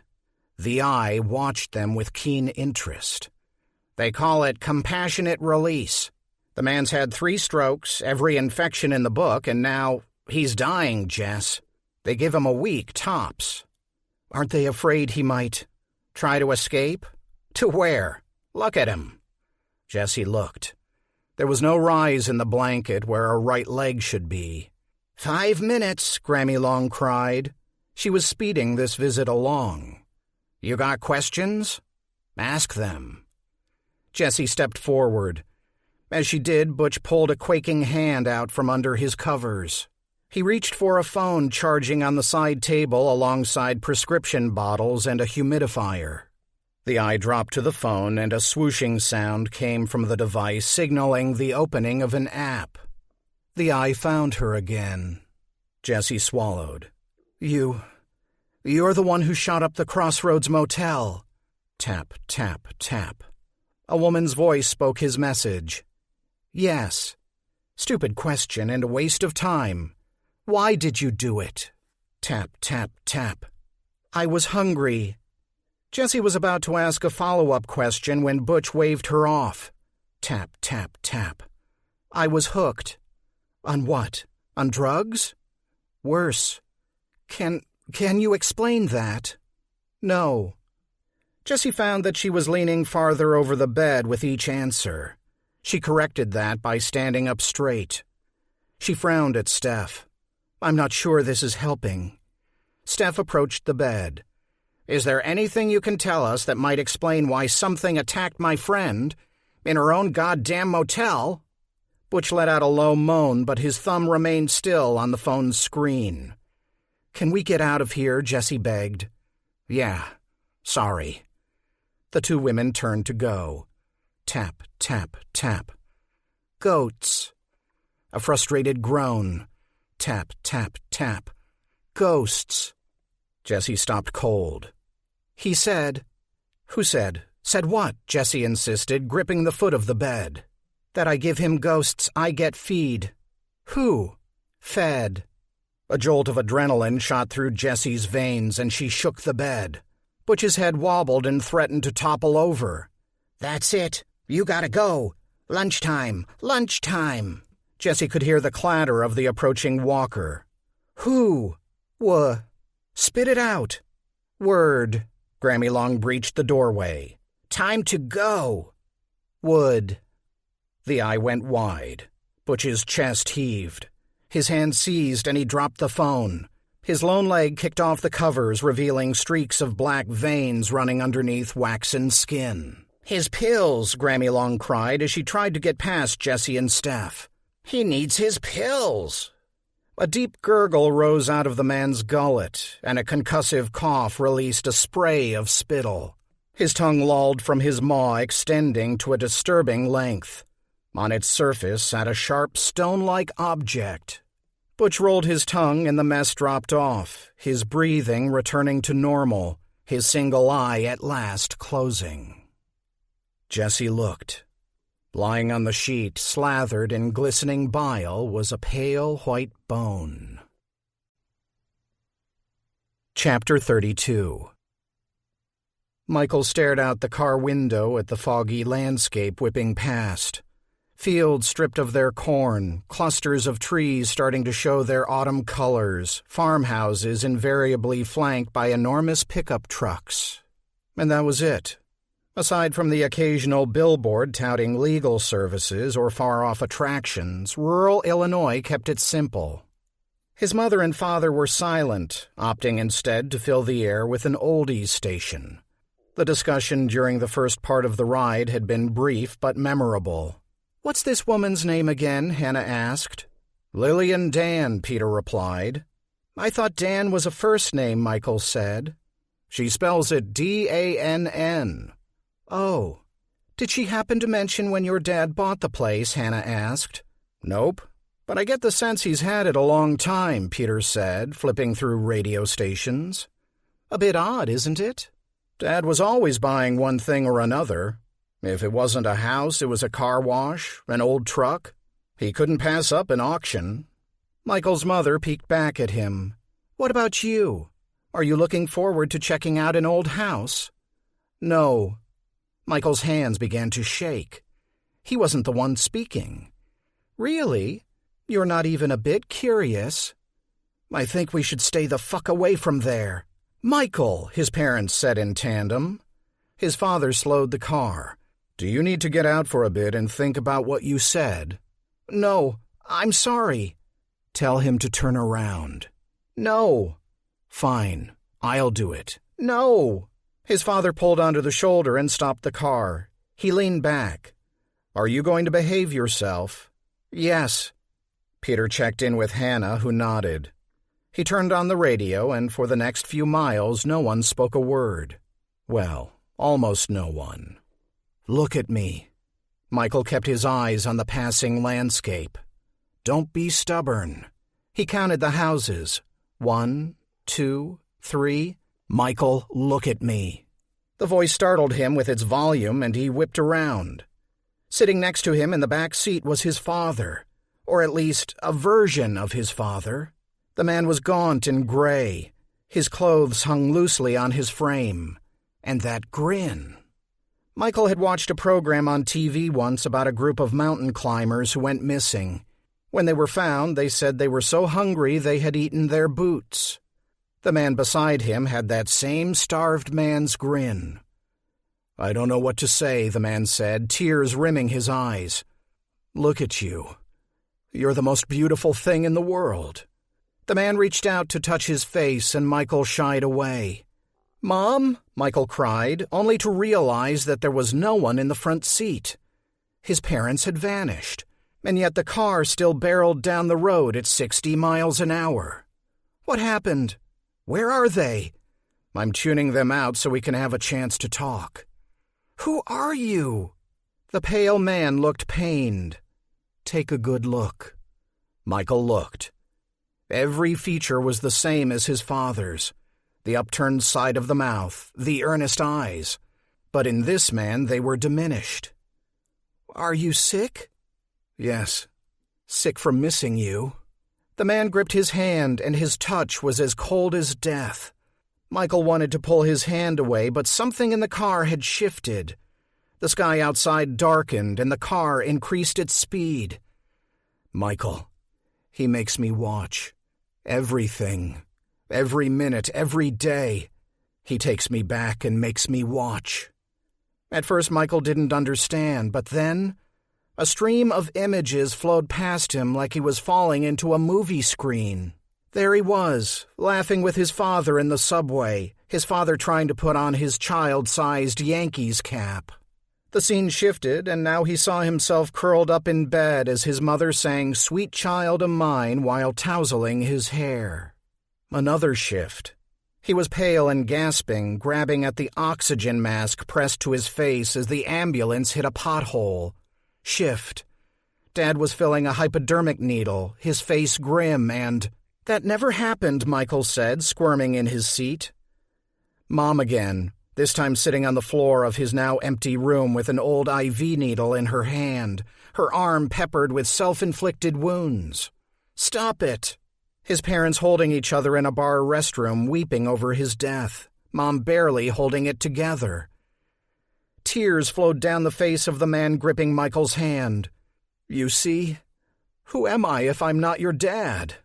The car swerved and Michael could swear he heard something laugh. Shut up, the man who looked like Peter Larson shouted.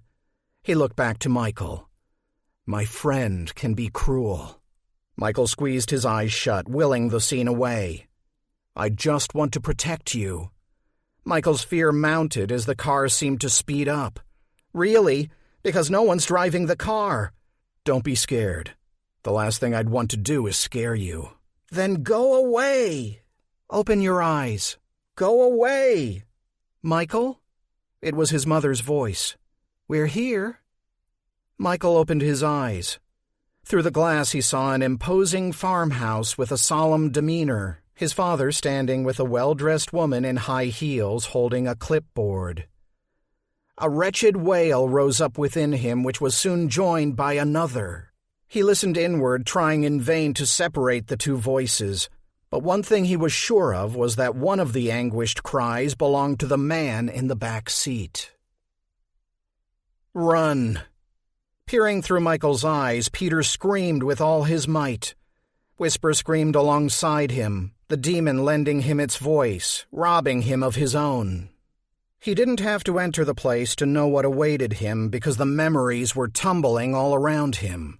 Every moment he'd spent beneath that roof with Hannah, from their first visit, a carbon copy of the scene being played out before him, to the nasty end where he had forced himself upon his screaming companion. Whisper went suddenly rigid. He snarled and spat like a cornered dog, and Peter knew what was coming next, feared what was coming next. All he could do was steel himself to the fact that Whisper was about to run.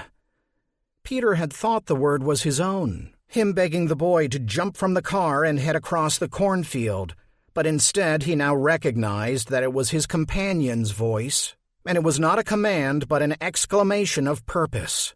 "Run!" The world lurched, and Peter lurched with it. Whisper was off like a shot, not forward in motion but backwards in time, retreating down a path of yesterdays. Fallen trees rose, broken shutters mended themselves, and the walkway to the house, once nothing but dirt, populated itself with stones. A truck appeared out of thin air, and standing next to it was a man dressed in coveralls, a working man. The old man, Peter thought, recognizing the person he had called father for the first few years of his life. The man opened the passenger door, and a young woman stepped out. She was younger than the man by decades and wore the plain homespun dress of a character in a Steinbeck novel. Her skin was dark, but her hair was darker, a wild raven mane. A yearning the likes of which Peter had never felt gripped him tight, suffocating him. The woman across the yard turned and looked his way, and he longed to go to her. He turned to the demon and came face to face with himself. They had intermingled to such a degree that he didn't know where he ended and it began. All he knew was that he wanted to fly to the woman. Willa, wait, and sink his teeth into her heart and be loved and cherished and... "Who's that lady?" Peter turned, and because Peter turned, Whisper turned. Michael crouched behind them, peering intently at the young woman. Whisper bolted for Willa, but Peter held him back. Terrified, Michael gripped his hand. The incredible strain between the two threatened to rip him in half. Suddenly, the small hand gripping his disappeared. "Michael!" "Come on, let's take a look." Michael sat frozen, reeling from the encounter. His mother cocked her head in puzzlement and continued speaking, but Michael didn't hear a word she said. "Run." But how could you run from something that was inside you? This was too much for him. He was just a kid. He shouldn't be asked to figure this out. He should be doing kid stuff, swimming and playing catch. But there was something in the pool, and the dad, more intent on his company, cried to him from inside his head. "Michael, must run. Be quiet. Run!" The cow. Crazy as it sounded, he wanted to see the cow. To touch her head and hear her voice. She was his touchstone in all this madness. "I want to go back to the motel." "Listen, young man, I want to go. Now." Chapter 33. A determined Jesse drove back to the motel as fast as possible. Would, that bastard. He was wrapped up in this. She'd get answers out of him, oh yes, even if she had to beat them out of him. Steph, who hadn't said a word as Jessie demanded her keys, sat shotgun. Finally, she could stay silent no longer.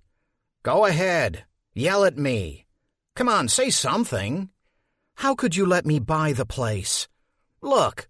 Jessie ran a stop sign. "You should have talked me out of it." "Okay, first off, you already knew the place's history. Second, how was I to know that ghosts came as part of the package? Why didn't you tell me that you were related to that monster? I thought you were my friend." "I am your friend. I just wanted—" "Wanted what? Spit it out." Steph grimaced. "Fine. I wanted you to buy it and fix it up so folks could forget about all that bad business. You know what it's like being related to him?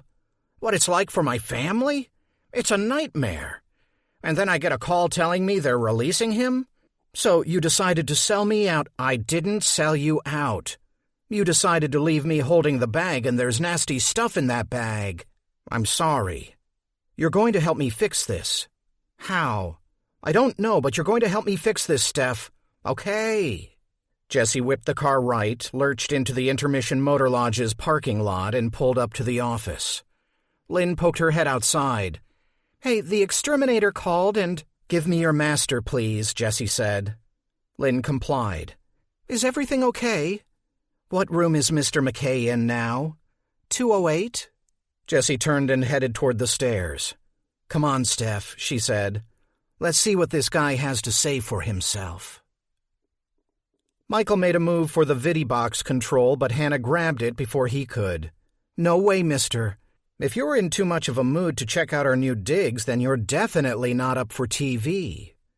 Michael's jaw tightened. He needed something, anything, to distract him. The dual voices in his brain were loud and throwing elbows. He sat on his roll-away bed and tried to drown them out.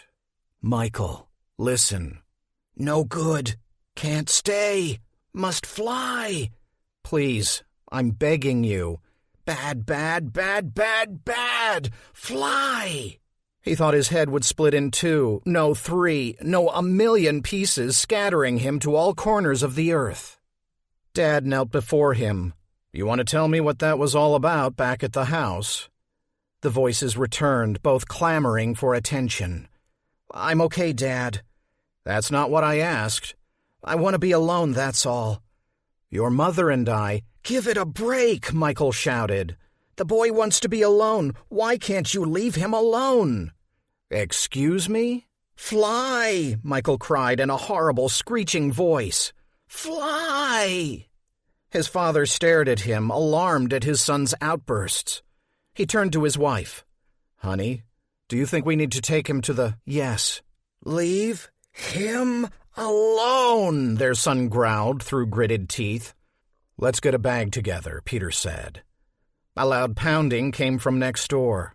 Michael clamped his hands over his ears and balled up on the bed. Peter scowled. Now what? Getting no reply, Jesse knocked on Wood's door again, harder this time. "Fair warning, Mr. McKay. We're coming in." Steph grabbed her shoulder. "You do realize the guy could be armed," but it was too late to stop Jesse Voss. She slipped the master keycard into the slot, waited for the blinking green dot, and threw open the door. Wood stood swaying in the middle of the room. In one hand he held a bloody pocket knife. The other hand was the source of the blood. A large red divot of flesh had been cut away from the palm. The man stared not at the women who had forced their way into his room, but at his angry hand. "It's got to be out, doesn't it? Doesn't it?" The man winced in pain and proceeded once more to dig at his flesh with the blade. "I'm calling the cops," Jesse said, barely above a whisper. "Jesus, he's almost cut straight through his hand." Steph, likewise shocked by the scene, raised her phone as if it were a weapon. "Yeah, buddy, we're calling." Wood looked back up, this time finally focusing on the women. The knife tumbled from his hand and bounced on the carpeted floor, leaving a crimson stain. "It's still in there," he croaked. "That's too bad," Jessie said, doing her best not to look at the knife on the floor by the man's feet. "I think you need a towel." "A what?" "A towel. There are plenty in the bathroom." The man looked dumbly down at his hand. "Yeah, I think you're right." Wood's shoulders started heaving, and at first Jesse thought the man was about to break down. Instead, a mad giggle rose from his throat. "You caught me red-handed." "Towel. The bathroom?" "Right." Still chuckling, Wood shuffled off to the bathroom. As soon as he was inside, Jessie stepped quickly across the room and pulled the bathroom door shut. She braced herself, leaning backward slightly, hearing the click of her hip. Steph promptly kicked the knife under the bed. "No screwing around. We need to call 911. Before Jessie could answer, the doorknob twisted in her hand.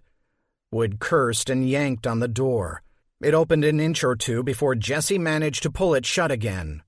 "Don't just stand there, Steph. He's going to bust out." "What do you want me to do?" "Where's his knife?"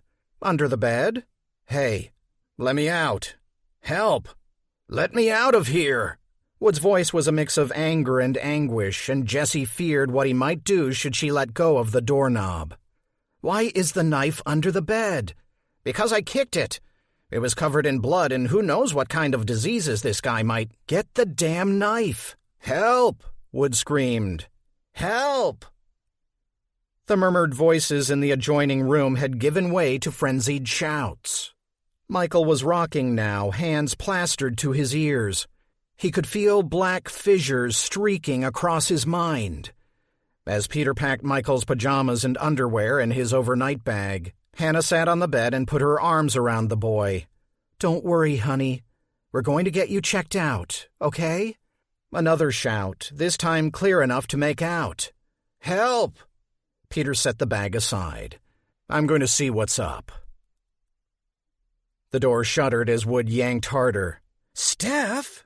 Jessie's friend grabbed the coffee grinder sitting on the desk and raised it over her head like a bludgeon. Jessie dug in her feet as Wood yanked on the door again, and this time her hip did much more than click. It howled. She'd have to let go or risk really fucking herself up. A shadow fell across the wall. "Is there a problem in here?" The voice startled Jessie. It wasn't so much the suddenness of the words as the voice itself. It was so familiar that it set her brain in motion, searching frantically for a memory to attach it to. She glanced back over her shoulder to find Peter Larson standing silhouetted in the doorway. Her momentary distraction was all Wood needed. With a powerful tug, he pulled the door open, and the doorknob slipped out of Jessie's sweaty hands. Wood was clear-eyed once more, and he quickly surveyed the situation. He bolted past Jessie and headed straight for the exit. Sensing an imminent collision, Peter sidestepped as the man raced toward him. Wood hit the railing hard and kept on going. With a yelp, he toppled over the railing and disappeared over the edge. Jessie and Steph joined Peter at the railing. Wood lay motionless on the hood of his car, the windshield buckled inward and safety glass scattered all about. A moan from the prone man signaled that he was still alive and kicking. "Peter? What the hell's going on?" Hannah asked, joining the group. "Our next-door neighbor seems to have gone nuts." "There's no seems about it," Steph said with a snort. "That man is a grade-A lunatic." Unseen by those gathered at the railing, the door to the Larsons' room slowly swung closed and locked with a definitive click. Chapter 34. Michael smelled smoke. The scent roused him, and he glanced about the room. "Mom?" The overhead light flared and died, and the room went suddenly dark. "Dad?" No answer, just the rumble of conversation beyond the door. Michael had no intention of remaining alone with the voices howling in his head, and he definitely had no desire to remain in the dark. Though shaky, he got to his feet and took a step toward the door. Something rattled underneath his parents' bed. It was a dry, threatening sound. His father had once brought him home the preserved head and tail of a rattlesnake, a souvenir all the way from Colorado. The twin trophies came with their own glass display case. Michael would stare at the thing from across his bedroom, the snake's fanged mouth open, its dried tail sitting alongside it. After too many sleepless nights, he chucked the head and tail into the trash and heard the tail rattle one last time. Perhaps the snake had followed him, growing to monstrous proportions, because he couldn't imagine anything else that could make such a sound. He didn't have to imagine. A black hand reached out from under the bed, pulling itself forward with ever-lengthening nails. Michael's throat went dry and his legs turned to stone. He tried to shout for his father, but panic robbed him of all breath. He was glued to the spot, his eyes trained on the awful hand. Then the arm, then the body, a foul collection of blackened body parts piecing themselves together. The laundry room. The memory slammed back into his head, nearly knocking him off his feet. The laundry room. The thing rose up before him on creaking insect legs, its skin snapping and splitting as it grew. Something resembling a face formed itself at the center of the mass. It drew one thin nail across its skin, cutting it, and two red ulcerated eyes burst forth from the wound. It raked its chin and teeth sprouted, gnashing together to rip open a mouth. With the ragged approximation of a grin on its face, the creature rose up over him. "Wake, brothers. Time to go home." The bed shuddered as two dark figures emerged from beneath. It was nightmare overkill.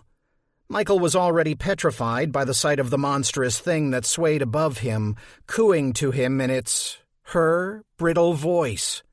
Now there were two more writhing, growing beasts to contend with. Snarling and snapping, the two lumps of putrid burnt flesh formed themselves into twin guards, rooks flanking their queen. A rancid sweet scent like mulberry intermingled with the smoke, and soon the room was filled with the nasty stench of spoiled barbecue. "Mom! Dad!" The words so quiet not even Michael could hear them. The first creature, she called them brothers, does that make her their sister, rested two arms on her companions' heads while she reached out a third, palm out. A strange sound emanated from her chest, a low chittering sound. She slowly drew her hand into a fist, and as she did so, Michael felt his stomach churn. She closed her fist tighter, finger bones cracking, and Michael's gorge rose in response. Just when he thought he couldn't stand the pressure any longer, something let loose inside him, a visceral untethering. Michael, bad! A frightening feeling of relief swept over the boy as he gave up control. Blackness poured from his mouth, and not just blackness, light as well. Everything that was not of his body gushed forth until it formed into a twisting pillar of smoke before the dark creatures. Sister shot out her hand and gripped the blackness, forcing it to congeal. It was all leather and wings and teeth and cries, shifting and shifting again. She squeezed harder and brought the squirming, scratching mass to her face. Yes, he was in there, but there were others as well. No matter, as long as he could hear her. "Home, whisper," she insisted. "Home, Mr. Tell." The wriggling blackness in her grip bit once, and then... Michael toppled to the floor, his head bouncing on the carpet. "Michael?" his mother called from the other side of the door. "Open up," his father ordered. There was a flurry of conversation, the click of a lock, and the door opened, flooding the room with light. Jessie stepped aside, making way for two frantic parents. Michael's mother cradled him in her lap while his father shook his arm and lifted his eyelids. It was no use, for although their boy's heart beat steadily and his lungs sucked air, Michael Larson was gone. Chapter 35. Hannah Larson let out a wail that struck Jessie in the gut. Peter gathered up the boy in his arms and rushed toward the door. "Hannah, get the bag." Jessie and Steph stood out of the way as the Larsons went through their well-practiced maneuvers, placing a blanket around the boy, gathering up prescriptions and double-checking insurance cards and phone chargers. And then, out the door. Jessie chased after them down the stairs. "Do you need directions to the hospital? It's only 6 blocks down." "We know where the hospital is." Peter passed Michael off to Hannah, who was already in the back seat. "The boy is pale. God, he's so pale." Before Jessie could offer to help further, the Larsons took off in their road-weary Prius, kicking up gravel in their haste. As she watched the car disappear down Main Street, her mind flitted back to her conversation with the boy on the roof. "Are we friends? I thought so. The cow said we were." It hadn't made sense. None of this made sense. The only thing she knew for certain was that she was responsible for what was happening to Michael.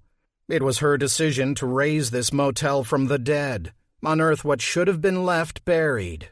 Could she be certain that the child's stay at the intermission was the reason his parents were now spiriting him away to the emergency room? Yes. As sure of that as she was that Wood was the one who... Wood. Damn, where is he? Jessie whirled about in time to see the man hopping into his Lincoln. The engine started up and her stomach dropped. Shit! Steph! She pointed toward Wood's car, which was now backing up at a rapid pace. Steph made a dash for the vehicle. Wood spun the car around and hit the gas. Jessie could see his terrified face through the mosaic of the shattered windshield. She'd screwed up. She should have called the cops. The Lincoln's wheels squealed as it made a beeline for the street.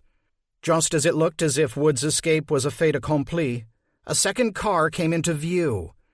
The vehicle was a small beater, an off-white Geo Metro, the last of its breed.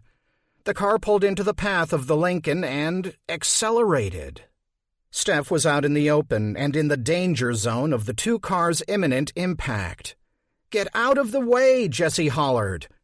Her friend dove right. It was a 50-50 shot, and her choice proved lucky. The Lincoln swerved left, and the Geo Metro slammed into its passenger side door, checking it like a small but sturdy linebacker. Wood's car veered toward the dumpsters and came to a metal-crunching halt. Jessie watched as the small off-white car sputtered slowly toward the office and came to a slow stop, bright green coolant spilling from its undercarriage. Steph picked herself up and raced over to where Wood sat dazed behind the wheel.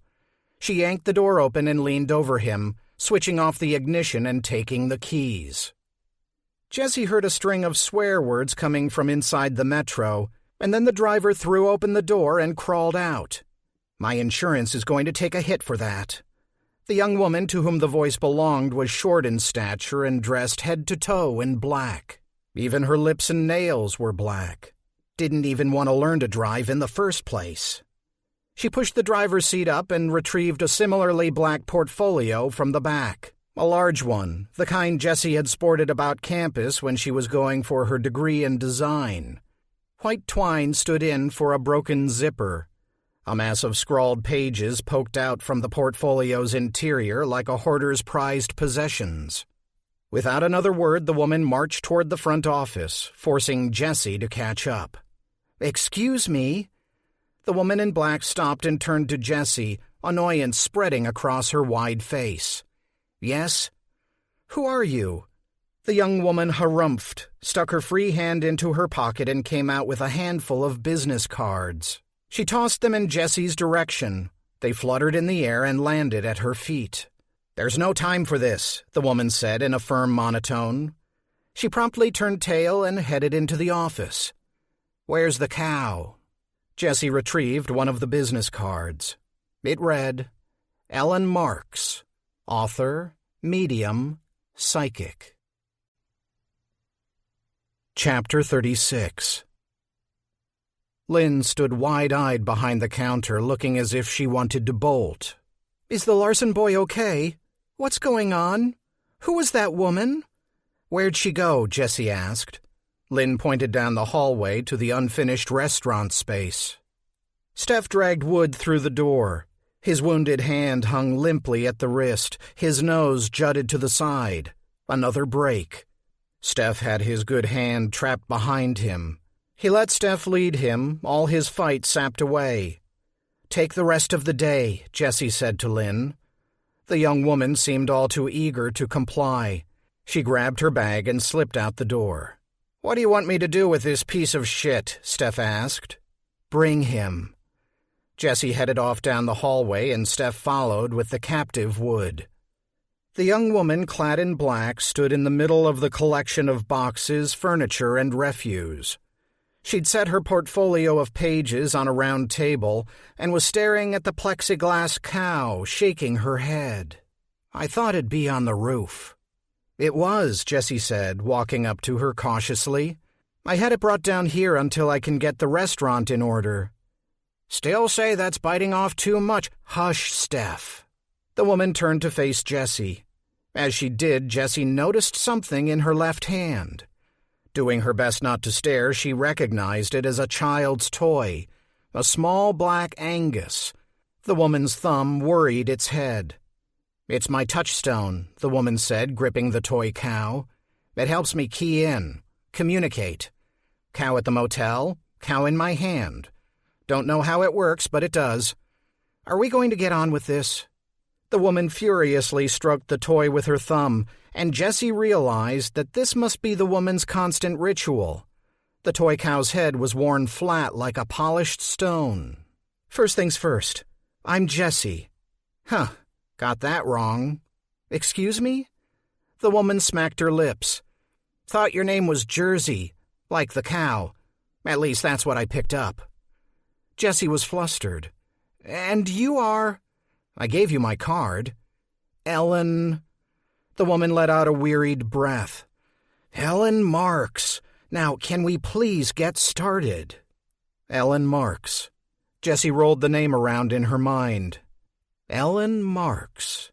Michael's words popped into her head once more. She's not a boy, you know. She's a girl.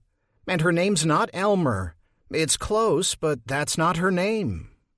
The penny dropped. The boy had said the cow spoke to him, told him things, secret things. But her name wasn't Elmer. Close, but not Elmer. It was Ellen Marks. What exactly are we getting started? Ellen slipped the twine from the portfolio and threw it open, revealing a collection of writings on newsprint, yellow legal pad paper, and the stray napkin. She proceeded to leaf through the pages, casting every other one aside. Not relevant.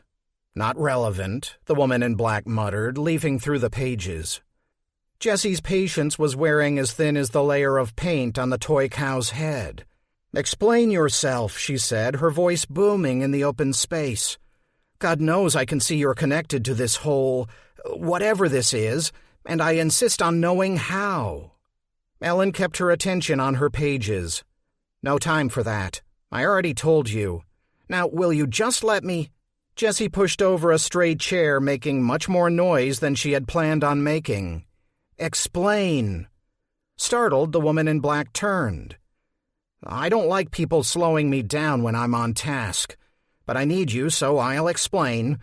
What do you want to know? Who are you? I'm Ellen? No, who are you? Ellen cocked her head like a spaniel. Oh, sometimes I miss the subtleties. You should be more precise when you talk. Yes? I've been keeping an eye on you folks for a long time. Couldn't help it, actually. This place and everything that's happened here sort of crawled into my brain and won't get out. You ever hear of earworms? Tunes or phrases that stick in your head? This motel is my earworm. Annoying, actually. Lost a lot of sleep over it. Jessie looked to Steph, who was watching the woman the way one watched a circus act. Watching us? Keeping tabs. Not that I had any choice in the matter. One day about 8 years ago, I was at the library doing some research when I heard a gunshot. I thought some wacko was shooting up the place, so I ran down to the basement and hid in the periodicals section. I hope they got the smell out. The library had flooded 2 months prior to that, and the basement still had the funky mildew smell that only damp books give off. Ellen paused, and Jessie wondered if the woman thought she had explained herself through sheer volume of verbiage. But then she continued. There was no shooter. It was only in my head. I chalked it up to the new meds I was on and got back to my reading. But the gunshot came again every day at the same time, 12:07 p.m., In my research, I've found midday is just as powerful a time, spiritually speaking, as the hours between midnight and... The gunshot? Jessie asked, guiding her back to the subject. Yes. I soon came to realize each gunshot was actually a blast of information. When they came, I was ready with a pen in hand to write down everything I could pick out. Okay, I see how you're looking at me. Do you want me to stop, or am I misinterpreting? Jessie turned back to Steph. Her friend had settled Wood in a chair where he sat slumped over to the side. His face was ashen, and his hand looked nasty. She'd have to call an ambulance soon, she knew that. But not yet. She had to get to the bottom of this. Ellen? Yes? There's a lot going on inside your head. You're telling me. Jessie spoke slowly, softly. You say this all started 8 years ago? Yes, because that's when I fired my shrink because he wouldn't tweak my meds so I could better tune in on this place. The shooting that took place here, it happened 2 years ago. Yeah, well, it had a massive cold front. You know how the air chills before a big storm? That's what it's like before traumatic events. I can feel the chill before the kill, so to speak. People like me, not that there are many, you wouldn't believe the number of fakers out there, we're sensitive. We feel the cold before anyone else. In B.F. Chesterton's Psychic Consciousness, he writes, Ellen, I need you to give me the mega dumbed-down version of what the hell you're doing here and why I should care. This seemed to hit the woman in black the right way. She took a step toward Jessie and put a tentative hand on her shoulder, as if comforting a child. "I'm exactly what my card says. I see things others can't. I talk to them. They talk to me. Sometimes I can make a difference. Bad things happened here. I think we can fix them." "What do we do?" "First," Ellen said, nodding at Wood, "we need to get him to talk." Chapter 37. Jessie turned to Wood. Steph no longer had to restrain him. The man sat slumped and beaten. His injured hand hung down at his side like an afterthought, and if Jessie's eyes didn't deceive her, drool dripped from his slack-jawed mouth. She and Ellen approached the man in tandem. Jessie gave his foot a gentle kick. His eyes fluttered open, but did not seem to focus. "What?" Wood moaned. "We're going to get you to a doctor, but first you're going to answer some questions. Do you hear me?" Jessie asked. Yeah. Jessie gave his foot a harder kick. "Do you hear me?" "Yes." "How do you know Butch?" Steph jumped in. "Who?" "Tubby guy, shot this place up. Used to have a face," Jessie said. "Oh, yeah. He was one of mine." "One of your what?" Wood looked at his hand as if seeing it for the first time. "God, my hand!" "You were talking about Butch?" "I got him hooked. Hooked good."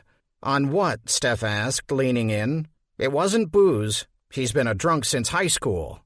"Meth?" Jessie offered. Wood winced and glanced about. "Where's my vape?" Jessie quickly patted the man down and located his vape pen. "What's in this?" "You wouldn't believe me." "Try me." Wood finally seemed to rouse, taking in the trio of faces around him. "You all come in threes," he chuckled under his breath. This caused Ellen to break her silence. "There's a gap in what I've been able to see. 3 gaps, to be precise. They are at the center of a lot of pain. I've been able to make a rough sketch about them in my mind based on the outline of their absence, like you can tell the size of a foot from a footprint or the shape of a head from the—" She shook her head. "Back on point. What have you done, and who did you do it for?" "I'm just the middleman." "Between—" When Wood didn't answer, Steph reached down and gave his bad hand a squeeze. He squealed and grit his teeth. "Between sister and guys like Butch." Ellen's brow furrowed. "Guys like Butch? How many guys like Butch have there been?" 4 or 5? No, definitely 5. Maybe 6. "I don't get it," Jessie said. "How many people have these guys of yours killed? Tell us, or I'm sure this woman would be happy to have another go at your hand," Ellen said, nodding to Steph, who feigned another twist of the hand in response. "Not many before this. One-offs, mostly. Convenience store shootings, arson. The Charburger Castle fire, that was mine. I'd hook 'em, they'd do the dirty work. But it wasn't enough to satisfy her, and she needed them to marinate a bit, make sure they were nice and ripe. 1 to 2 years, that's what she said. So I've been—" A wave of sorrow passed over Wood's face, and for a second Jessie could almost imagine him as something other than the inhuman monster he was revealing himself to be. "The motel. I thought maybe one big score and I could get out from under. I wanted to stop, but she wouldn't let me. I tried to run, but—" Tears rolled down Wood's face. "May I have my vape, please?" Ellen took the vape from Jessie and held it out before the man's eyes. "What's in here?" "Something to curb the hunger." "Specifically?" "Pieces. Pieces of her. Give it to me." The 3 women looked at each other. Ellen was looking more alarmed than before. Wood broke into a shoulder-shaking sob that tugged at Jessie's conscience. Time to call 911. Ellen had one last question. "Where is this sister you talked about?" Suddenly, the man was out of his seat. He handily shrugged Steph off and grabbed at the vape in Ellen's hand. The woman in black was fast, but not fast enough. He swiped the pen from her grip and retreated to the far corner of the room. Wood looked at his vape pen like a long-lost friend. She's gone, along with the others. The man put the cylinder to his mouth and fired it up. He closed his eyes in expectation, and then his eyes popped open and he spat dust. He looked down at the vape as if betrayed. No. From where she stood, Jessie could see the liquid inside the vape's tank had gone jet black, spoiled black. Wood's mouth opened into a distorted O as his eyes clouded over gray. His stomach retreated into his body as if suction were pulling it inward. The same was happening to his muscles and fat, all moving to the center of his body. He shook his head frantically as if trying to deny what was happening to him. His rib cage buckled in on itself and he toppled to his knees. It was as if something were vaping him, sucking him dry. The man collapsed altogether, grabbing desperately at the boxes around him, spilling old menus across the floor. His hands curled into useless husks, and his eyes shrank in their sockets. His skin flaked and fell from his body, and with a final gasp, Wood collapsed, leaving behind a pile of ash, his salesman's clothing, and his vape. Jessie and Steph stared in disbelief. Ellen, by contrast, leapt into action, rushing over to her portfolio and leafing through the pages. "Holy shit," Jessie said. "Fuck me," Steph agreed. Ellen continued digging through the pages, tossing some aside and setting others in a pile. Jessie turned to the hyperactive Ellen. "What just happened?" Ellen ignored her, all attention on her pages. "What the hell just happened?" Jessie asked again, her mind threatening to unhinge. "Yeah, what the hell?" Steph echoed. "He's gone. Dried up. I don't know how or why, and right now I don't care. We've got to get busy." "Busy doing what?" Jessie asked. Ellen whirled about, her dark eyes flashing. "Didn't you hear what he said?" Jessie threw up her hands. "Which part?" "I asked him where she went, this sister of his. Gone, he said. Did you hear that? Gone." "So?" "With the others." Jessie tried to piece it together, but it was hard with Ellen staring at her with fire in her eyes. "Meaning?" "The boy. They took the boy." "Michael?" Jessie looked back to Steph for confirmation. "No. His parents took him to the hospital. They took his body to the hospital." The gravity of the woman's words hit Jessie like a Mack truck. "So wherever Michael is, he's disembodied, and with things hungry for souls." Ellen turned back to her pages. "Now snap out of it. We've got work to do." Chapter 38. For a moment, Michael thought he was dead. When the thing from under the bed drew the dark stuff out of him, the dark stuff grabbed hold, taking him along for the ride. He'd tried to hold on, but the pull was too great. Out of his body he slipped and into this nothingness. Death was a constant fear when he lay awake at night during his months of chemo, when his brain was at its foggiest and its trickiest. Often he'd respond to questions no one had asked.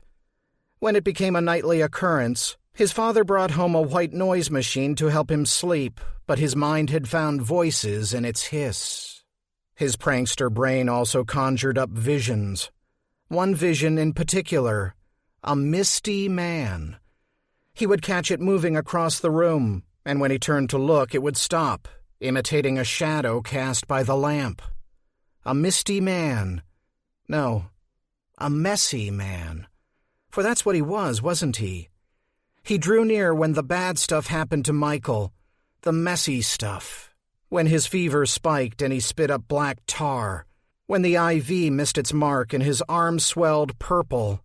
When... the messy man. His cancer had brought along a menagerie of strange symptoms. Numb feet, specks that floated and danced before his eyes, the taste of pennies in his mouth. And so he considered the arrival of the shadow man only part and parcel of the ordeal. But now that he thought about it, how could I have forgotten about the messy man?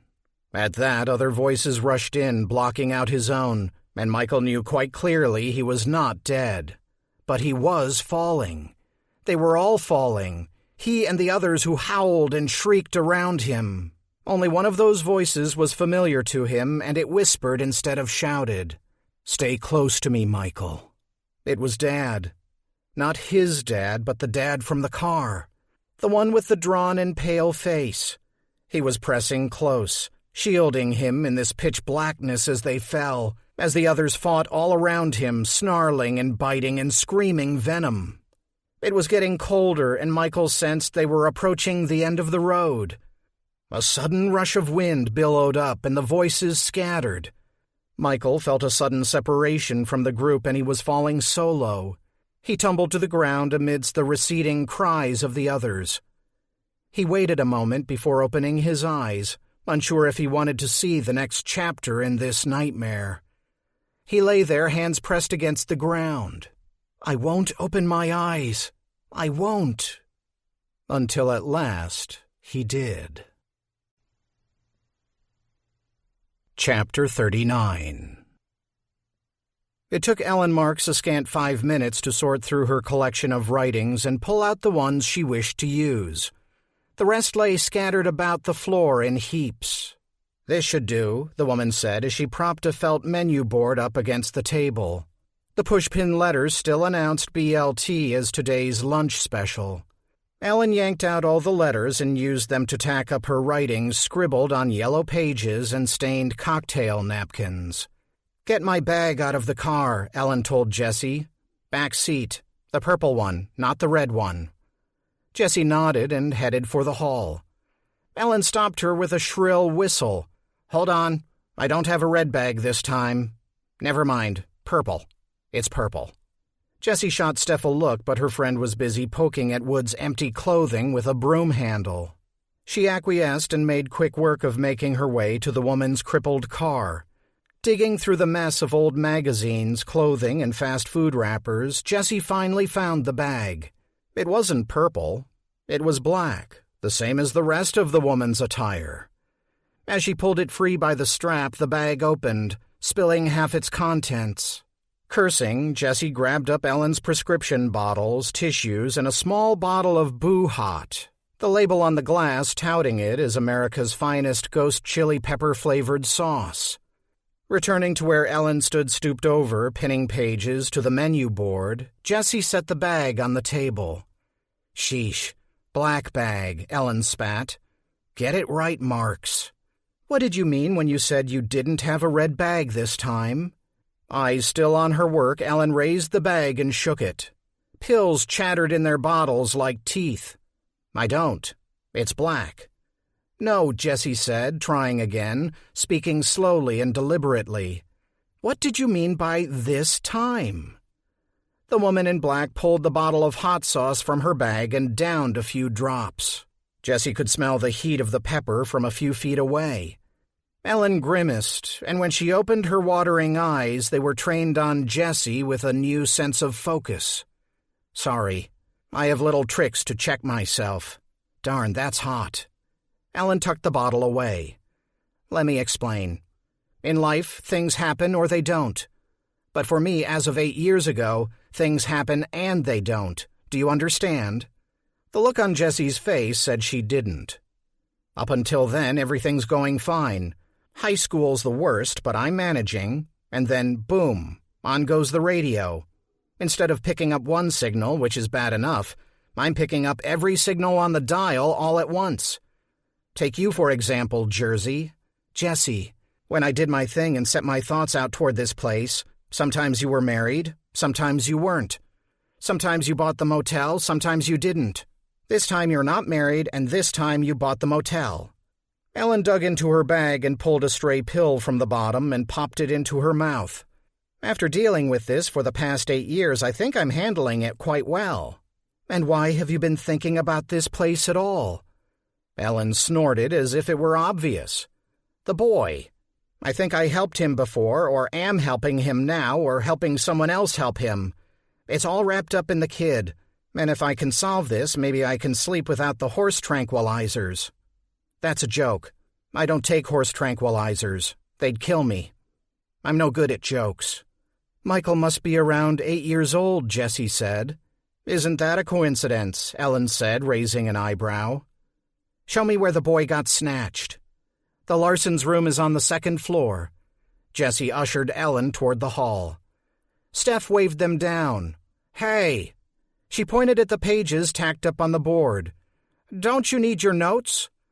The woman in black rolled her eyes at Steph and gave the board a quick glance, taking a mental snapshot. Got it. Where's this room again? The Larsens' room was as they'd left it. The mattress on the bed was askew, chairs toppled over. And something Jessie hadn't noticed before, a fine layer of gray dust on the carpet. Ellen plopped down on the mattress and immediately closed her eyes and held her hands out, feeling the room. An hour ago, Jessie would have chalked up the small woman as a charlatan, and a rather obvious one at that. Now she stood silent beside Steph as the woman tuned her mental radio. Ellen's eyes shot open. I've got a beat on the kid, but shit. If the guy with the vape hadn't vaporized, I could have used him. This is going to be tougher than I thought. How do you mean? Jessie asked. Someone's going to have to take a dip in the pool. What does that even mean? Steph asked, tapping her foot. Jessie nudged her and she stopped. Someone has to disconnect so they can lead the boy back.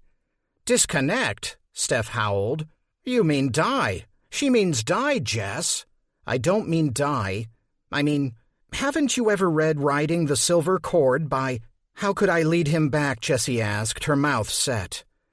Ellen stared at Jessie and clucked her tongue. Physical contact is best. Well, as physical as you can get on the spiritual plane. Jess, don't listen to this woman. So I just wrap my arms around him, or what? That should do the trick.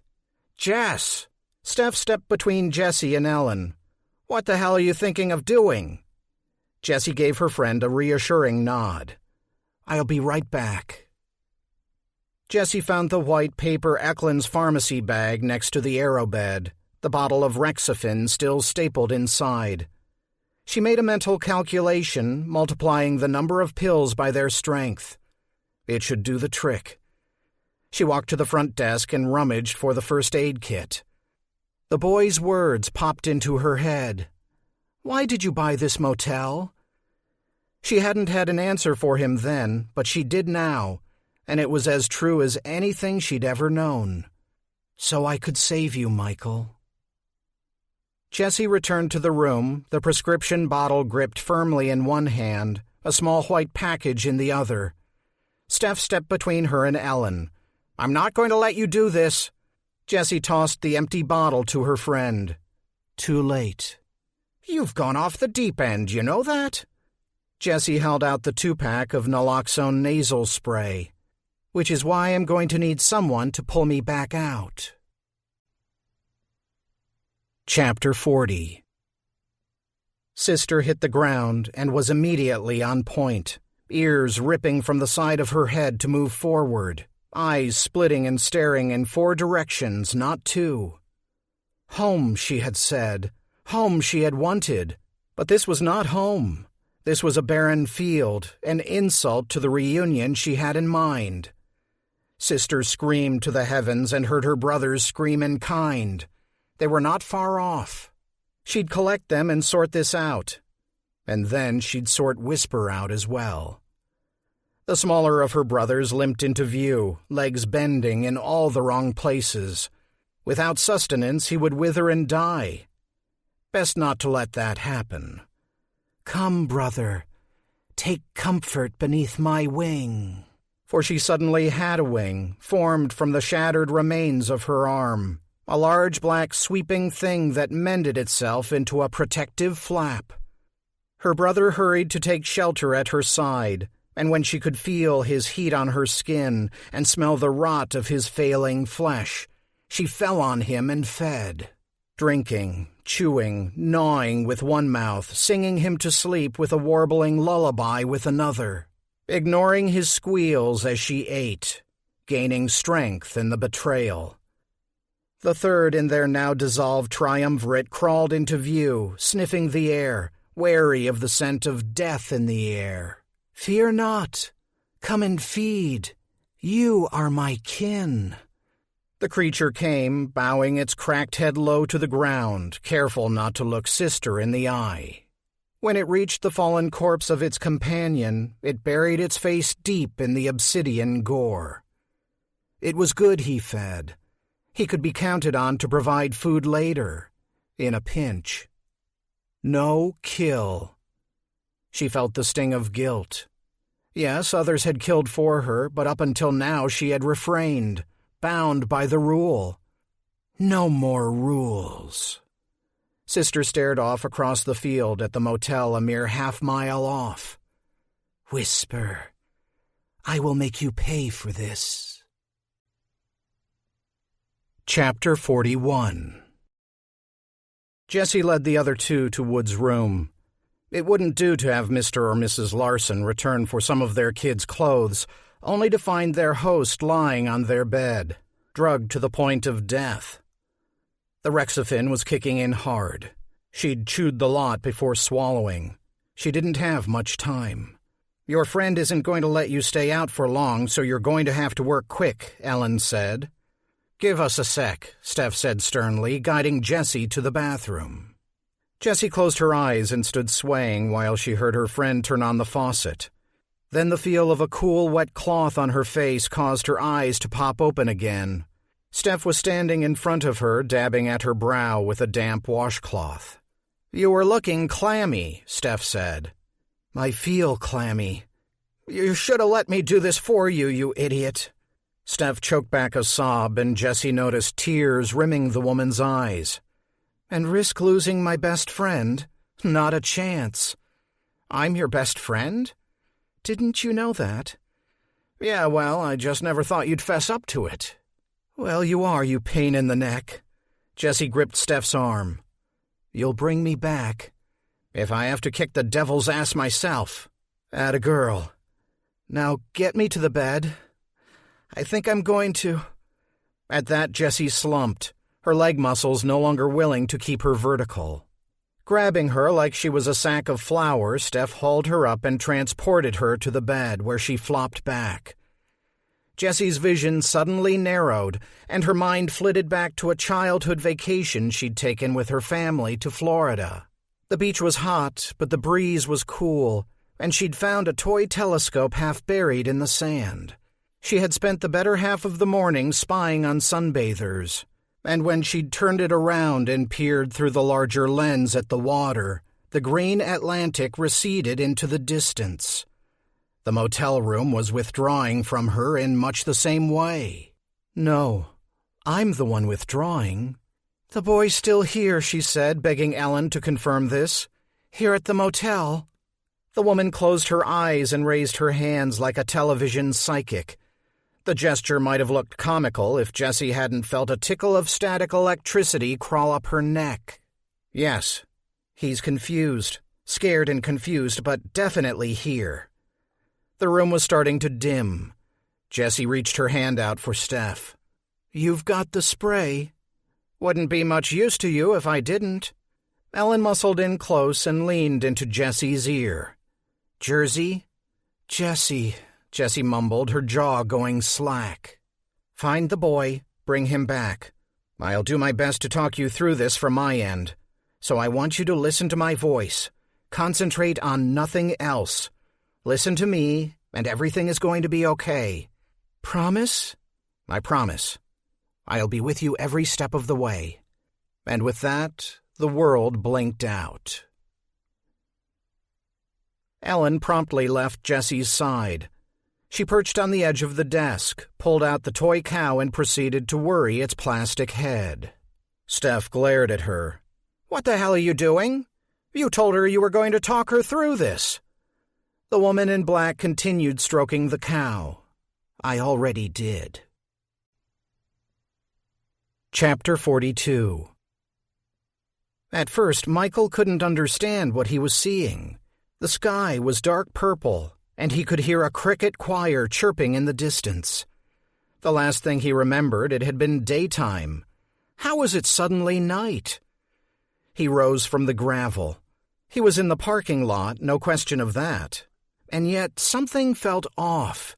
He felt off. Trying to gain his bearings, he glanced up at the neon motel sign and was once again thrown for a loop. The sign should have read Intermission Motor Lodge. Jessie had designed it herself, and he had convinced her to put it up. It was a work of art with all its color and its cute little yes-no emoji faces. But instead, another sign blazed garishly over his head, and it announced something quite different. The Crossroads Motel. A quick look around told him all was not well. Gone was the renovated motel with its freshly painted walls and neatly kept parking lot. In its place sat this monstrosity, its walls the pale beige of dead flesh. There wasn't a car under 20 years old parked in the lot. In all, it was as if the intermission had died and begun to decay. This is the motel before the motel. As soon as the thought came to him, he knew it to be true, and it frightened the hell out of him. How had he gotten here? Where were his parents? And where were the others who had traveled with him to this God-forsaken place? Michael considered making a dash for the office, but if this truly wasn't the Intermission Motor Lodge, then he had no reason to believe he would find Jessie waiting for him behind the front desk. There was movement to his right, and he whirled about. Standing across the lot next to a rusted-out car missing its 2 back wheels was a girl. Michael recognized her immediately. It's the sketched girl, the girl from the laundry room. The child cocked her head, her dark hair falling to one side in exaggerated puzzlement. Michael instinctively raised his hand, and the girl responded in kind. She took a tentative step forward, then another and another. Soon she was standing an arm's length away from him, her brow furrowed, her fingers wiggling. Eres un fantasma? Hi, I'm Michael. Michael? What's your name? Rosa. Michael didn't know how to speak Spanish, but he had picked up a smattering during his time waiting with his chemo buddy Hervé. The girl in front of him was Rosa, and Rosa was looking at him as if he were a... The girl stepped forward, and for an instant Michael thought she meant to give him a shove. Instead, she placed her hand on his chest and pressed. Wonder flooded both of their faces as her hand passed through him. Warm. Her hand is so warm. The thought was quickly replaced by another. I'm a ghost. In an odd counterpoint to this startling realization, the girl laughed. She proceeded to poke both of her hands in and out of his chest, reveling in the sensation. Her final move was to stick her face into his. When she drew back, she was laughing even harder than before. Rosa, a voice called from one of the rooms. Ven a la cama. The girl rolled her eyes. Okay, mama. She smiled at him, and then suddenly her gaze shifted to over his head. Her smile widened even further, and she clapped her hands together. La vaca! Michael turned to see what had caught her attention. Spotlights were coming on atop the shuttered restaurant, and the plexiglass cow flickered into view, outlined by a glowing halo of light, its gaze directed down at Main Street. Ellen, not Elmer. Her name is Ellen. The flash of headlights erased the magical scene as a beat-up pickup truck bounced over the curb and came to a lurching stop in front of the office. Thick exhaust curled from the pickup's tailpipe. The driver, it was a man and a big one at that, did not get out of the truck. He sat behind the wheel as if listening to something. The radio? His phone? The girl Rosa drew to his side, and Michael saw that she too was staring at the scene ahead. The cow, the driver, the pickup and its smoking tailpipe. He felt the air ripple about him, a tingling sensation that rushed straight through him. Run. It was Ellen. It was the voice of the cow. Had the girl heard it too? Had she... Run. Michael took a frightened step back. He half expected the cow to turn her plexiglass head and call to him a third time, but instead the driver of the pickup chose that moment to exit his vehicle. He stepped forward, and in the glare of the pickup's headlights, Michael could see the big man held something in his hands that looked to him like a bat or a stick. The girl's startled cry alerted him to the truth. It was a shotgun. Chapter 43. Oh, wow! Blissful darkness surrounded Jessie, and all thoughts of anything previous to this moment melted away. In fact, she herself seemed to be melting, becoming one with the cool calm of the void. Her part in the great game of life was over now, and she breathed a sigh of relief, prepared to shed herself of every last remnant of Jessie Voss. The next thing she knew, she was flying through the air. Screaming brakes heralded her flight, and the squeal of rubber drowned out her landing. Jessie felt the whoosh of massive tires as they passed inches from her head. Gone was the warm numbness of the dark. In its place was a bright sunlit world of pain. Jesus! I didn't even see you. Lady? Lady? Jessie rolled her head to the side and looked down at her prone body. Her running shoes were missing, and one of her legs looked wrong. Not only was it flashing agony, agony, agony, but it was wrong. "Don't move her," said another voice. "Put your coat under her head." A flock of strangers circled round, staring down at her. "Did you call 911? Oh, God, look at her leg. I think I know her. My boss is going to kill me." "Go away. Let me finish my run."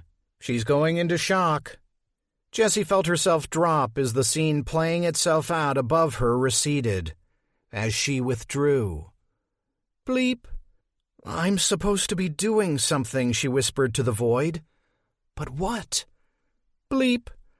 A high grinding sound and the smell of burning bone jolted her awake. Two men in white flanked her leg, and they were drilling a hole through her knee. Her pain hit the roof and shot into the heavens. Bleep. Once again, a black wave swept over her, and she begged for it to take her with it, out to sea where she could sink below the surface to the quiet ocean floor, in an octopus's garden in the shade. Bleep. "Come on, Hank," a woman's brusque voice boomed. "You can daydream about your golf game later." Holy cow, she's awake. "You think?" Jessie gagged on the tube snaked down her throat. Her eyes fluttered open and a rush of images poured in. A surgeon in blood-spattered green scrubs holding a devilish tool in her hand. A flock of interns staring intently. A giant red mouth where her hip should be. Pushing the propofol. "Thank you, Hank. Can someone please turn up my music?" A rolling Mozart concerto filled the room as Jessie slipped back into the darkness. Bleep. That's enough, Jessie thought, willing the night to return. That's enough. Bleep. Reluctantly, she opened her eyes. Donovan was fast asleep in the chair next to her, a People magazine draped across his chest. A woman was leaning over her, a nurse, no doubt. Though why would a nurse be wearing black? Ellen? She placed a pair of headphones over Jessie's ears. Jessie tried to speak, but she was finding it harder to breathe. It felt as if someone had placed a stone on her chest. No longer able to focus her eyes on the woman in black, she closed them. A man's voice whispered in her ears. Q&D Audio presents Messages from Beyond by Ellen Marks. Read by Peter Lar... Come on, Ellen. Get to track 21. The audio jumped forward. Afterward. She knew that voice. If you have read this far, perhaps you will journey a bit farther. It was Michael's father narrating Ellen's words. Imagine, if you would, that you yourself were one of the dead. The weight on her chest increased and Jessie began to panic. She tried to open her eyes. She could not. She tried to grab for the call button. She could not. All strength was abandoning her at a rapid pace. And still the calm voice went on. Imagine yourself at the moment of your passing. Feel the darkness creeping in. See the world dim. Jessie didn't have to imagine anything. She was experiencing it all, and it was terrifying. When people ask me, "Ellen, what's it like when you die?" I give them one of two answers. If they come to the question with a flip attitude, I reply, "It's like you're dead. Next question." Unlike the times before when she had played with the thought of giving herself over to the blackness, now Jessie fought back. She didn't want to go, didn't want to be numb. Pain? Screw it. Fear? Screw it twice. She wasn't ready, not yet. There was something she still had to do, Michael. She wasn't at the motel. She was supposed to be at the motel. And the moment she was reliving had already come and gone. The boy was drifting 2 years of tomorrows in the future. Her overdose was in vain. Jessie's heart seized. But if I sense they truly want to know, I tell them, it's like stepping from one side of the room to another. Nothing to be afraid about. Just as simple as that. And her breath caught in her throat. Bleep. With that, Jessie rose, crossed the room, and stood at the foot of her bed. She watched as the zigzag of her heartbeat flattened out. The monitor adopted a single warning tone. Soon after, a red light flashed on the wall, and a new, more alarming tone sounded, alerting the staff, bringing a nurse into the room and rousing Donovan from his nap. Jess? She watched as all manner of people made a fuss over her lifeless body.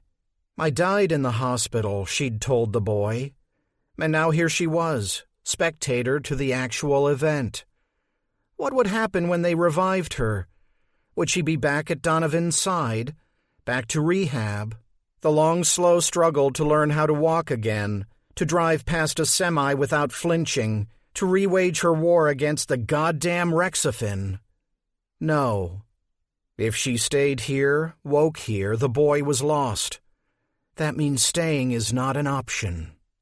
She headed for the door, past the crash team and down the hall. If you've got anything to tell me, Ellen Marks, you best get talking.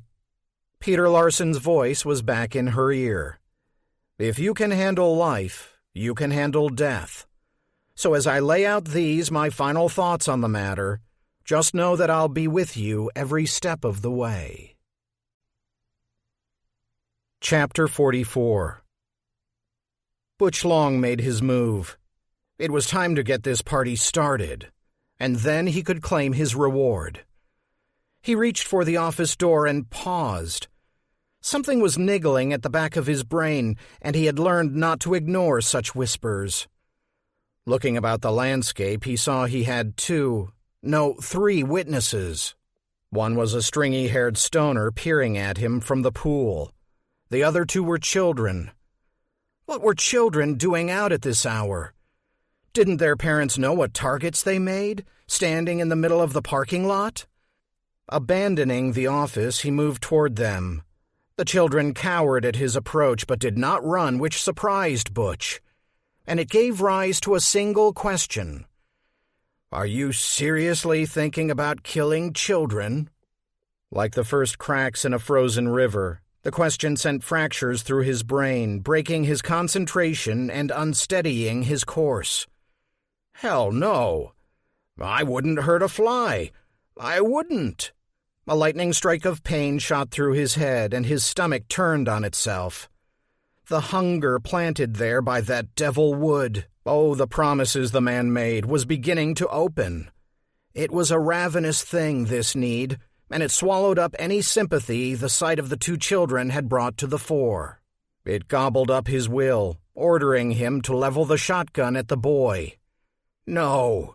The child stepped in front of his companion, and Butch's mind glitched. He could see the girl through the boy, her face frozen in terror. Through him. Grammy Long was a God-fearing woman, and many were the nights she had tried to steer him toward the path of righteousness. One of her prime weapons in this regard was her firm belief in life in the hereafter. You don't want to end up a banished spirit, do you, Butchie? Wandering the earth bereft of the company of our Lord? That's what the boy was, wasn't he? One of Grammy's banished spirits. But the girl, she was a different story. The same was true for the man gawking at him now from the office, the young guy crawling from the pool. He'd make them all spirits. At least that's what the hunger told him, for it had begun to rise again, whispering to him to get it over with and find relief. The urge to raise the gun was strong, but he resisted. The weapon trembled in his grip, and yet he refused. "Butcher, they'll call me in the papers. The Butcher of Maple City." "No." The gun begged him to let it do its job. "No." Michael saw the man's hesitation and chose to take advantage of it. He leaned into the girl's ear and said in a low voice, "Run across the street to the McDonald's. Look both ways, but don't look back." The girl glanced at him, giving away their secrecy. "'Kay?" "McDonald's," Michael urged, pointing at the golden arches. "What are you whispering about?" the man with the gun snarled. "Go," Michael shouted. At the same time, he made a dash toward the man's left, away from the girl. The girl obeyed, dodging right and past the man. Michael ensured he, not the girl, remained the man's primary focus. He raised his arms, giving his best impression of a ghost. Woo! He felt silly doing it, but it seemed to work. The fat man was taken aback, and for a moment Michael thought he might drop the shotgun and turn tail. But an ill-timed cry from the pool area made certain that was not to be. "Get out of here, asshat!" the wiry guy in the swim trunks shouted. The man whirled about and fired in the direction of the voice. The shot went wide, taking out the pool rules sign instead. Startled, the lanky teen dove back into the pool. The night clerk stepped from the office just in time to notice the shooter noticing him. Michael couldn't hear what the man said, but it must have been a curse word with the vehemence with which the man shouted it. Instead of ducking back into the office, the man simply took off, running toward the highway as fast as he could, disappearing into the night. Now lights along the rows of rooms started to flicker on. A woman in a neon yellow t-shirt exited her room. "Rosa!" No. Michael shot a glance at the street, and his heart sank as he saw the young girl pause midway across, pivoting on the center line. "Run!" he shouted, hoping the fear in his voice could trump her mother's command. No such luck. The girl let a motorcycle pass and then retraced her steps back across the street toward the motel's parking lot, her path leading right toward the man with the gun. "Mama!" There was only one thing to do. Take the man on himself. Michael rushed the hulking figure and took a flying leap. Remembering how the girl's hands had slid right through him, it was his hope this move would disorient the man, at least long enough for the girl to run to the safety of her mother's arms. Instead, when he jumped the fat man, he stuck. Not to the man, but in him. Michael felt a pull like the draw of a magnet, and he slipped fully inside the man's body. At first, all was silent. Then he heard the beating of the man's heart and the rasp of his rapid breaths. All he could see was dark muscle and sinew floating before his eyes, and so he screamed at himself, "Open your eyes!" That did the trick.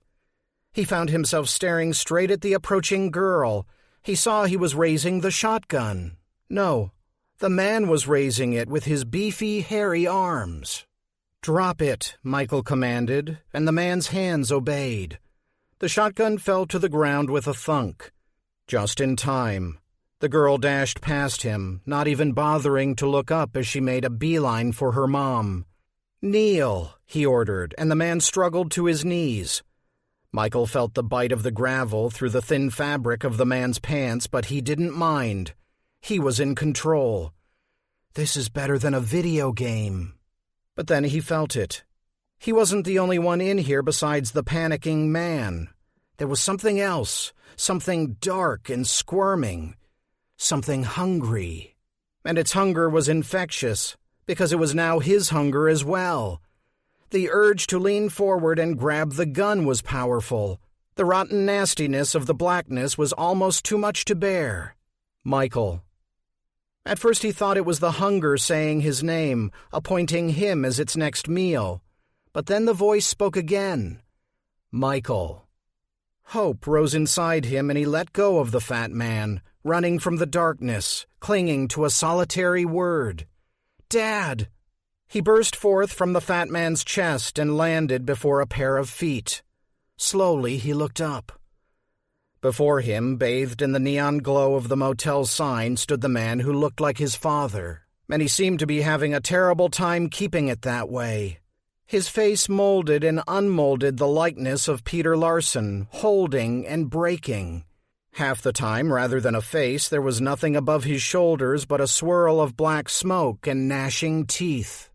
But then his father's image would return, and it was this face that spoke. Get behind me. As odd as the scene was, Michael had kept a grasp on the rules of this scene. Rules were what made it possible for a kid like him to play Chompmaster too, and he was pretty darn sure the rules said Fatso here couldn't hurt him. Guns and ghosts didn't mix. Still, he obeyed his dad, not dad, and slipped behind him. As he did so, the fat man took hold of the shotgun. He planted the butt in the gravel and used it to hoist himself up. His eyes blazed at the newcomer, the intruder. I won't let you touch him, the man with the shifting face said.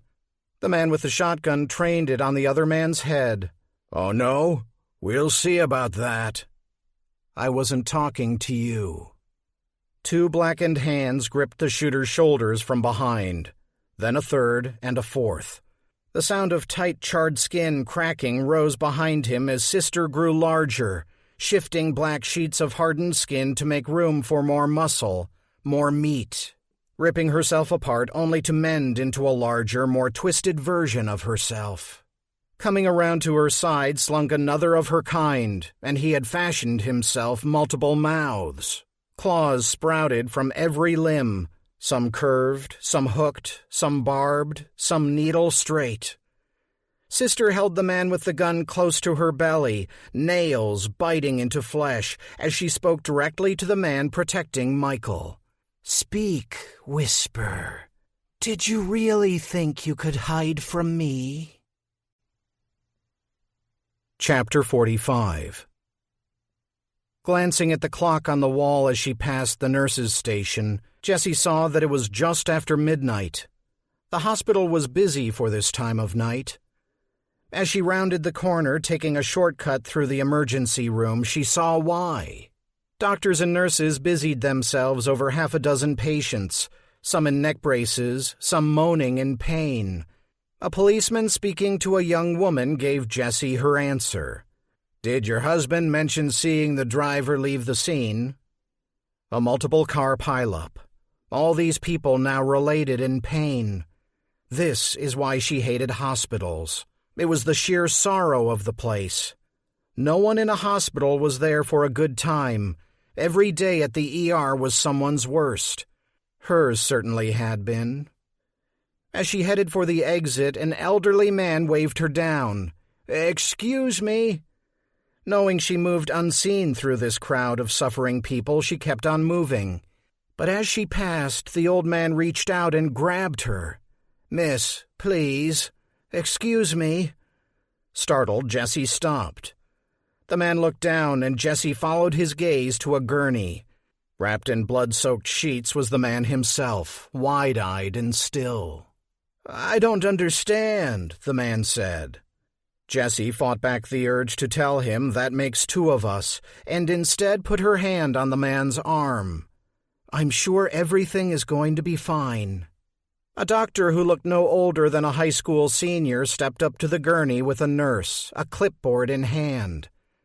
"I'm calling it 12:05 a.m. 12:05 a.m., the nurse repeated with a yawn. "June 4th, 5th, the doctor corrected. "It's after midnight, Sue." "Sheesh, when was the last time you slept?" "I honestly can't remember." "Calling it. What does that mean?" the old man asked Jessie. Peter Larson's voice piped up again, seeming to suggest an answer with Ellen Marks's words. "You're screwed." Jesse smiled at the old man and kept moving. "That's what you may think at the moment of your death, but nothing could be further from the truth." She sidestepped another gurney, this one carrying a man she recognized as Bert Endicott, her old mail carrier. From the look of his mangled lower half, Bert had delivered his last letter. Jessie slipped out the door and into the warm night air.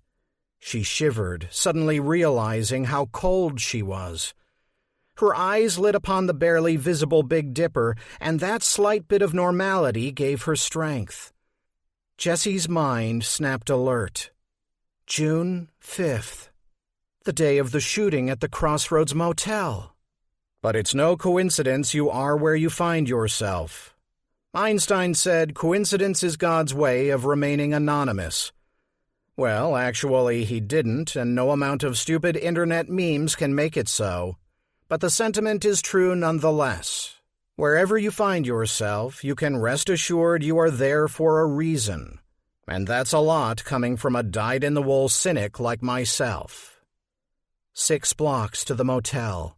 6 blocks, and she'd know if Crazy Ellen knew what the hell she was talking about. Leaving the hospital proved harder than Jessie thought. The pull to remain close to her body was powerful, and it took tremendous effort to sever the tie. But once she set her sights firmly on the motel, each step became easier than the last until she was practically floating down the street. Shit, I may actually be floating. As she passed an old 2-story house with a sagging porch roof, she was caught off guard by the appearance of a skeletal woman in a ratty bathrobe clutching a cigarette. "Ree, get away! I didn't do nothing!" "Ree!" screamed the woman through rotten teeth. Jessie moved along, but not before seeing that the woman's neck was twisted and black. "Ree!" She spotted 2 more such shadow people on her trip to Main Street. One was a weeping man in overalls who sat at the side of the road, an empty dog's leash in his hands. He barely stirred as she moved past. The second was a stern-looking young woman who glared at her as if she were the cause of the woman's problems. Jessie simply ducked her head as she passed and whispered, "I'm sorry," hoping that would keep the angry woman at bay. Before her lay Main Street and the ramshackle motel she had put months of work into resurrecting. It looked like her motor lodge gone bad, as if a place could go to rot the same as the flesh. She was just about to cross the street when a gunshot rang out. Death is just the beginning of a greater journey. Jessie rushed across Main Street, midnight traffic passing through her like rain through a screen. Steph unboxed the first of the nasal sprays and leaned in over Jessie's inert body. "Not yet," Ellen warned, her eyes still closed, her thumb working overtime on the cow's head. "I'm not waiting until she's a vegetable. Not yet." Chapter 46. Michael gawked at the monstrosity before him, distorted and horrible in the parking lot lights. As before in the laundry room, to look at it directly brought terrible discomfort, and so he kept his head turned and eyeballed it sideways.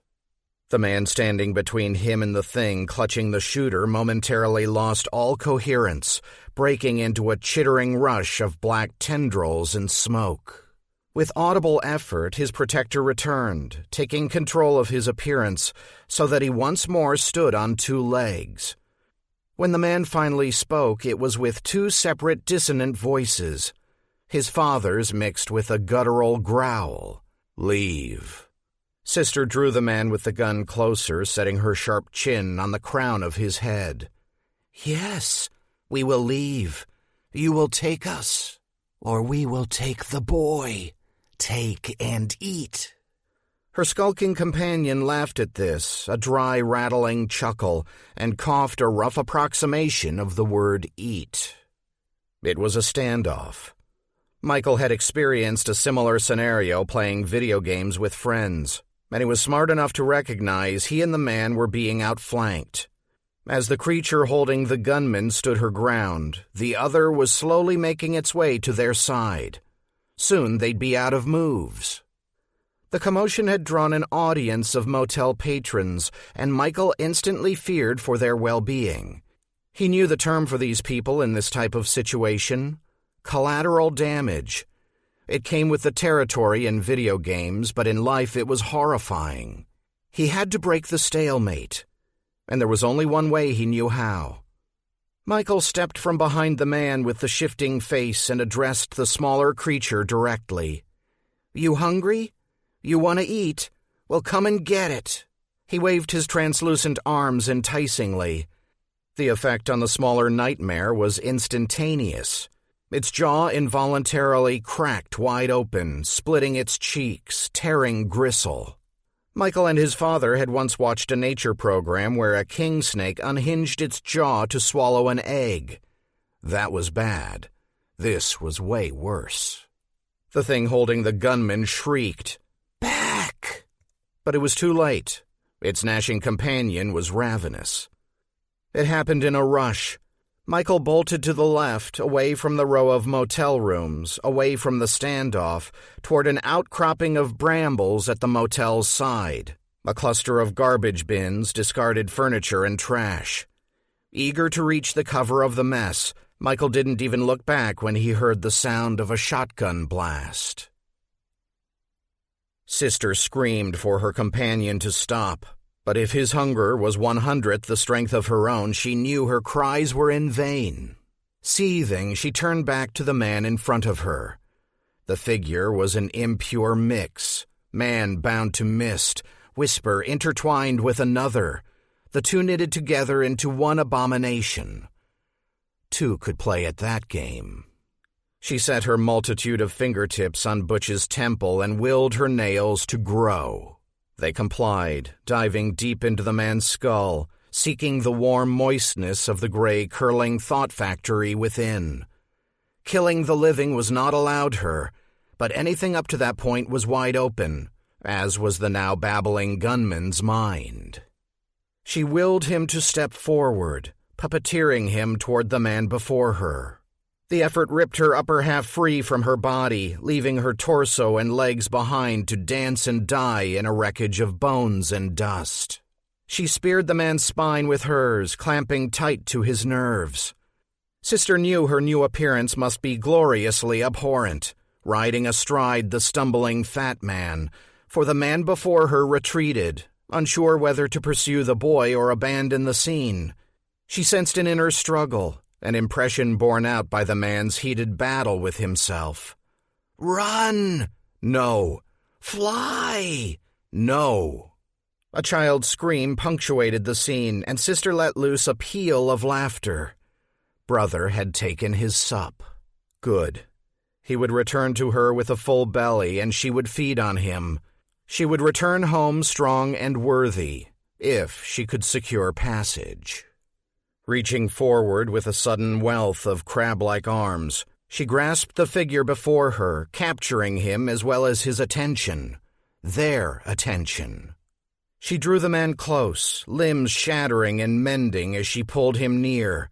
She raised the fat man's arms and thus the fat man's shotgun, placing the barrel beneath the other's chin. "Home," she snarled, insisting with both her voice and Butch's. Her prisoner wrestled to be free of her grip, agreeing and disagreeing to her demand at the same time. No matter. If she had to strip Whisper from this man, so be it.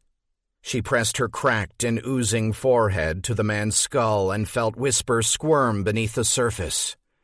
"I see you," she crooned. She was just about to dive her mind into his when the shotgun in Butch's hands went off, stunning her with its concussive blast. "Get off of me!" Sister felt Butch strain against her, felt him yearn to bring the gun to her head, or his own. As soon as Jessie reached the motel parking lot, she knew she was right where Ellen had meant her to be, a fact the strange woman's words seemed to confirm. Once you've resigned yourself to your lot in life, or in death as the case would have it, you should see clearly where your next steps will take you. Could be toward the light, could be toward the dark. Before her, darting in and out of shadow, was a struggle she couldn't quite get her mind around. Two mind-twisting figures were engaged in a heated skirmish. But she saw the scene as if through broken glass. At times there were two, then there were more. Could be toward the light.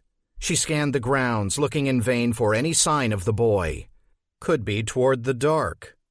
Her eyes lit upon a corner of the lot devoid of light, and there she spied movement. Without a moment's hesitation, she broke for the spot, riding on instinct more than brains. Because if I had even half a brain, I wouldn't be here, wouldn't have taken those pills, wouldn't have... A twisted creature leapt from the shadows and planted itself squarely in her path. The thing was black and shiny with hard-shell skin like a charred lobster. It stood snarling on all fours, angry at her intrusion. It lurched forward, and she heard it snap and cry as if every step pained it. Another step, another yelp, its accusing eyes blood red, boring into her with carnivorous intent. Behind the thing, a small shape popped up from behind a tangled pile of ruined pool furniture. It separated itself from its surroundings by giving off a soft, shimmering glow. Michael. The two locked eyes for a second as Ellen's words kicked back in full volume. Once you have chosen to follow the path before you, you will find... I got it. Now shut the hell up. The voice in her head went silent. The thing rushed forward, and Jessie was there to meet it. She heard the boy cry her name before the clatter of the beast's approach drowned him out. With splayed hands adorned with scores of claws, the creature pounced, barreling her over like the semi on the highway. Jessie squeezed her eyes tight as the thing bore down on her and took its first bite. Chapter 47. Peter took advantage of the struggle taking place before him to solidify his hold on reality. The demon to which he was bound wanted to run, begged to run, promising to shred his mind should he try to stop it. It was the same brutal tug-of-war they'd waged since they'd become one, and the whole was threatening to shatter into fractions. And what would happen if it did? Peter imagined a fragmented hard drive damaged beyond repair eating up all its data. Garbling sound files, pixelating photos, upending carefully stored documents. In human terms, that meant the scattering of memories, all sense of himself, everything that was Peter Larson ground up and spat into the void. Then what would become of his son? He corrected himself. What would become of Michael, the son of another Peter? Not his, and yet so dear, in some ways even more so since his Michael was gone, along with his Hannah and his life. Gone. His sorrow brought strength. The demon's days of calling the shots were over. Concentrating all his being on the ground on which he stood, rooting himself in this moment, he wrestled control back from Whisper. The response was immediate and furious. No! Go now! I rip! Go on, do it. Rip. Rip all you want. Do what you're going to do or shut your trap. I do! Peter felt the mental talons dig deep, slicing through the core of who he was. This was no idle threat. The demon meant to do it. No matter the consequences, it was prepared to tear itself free. The outside world moved around him like an idea detached, untethered from anything of meaning. And yet in it lived the only thing that had meaning, the boy in the brambles fighting for his very soul. Peter turned inward and with a ferocious abandon sank his own angry talons into Whisper's mind. As a child, he had once stuck a fork into an outlet at school.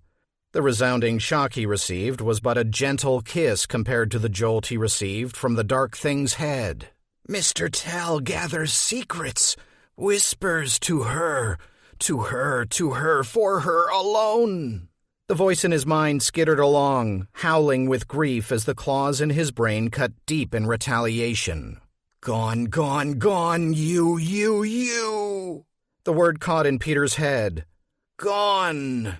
He seized on the dark thing's anguish and did something he hadn't before. He sought to soothe it. "Stop fighting me and I'll help you. Let me take the wheel for 5 fucking minutes and you can have all of eternity." "Help? No." "Yes." With that, he dropped all defenses, relinquished all control. For the first time since their fateful melding, Peter was totally unguarded. The demon at his side went silent. "You see how it can be if I give up. Do you feel the peace?" A single talon burrowed even deeper, striking alarmingly close to the nexus of all things Hannah, but Peter dared not flinch. Instead, he simply repeated his request. 5 minutes. Let me be myself for 5 minutes. Dangling in the nothingness, his mind skewered like bait on a hook, Peter feared the answer would be ruin, not only for him but for the boy. The demon spoke so soft and low he almost didn't hear its response. 2. Peter nodded.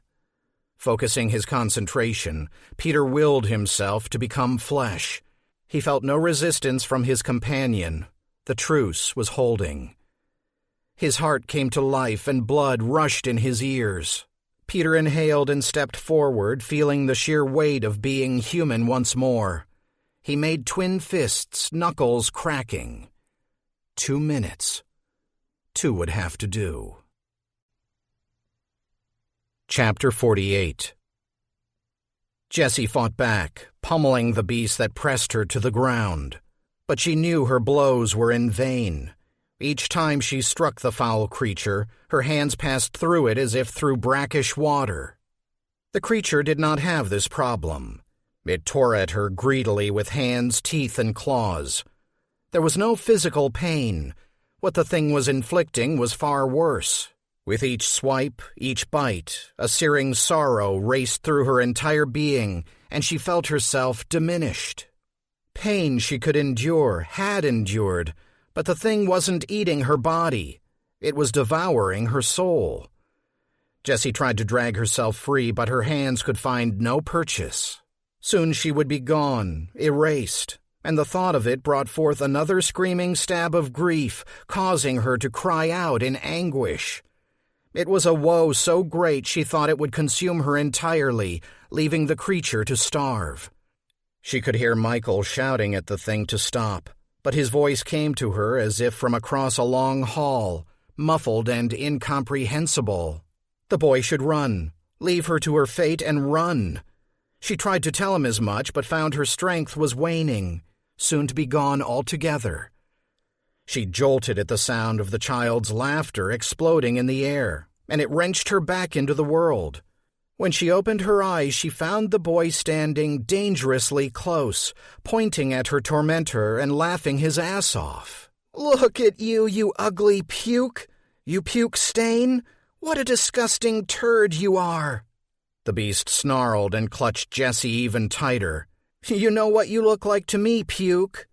The boy launched into a taunting sing-song, hopping up and down, fighting to lure the thing away. "Great green globs of grimy, greasy gopher guts, chopped up turtle feet, mutilated monkey meat." The child's mocking unfortunately did the trick. The snapping monstrosity let go of Jessie and made a menacing advance. Jessie locked eyes with the boy, and absent her voice, she tried to warn him off with her eyes. "No, Michael." The boy caught her meaning, knew she wanted him to run, but he stood firm, launching back into it, shouting into the ever-widening maw of the dark beast. 15 eyeballs rolling down the bowling alley, and I forgot my spoon." New teeth sprouted in the thing's mouth, bursting through its inky black gums. Fresh teeth for a fresh kill. It turned its head, its neck bones splintering as it lined up for the attack. She'd failed. She could barely think, let alone rise and protect the boy. She'd failed. Jessie? Her mind shifted into split screen. She was watching the horror show before her while at the same time trying to focus in on a face only inches away. "I'm going to give her another blast." Jessie's heart sank as the situation became suddenly clear. They were bringing her back. "Don't do it, Steph. Not now." The boy had well and truly hooked the beast, and it ripped open its side to accommodate more hungry mouths. "Michael, "Listen to me," Jessie whispered. "I want you to very calmly move toward me." Michael shook his head. The thing snarled, unhappy with their communication. Still, Jessie had to risk it. She slowly held out her hand. "I need you to take my hand. Can you do that? I need you to take my hand so I can bring you back." The creature lunged first toward Michael, then back toward Jessie, torn between having a sure meal behind but tempted, oh so tempted, by the delicious child before it. "You come on back now, Jess. You hear?" Time was up. Time to move. The thing took another stutter step forward, seeming to see Michael as the tastier of the two of them. "Give me your hand. Now." The boy stood paralyzed with indecision. "We're friends, aren't we? Trust me." At this, Michael bolted. A split second later, the creature did as well. The boy raced his heart out, running for Jessie like a baseball player heading for home. The dark thing made a grab for him, and Michael ducked, his momentum sending him tumbling in Jessie's direction. The beast yowled, angered at the boy's escape, and spun about in pursuit. Michael scrambled toward Jessie. "Come back!" A wave of dizziness swept over Jessie, but the boy was almost to her now. She held out her hand, praying to catch his hand, praying for Steph to hit her again with the naloxone spray, praying for Ellen's plan to work. Michael made a mad leap toward her, and his fingers brushed hers. "Got you!" And then, just like that, his fingers slipped out of reach, and he tumbled to the ground at her feet. "Michael!" The boy looked back, and she saw the creature's approach in his face. Jessie clenched her fists. She placed all her thoughts, all her fears into her balled-up hand, making it the center of everything she had been and would ever be. The entire world disappeared, leaving behind nothing but her fist. As the creature rushed past, Jessie swung back hard against one of the creature's many legs and felt her fist connect, felt bone crack. The thing shrieked in pain, spitting teeth and black spittle into the night sky. It whirled on her, its eyes swollen red. "No!" the boy cried. Jessie grinned at the thing, and the thing grinned back. Then it pounced. "Come on!" Steph pumped the remains of the second nasal spray up Jessie's nose, willing the chemicals to do their job. And still her friend lay gray and still on the bed. "You made me wait too long," she hissed. Ellen ignored her, her eyes still closed, her thumb growing red from circling the cow's head. "Do something!" "I am." Steph stalked up to the concentrating woman. "Bring her back." "Shut up, will you please? Shut up, just shut up." Steph grabbed Ellen by the black top, ripping the fabric. "Listen, you creepy little shit. You're going to bring her back or I'm going to send you where she is, you hear me? Don't touch me. You hear me?" Behind them on the bed, Jessie suddenly took an enormous breath and all hell broke loose. A dark, malignant stain spread across Jessie's sprawled body, and through the blackness a wriggling, howling outrage was birthed, all jaws and ribs and nails. It landed on the bed next to her, a row of teeth still embedded in Jessie's thigh. Jessie broke free from the thing, its teeth shattering like icicles. She rolled to the side of the bed and off, landing hard on the floor.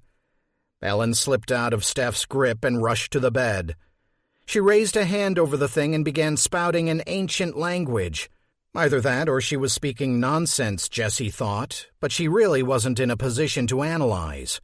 She was cold and quaking and drugged to the gills. The creature retreated from the woman in black, fearful of her words, fearful at being torn from its family. It grew weak in the separation, and each phrase the woman uttered was like a lash. It cowered beneath her incantations. A horrid heat rose up its gullet, scorching its innards, boiling away its blood and bile. One eye popped, then the other. Blind and terrified, it worked its ruined jaw one last time as it forced a final cry for help. "Sister!" Then it flew apart in a defiant swirl of ebony ash and was gone. Steph scrambled over to Jessie and knelt by her side. "Are you back? Are you breathing? Talk to me."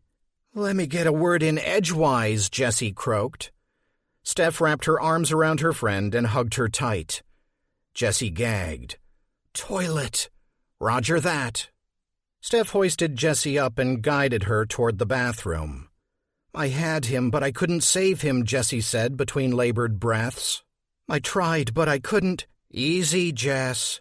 "I had him, Steph. I could have pulled him out." "If you could have, you would have." "You did enough," Ellen said, slipping the cow into her pocket. "Care to enlighten us, Spooky?" Steph asked. Ellen didn't answer. Instead, she made a quick about-face and headed for the door. "Where do you think you're going?" Steph asked. The woman waved her off. "The kid isn't out of the woods yet, and you two are way too distracting. After what she's been through, my friend deserves a goddamn answer." Ellen paused. "You did good," she said to Jessie, "but this isn't the path I thought we were going down. I'm going to have to improvise." With that, she unceremoniously opened the door and slipped outside. Steph eased Jessie to the bathroom floor and pulled back her hair. "Honey, you've got a stomach full of poison, and you gotta get that out of you." "I'm trying, but—" Jessie strained until she coughed. Her friend grimaced. "Don't say I never did anything for you." She deftly slipped 2 fingers down Jessie's throat, eliciting a gush of Rexaphin-tainted spew. Ellen raced down the stairs, taking 2 at a time until she reached the parking lot. Her heart pounded in her chest, upset at the unaccustomed effort. "Come on, Ellen," she said, urging herself on. "Step to it." She crossed to the office and threw open the door. A dead man stared at her, ogle-eyed, from behind the desk as she passed, but she had no time for him. She had no time for any of them, the audience of the dead that had been watching her from the moment she arrived at this place. The boy. The boy was all that mattered. She hoofed it down the hallway to the cool of the restaurant space. She swept past her open portfolio and its years of collected notes and calculations. No more need for them now. Time to put up or shut up. The plexiglass steer was waiting for her as it always had been. The toy was good in a pinch, but in the home stretch she needed the real deal. Pausing before the statue, she stared into its eyes, which to her mind didn't look dull at all. "I'm sorry," said a low voice, and for a moment Ellen thought the Angus had spoken. She allowed herself a glance to where Wood now stood next to his empty ashen clothes. He was changed in death, and not for the better. He had a hollow aspect and a Stygian stench about him. Ellen had no doubt he was sorry. So many of the dead were sorry. But that was none of her concern. If you're going to stay, then be quiet. Ellen reached out and touched the cow's head. She was 6 years old when she first realized she was sensitive. She was 7 when she spoke to her first ghost. In the years that followed, she had experienced all manner of strange and wondrous things. But never had she seen or heard anything that caused her more than the slightest discomfort.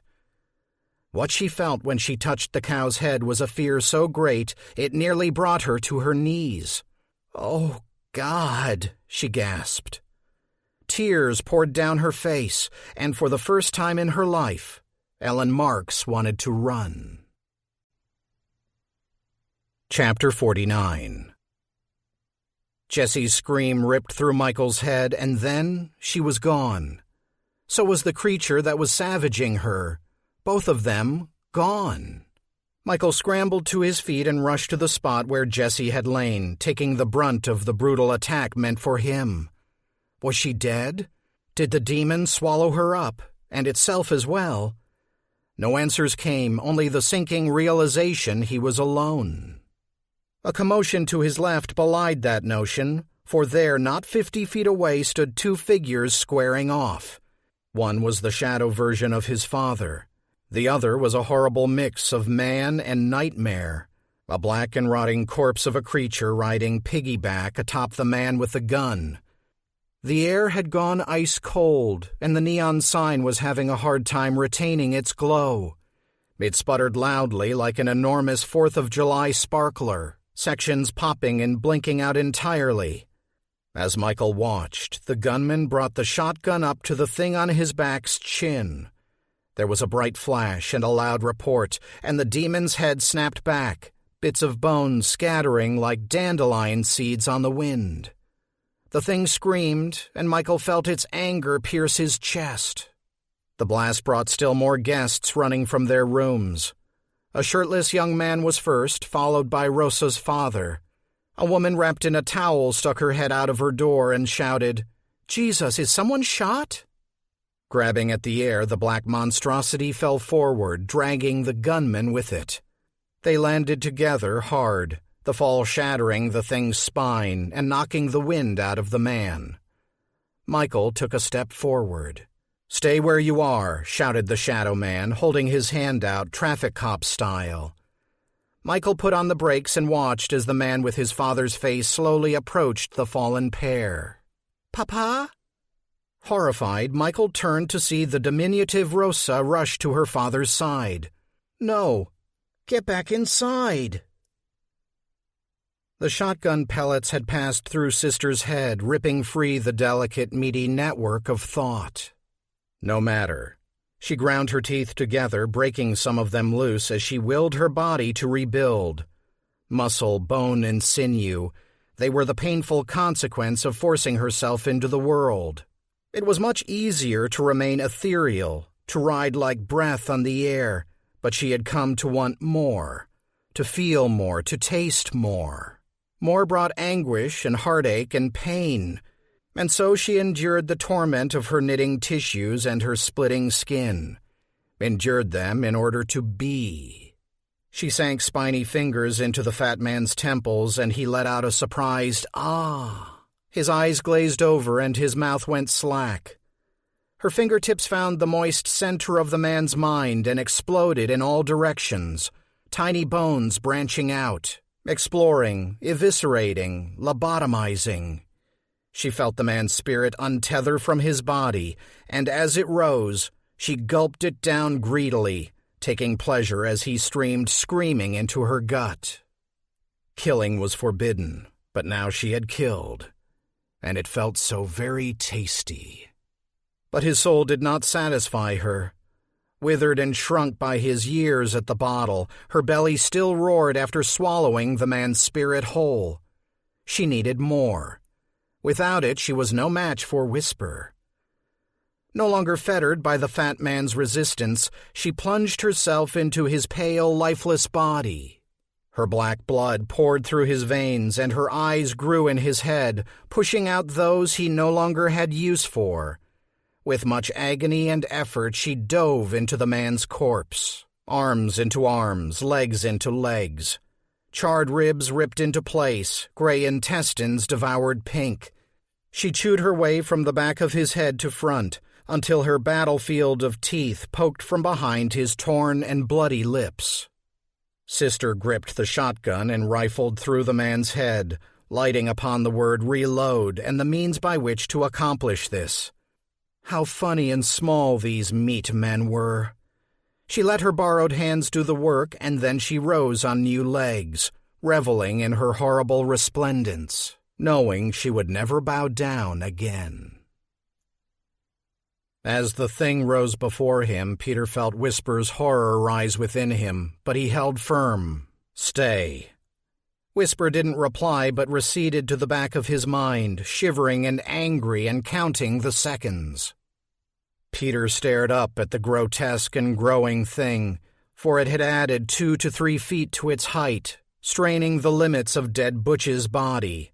He could hear cartilage pop and bones groan. He took a step forward. "What do you want of Whisper?" The thing wrinkled its brow, splitting its forehead. "Not you. I speak to him." "He's not here right now. Can I take a message?" "Lie." An arm shot out, and a swiftly lengthening finger pointed accusingly at Peter's head. "In there. I see him." "Let me ask again. What do you want?" The thing seemed on the verge of actually answering when it jerked its head around, eyes wide and focused behind Peter. He chanced to look and caught a streak of movement pass by, heading for the motel rooms. "Michael, what the hell are you doing?" The creature's gullet spasmed, and it licked Butch's chops. "Eat," it snarled. For a moment, Peter was transported back to their Manhattan apartment, watching Jaws with Michael over a bowl of popcorn. For a month after, the boy had wakened screaming. The thing before him was a shark, and Michael was the blood in the water. Driven by the insanity of its hunger, the creature moved to pursue the boy. Peter stepped in its path. "Hey, I was talking to you." Without pausing, Sister raised Butch's arm as she passed, unleashing a flash of fire and shot, and Peter's chest exploded in a fountain of red. Chapter 50. The gunshot startled Michael, and he skidded to a stop. He's not Dad. He might look like Dad, but he's not Dad. Still, Michael screamed when he saw the man fall. Unfortunately, Rosa screamed in kind, drawing the attention of the thing with the gun. It lurched forward on tortured legs. As before, the little girl made a run for it, and Michael knew where this would end. Rosa trapped in the dryer, a gun blast echoing through the laundry room. Because that's what happened before. When he had first encountered the girl, she was a ghost, and if he didn't do something quick, she would be again. The girl's father called after her, but the girl didn't stop. She ran on, escaping the scene, hands clasped over her ears. Michael lit out after her. He had to divert her. But how? "You're a ghost." The thought came to him as a flash of brilliance and as a surprise. He was a ghost. A ghost meant dead. Dead hadn't well and truly sunk into his mind until this point, and its repercussions were grave. He was a ghost. He was dead. Somewhere Mom and Dad were grieving over his body. Mom and Dad. He'd never see them again, and the weight of this ignited every emotion in the book.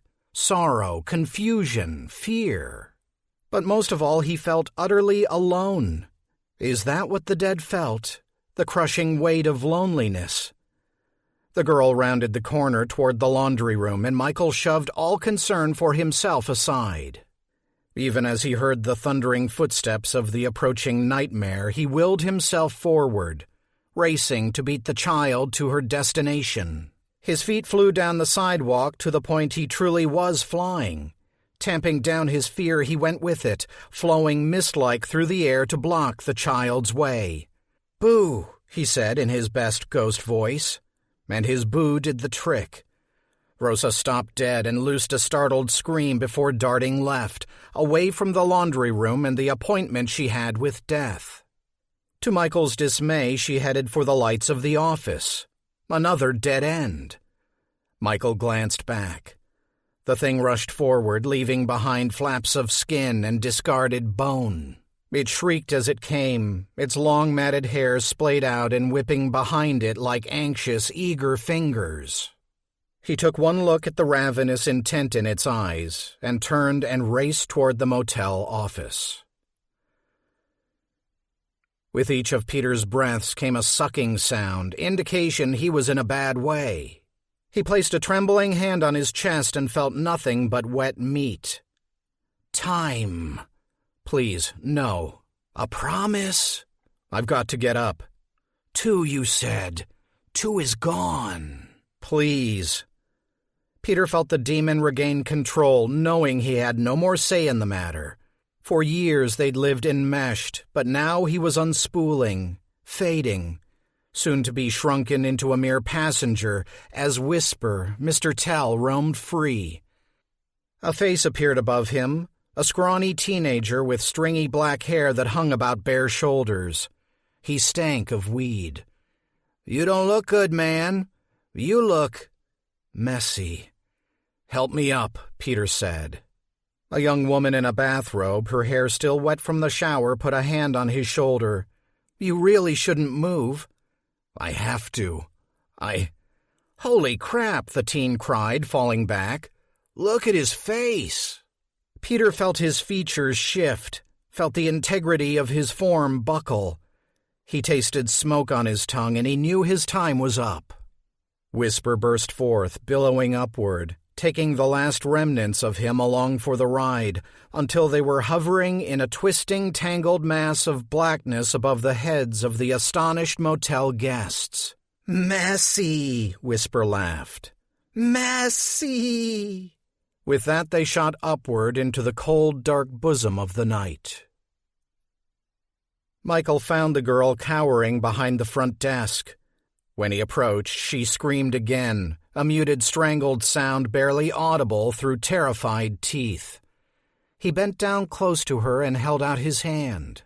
"Don't worry, it's just me," he said, adopting a calm tone. He had seen his father do this as well whenever a storm rolled in. As the thunder grew louder, his father grew calmer. Or at least, he acted the part well enough. "Shh, it's all right." He had to quickly regain the girl's trust after scaring her, and while he racked his brain, the girl did his job for him. She reached out and waved her hand through his face, trying to dislodge his nose. She giggled at this and proceeded to flap both hands through his ethereal head. "See? It's me. It's me, Michael. And you're Rosa. And we—" He tapped at her sternum with a single ghostly finger. "We're going to go play hide-and-seek." "All'escondite?" "Si." Michael didn't know if the girl understood, but it got her to her feet. "Come. Come on." Sister approached the glass door to the office and let loose with the shotgun. "Break it. Break it all." The door exploded in a spray of glass shards, and Sister thrilled at the sight of it. She dug into Butch's dying brain, and it warned her that there might be someone within with a similar instrument of death. But as she stepped into the office, ducking her head, she sniffed the air and caught wind of only one scent that interested her. The boy. The feast. She spied her silhouette on the office wall and noted she had grown viler than ever. She tittered at this, realizing how horrific she must appear and anticipating the moment she would corner the boy, breaking his mind with her hideous beauty before sinking her incisors into his soul. But the boy was nowhere to be seen. He couldn't have escaped. The smell of him, the ever-loving stink of him, permeated the office. Where? The thump of a falling box gave him away. She stepped past the front desk, leaving black, bloody footprints on the carpet, and pushed open the inner door. A hallway. Her face cracked as her nostrils doubled and tripled. She sniffed the air for the boy's scent. He had fled down the hallway and into the abandoned restaurant. Restaurant. How apt. Michael urged the girl to be quiet, but her entire body was a bundle of twitching nerves, excited at the game. And when she scooted closer to him in their hiding place, her elbow caught on the edge of a cardboard box of napkins. The box tumbled, the girl giggled, and Michael knew they'd been heard. They were trapped. He could make a run for it, pass through the solid walls of this place and slip beyond the creature's reach. But the girl? She was flesh and blood, and no match for a blast of shot. What to do? Light appeared down the hallway along with a sinister chuckling. The thing in the man-suit, the creature from the laundry, had found them. It was too late. Michael felt a tickle in his head. It was like the feeling he'd gotten when he'd been here with Jessie. But Jessie was gone, and this wasn't her motel. Jessie was long gone. She was... With a clarity that nearly bowled him over, the voice of the cow rang out in his mind. "If you climb up, you can see the whole motel." Michael almost laughed aloud. Thank you, thank you, thank you. In fear and confusion, he had forgotten something very, very special about this room. The ladder. Chapter 51. Ellen whirled about, swinging her fists wildly. "Don't touch me!" "Ease up, Spooky," Steph shouted, stepping between Ellen and Jessie. "She's only trying to help." The woman in black exhaled sharply, shaking off the shock of the contact. "You broke my concentration. You're ruining everything." Jessie stumbled forward. Steph grabbed her arm and steadied her. "I felt him. Right here. I felt him through you." Ellen was trembling. "I don't work with others. I'm solo. I don't—" "Please." Jessie gripped the young woman's shoulders. She felt the resistance of her touch, and yet she held on. She locked eyes with the strange, diminutive Ellen and begged, "Please." "Yes or no, I don't care," Steph said firmly. "But make your decision quick because I'm getting this girl to the hospital ASAP." Ellen stared into Jessie's dilated pupils. She hadn't sensed her arrival, hadn't felt her join the connection. Perhaps it would be okay, beneficial even. Perhaps. But every square inch of her body recoiled at the thought of her touch. One hand. "Okay," Jessie said, nodding vigorously.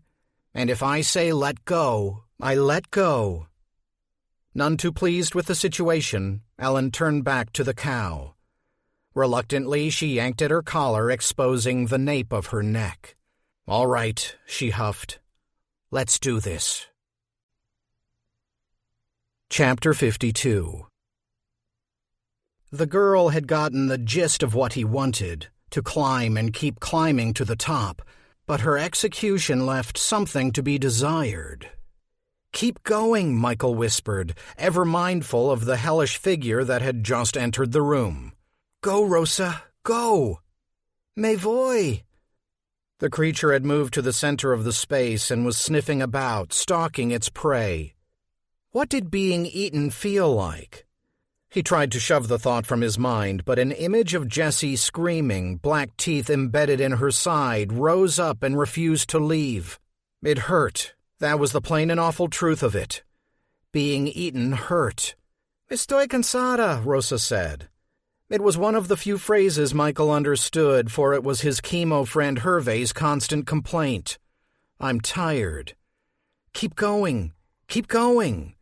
His insistence paid off, for the girl soon reached the top rung. They were in near total darkness here at the ceiling, and he had to squint in order to see the outlines of the trap door to the roof. "Push, Rosa." "'Kay?" Michael mimed pushing open the door with his hollow hands. "Push, push." The girl pushed with one small hand, pressing with all her strength. The door didn't budge. She pushed again. Nothing. "Estoy cansado." What had he done? Saved her from being found out below, only to be trapped here above? For the thing was circling now, down in the darkness, trying to lock in on their scent. A low rumble of a laugh shook the creature's frame, and Michael could almost see it shiver with joy. Slowly, neck bones creaking and snapping, it raised its head toward him and smiled a barbed wire grin. Gnarled and bloody hands lifted the shotgun, and it trained it at the ceiling. Michael closed his eyes. A metallic click sounded from below, followed by a ragged roar. Michael opened his eyes in time to see the creature fling the empty gun against the wall, its stock splintering. With the need to whisper wiped away, Michael screamed at the girl, "Push the door!" The darkness below reached the ladder and tested its limbs on the lower rungs. It shed itself of bulk, sloughing off flesh and excess bone. Its grin was gone. In its place was a frightful determination. It learned the ladder quickly and ascended just as fast. Michael thought to shout again at the girl to get her moving, but the child was petrified. That was it. They'd used up the last of their luck. Unless I make a little luck of my own. Gently slipping his arms into Rosa's, Michael attempted to pry her fingers from the rung. When that didn't work, he dove in fully, ducking inside her as he had with Butch. He felt the click as mind met mind, heard her astonishment, and raised one small hand. He pressed it against the trapdoor and pushed, apologizing for the pain of the effort, but still he pushed. "Abierta," the girl laughed in his head. Michael didn't need a translator to understand. A square piece of night sky had suddenly appeared above them, flickering with the hint of greater lightning to come. The trapdoor was open. "Go!" The ladder shook wildly as the thing clambered up from below, and the girl hoisted herself up through the opening and to the roof. Up and out. The girl landed on the rain-dampened roof, and Michael rolled out into her side. They had made it. Their victory was short-lived. A deformed and blackened hand reached through the hole and dug its nails into the tar paper. The thing had reached the top of the ladder, and it was climbing through the trapdoor, bending, twisting, and forcing itself through. Some bits had to be left behind, and when it emerged, crusty and bloodied, it was waving a new set of glistening stumps in the air, eager to grow fingers and claws anew to get down to the business of feeding. Rosa retreated to the cover of the plexiglass cow, placing the statue between her and the rising, tangled horror. Michael joined her, though he had zero hope they'd remain hidden for long. The thing had a bead on them and would tear itself to pieces in order to get its prize. The rain was coming harder now, and Rosa, shivering in the deluge, sneezed. The creature fell forward toward the cow before rising up on new haunches and lumbering their way. It peered at the statue, regarding its painted eyes with ones that were coal-black and bleeding. It leaned forward and placed a spidery hand on the cow's head. The scream the creature let loose nearly ripped Michael's mind in two. Ellen pulled back momentarily, as did Jessie. Such was the jolt of malignancy that passed through them. "What is that?" Jessie cried. Ellen didn't have the words to explain to Jessie or herself, and so she settled for one. "Ruin," she stammered. But she would not remove her hand from the cow's head, not even if it killed her. As Peter and Whisper rose higher and higher, Peter frantically searched for any tactic, any move he could make to draw them back to earth, back to the boy. But he was wounded and weary, and Whisper's elation at running free was too much to counter. It was over, and Peter resigned himself to the fact that the only choice left him was to give up. A spark ignited inside him. Give up? When he had first proposed to Hannah, she had said no. He had gotten down on bended knee in the middle of the Met before Hannah's favorite painting, Joan of Arc by Jules Bastien Lepage, and she had said no. And so he had given up on her and the entire notion of marriage. She told him later that by dropping his pursuit, he had drawn her nearer until at last she relinquished and two had become one. Give up. Yes, he would give up. Ever since he and the demon had been knitted together, he had kept it at arm's length, held it at bay, jealously guarding his soul. They were never truly one because Peter wouldn't let that happen.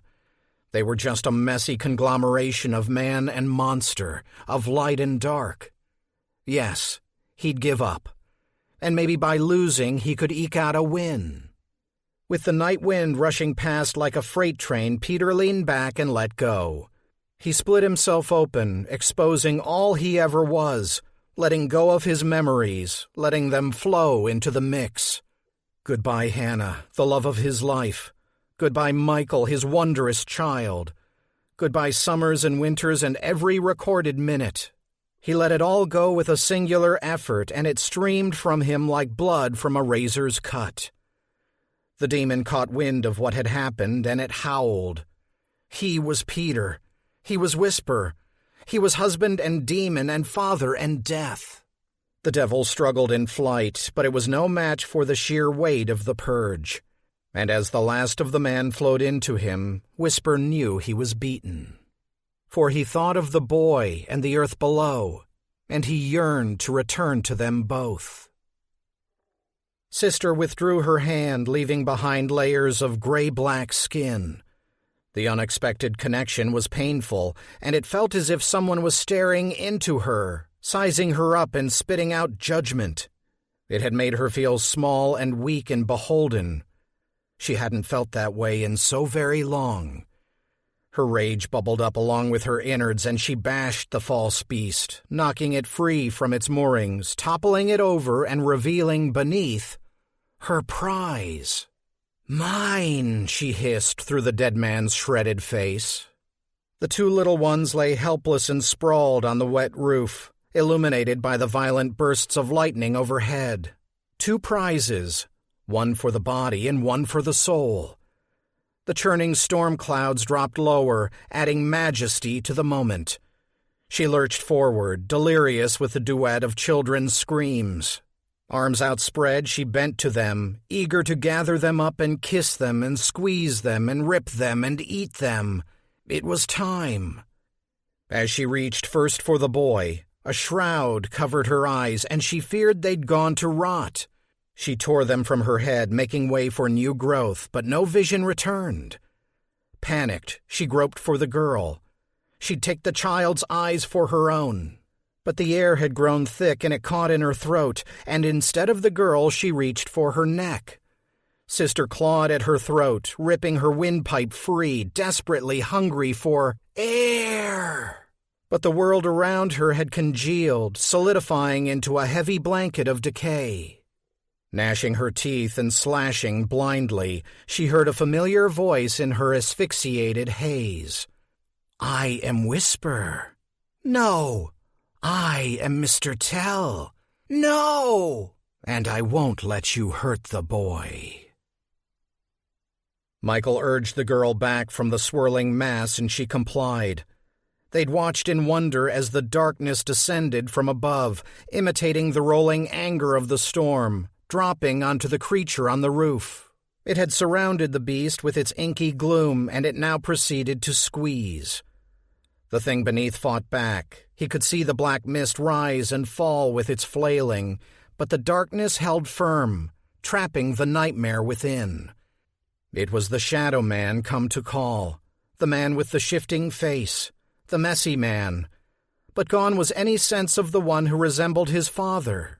This was all rising smoke and roiling cloud, so like a storm cloud it threatened to let loose its own lightning. A single tendril pulled loose and swept past Michael, brushing his cheek, a whip-sharp gesture of ferocious affection that left him with a solitary thought, "Goodbye." And with that the dark cloud drew inward and vanished with a howl. A booming clap of thunder shook the two children, and Rosa commenced crying so loudly she nearly drowned out the storm itself. Goodbye. Michael heard the distant cries of Rosa's parents, and he walked to the roof's edge. Below in the parking lot, the guests, the whole lot of them, were looking high and low for the girl. Strangers looking for a stranger's kid. He called back and waved, unconcerned how a ghost on the roof might be perceived, as long as he got their attention. Michael crouched at the girl's side where she lay clinging to the fallen cow, a tiny girl holding tight to the world's biggest toy. "Don't worry," he said, placing his hand on hers. "Everything's going to be okay." His hand passed through the child's and into the cow's plastic head. "Come on, kid. Are you just going to sit there, or are you going to come home?" "What?" "Michael, it's time to come home." He heard a rhythm rise on the distant horizon, a wild and insistent beat like a rapidly approaching steam engine on a collision course. He saw light, too, blinding and sharp, and he tried to shy away but found he could not. And when it seemed quite certain he would be dashed apart by the approaching doom, he opened his mouth and screamed. "What's the matter, honey?" Michael's eyes flew open, and for a moment he couldn't make heads or tails out of his situation. Finally, the warmth of the sun on his face and the cool of the water brought him back to center. He was in the pool. He was treading water in the deep end. And there was no need to fear something lurking beneath the surface, waiting to rob him of his breath. What lay below was simply more water, and perhaps a coin or two his mother had tossed. "Michael?" Hannah rose and stepped to the pool's edge. "You want to get out? Dad's bringing pizza." The boy grinned and answered with an enthusiastic backstroke. "Nope. I think I'll swim till he gets here." And so he swam, in the pool at the intermission motor lodge where the only guests were the living. Chapter 53.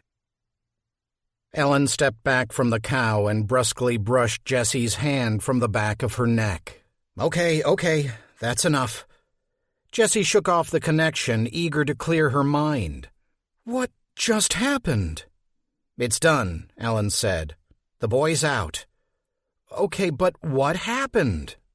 Ellen sighed, tired and more than a little annoyed. You're not going to understand it anyway, so why should I tell you and waste my time? Jessie slammed her hand so hard on the table Ellen felt the concussion in her molars. The woman in black shut up. Try me. Ellen shrugged and turned to her open portfolio, calmly gathering together her papers. Where's your friend? Jessie looked about the room. She was right here. And now she's not. No, she isn't. Ellen rammed the last of the pages into the portfolio and closed it up, the thing looking like an oversized sandwich. Then she said, as if explaining to a particularly dim child, "And what does that tell you?" Jessie felt the sudden urge to punch the little woman in the face, but instead she worked her mind around the question being posed to her. Still on shaky footing, she replied, "That something's changed?" Ellen rolled her eyes and harumphed. Was that so hard?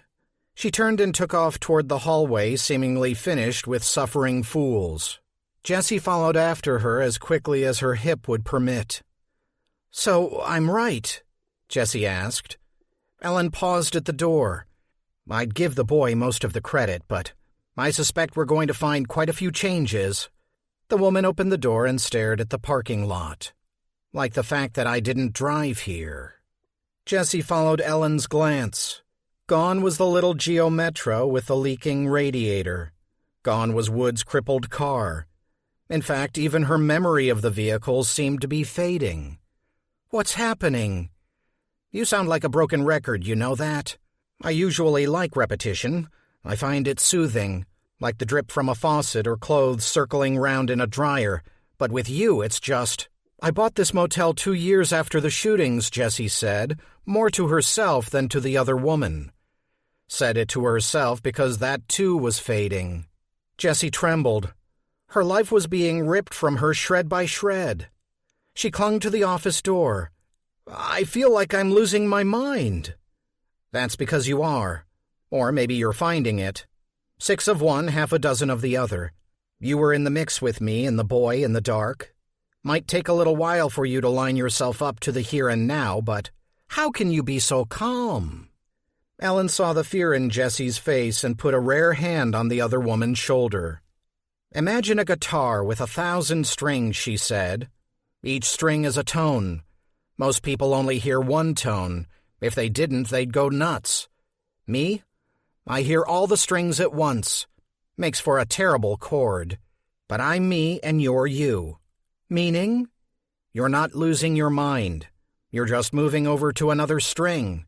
Might take you a little while for you to line yourself up to the here and now, but... Excuse me, Jessie said, shaking her head. I must have spaced out there for a second. Can I help you? Or not? I beg your pardon? Nothing. Jessie held the door open. Are you looking for a room? Our grand opening's next week, but as you can see... She gestured toward the pool where Peter Larson had just arrived with a pizza box in hand. We're making a few exceptions. Ellen waved her off. Thanks, but no thanks. She pulled out her phone and tapped an app. No available cars. Are you kidding me? Do you people not know what ride-sharing is? Can I call you a cab? Don't bother. I need an alcoholic beverage. Which way are the bars? Jessie pointed toward Main Street. Take a left and go straight for 12 blocks. You'll hit the square, then keep on 2 more blocks. You'll find... Ellen waved her off yet again. I get the gist of it. Take care. She started walking, paused, and came back. She reached into her pocket and came out with a crumpled business card. I may need you to sign a release. For my next book.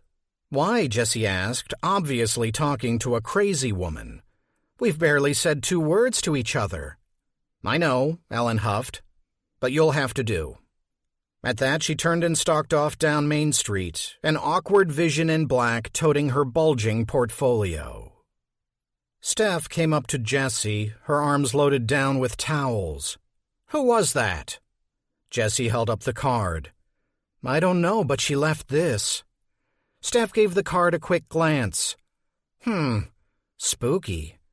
"These towels going to 201? Not on their own, they're not. Har, har." Steph headed off across the parking lot. Jessie was about to head back inside the office when she noticed the Larson boy standing at the fence, staring in her direction. The kid gave her a beckoning wave. "How's the water?" she asked as she approached the boy. "A little chilly, but I like it." "Michael, I'm going to eat up all these mushrooms," his father teased. "Give me a second, will you, Dad?" A quizzical frown formed on Jessie's brow. "What's up?" The kid leaned in conspiratorially. "You're forgetting, aren't you?" "Forgetting what?" "Everything. The monsters, the man with the gun, the little girl." "The monsters?" "Yes, I guess I am forgetting about those," she said, playing along. "Me too. It's all going fuzzy in my head." "You know, maybe you're just a little hungry. Maybe you need a slice of that pizza," she said, nodding toward where his folks hovered around the pie. "I'm serious." "I can see that." The boy searched her eyes but didn't find any spark of recognition. "Well, I guess I just wanted to say thanks for saving me. I thought that thing ate you up for sure." "You're welcome. And no." She patted herself down, making a show of it. "I'm pretty sure I'm all here." "Nom, nom, nom," Michael's father said, biting into another slice. "I'll be right there," the boy cried. Jessie bent to the boy's level. "I better get back to work. But if you see any more monsters around here, you just come find me and I'll—" She gave the air a swift karate chop, causing them both to laugh. "Thanks," Michael said. He turned back to the pool, dove in, and swam to the other side where his parents and pizza were waiting. Jessie shook her head and headed back to the office. She was only 1/4 of the way through her to-do list, and it was already nearly noon. As she reached the office door, she stopped and backed up. She stared up at the restaurant's roof. "Maybe I should put that cow back up there." The building looked rather empty without it. Steph had insisted they bring it down. A cow meant beef, and beef meant a meal, something they were not yet prepared to offer. But the more she thought about it, the more she felt it was the right thing to do. It could be her watch cow, keeping an eye out over her place. She'd make a call and have the thing back at its post in the next few days, before the grand opening. I bet the kid would like that. The front desk phone rang, and Jessie hustled inside to catch it, making a mental note to add the cow to her to-do list. "Intermission Motor Lodge, may I help you?" Chapter 54. Riggs was busy wolfing down the first of 4 gas and grub burgers when the Blind Rock's front door swung open, breaking the bar's 2-hour no-patrons streak. "Thank God," he said with a mouthful of beef. "I was starting to think I forgot to open up." Ellen lumbered into the room, still hauling the cumbersome portfolio. She wrinkled her nose. The place reeked of sour, spilled beer. "Your bar smells like a frat house." "Thank you." Ellen picked her way through the crowd of mismatched tables and chairs and chose a stool at the bar, setting down her load before hoisting herself up onto the stool. Her hair was awake with static and her face was wet with sweat. She set her toy cow next to the napkin holder and raised her hand for service. Amused, Riggs looked around the room. School's out, Missy. Can I get you anything?" "What do you have that's hot?" Ellen snapped. "Besides me? Is that a joke?" "I guess not. I don't do jokes." "Neither do I, apparently." Ellen shifted on her bar stool, her legs an inch too short to reach the footrest. "I'd like something hot. Damn hot." Riggs set down the remains of Burger 1 and sauntered over to where the woman in black sat, sucking the grease from his fingers. "Are you talking food or drink?" "If it's food, I'm afraid you're out of luck." "Drink," Ellen spat, starting to get annoyed. "Why would I come to a place like this for food?" Riggs bowed his head in agreement. "Fair enough. Let's see. I could make you a killer Bloody Mary. I hate vodka. A shot of Fireball? Cinnamon makes me gag. Running out of options, I'm afraid." Ellen took a quick inventory of the bottles behind the bartender, which was no easy thing, what with the distraction of his piss-yellow bowling shirt. Finally, she settled on her order. "I want a Michelada." Riggs frowned. "Not sure I know that one." "Doesn't surprise me." That elicited a chuckle from Riggs. "What?" "That's funny," the bartender said. "You're funny." Ellen quirked her head. "Am I?" She proceeded to run Riggs through his paces, gathering the makings of the drink. Mexican beer, lime juice, soy sauce, and Worcestershire with a lime wedge as a garnish. After he had all the ingredients lined up, Riggs rubbed his chin.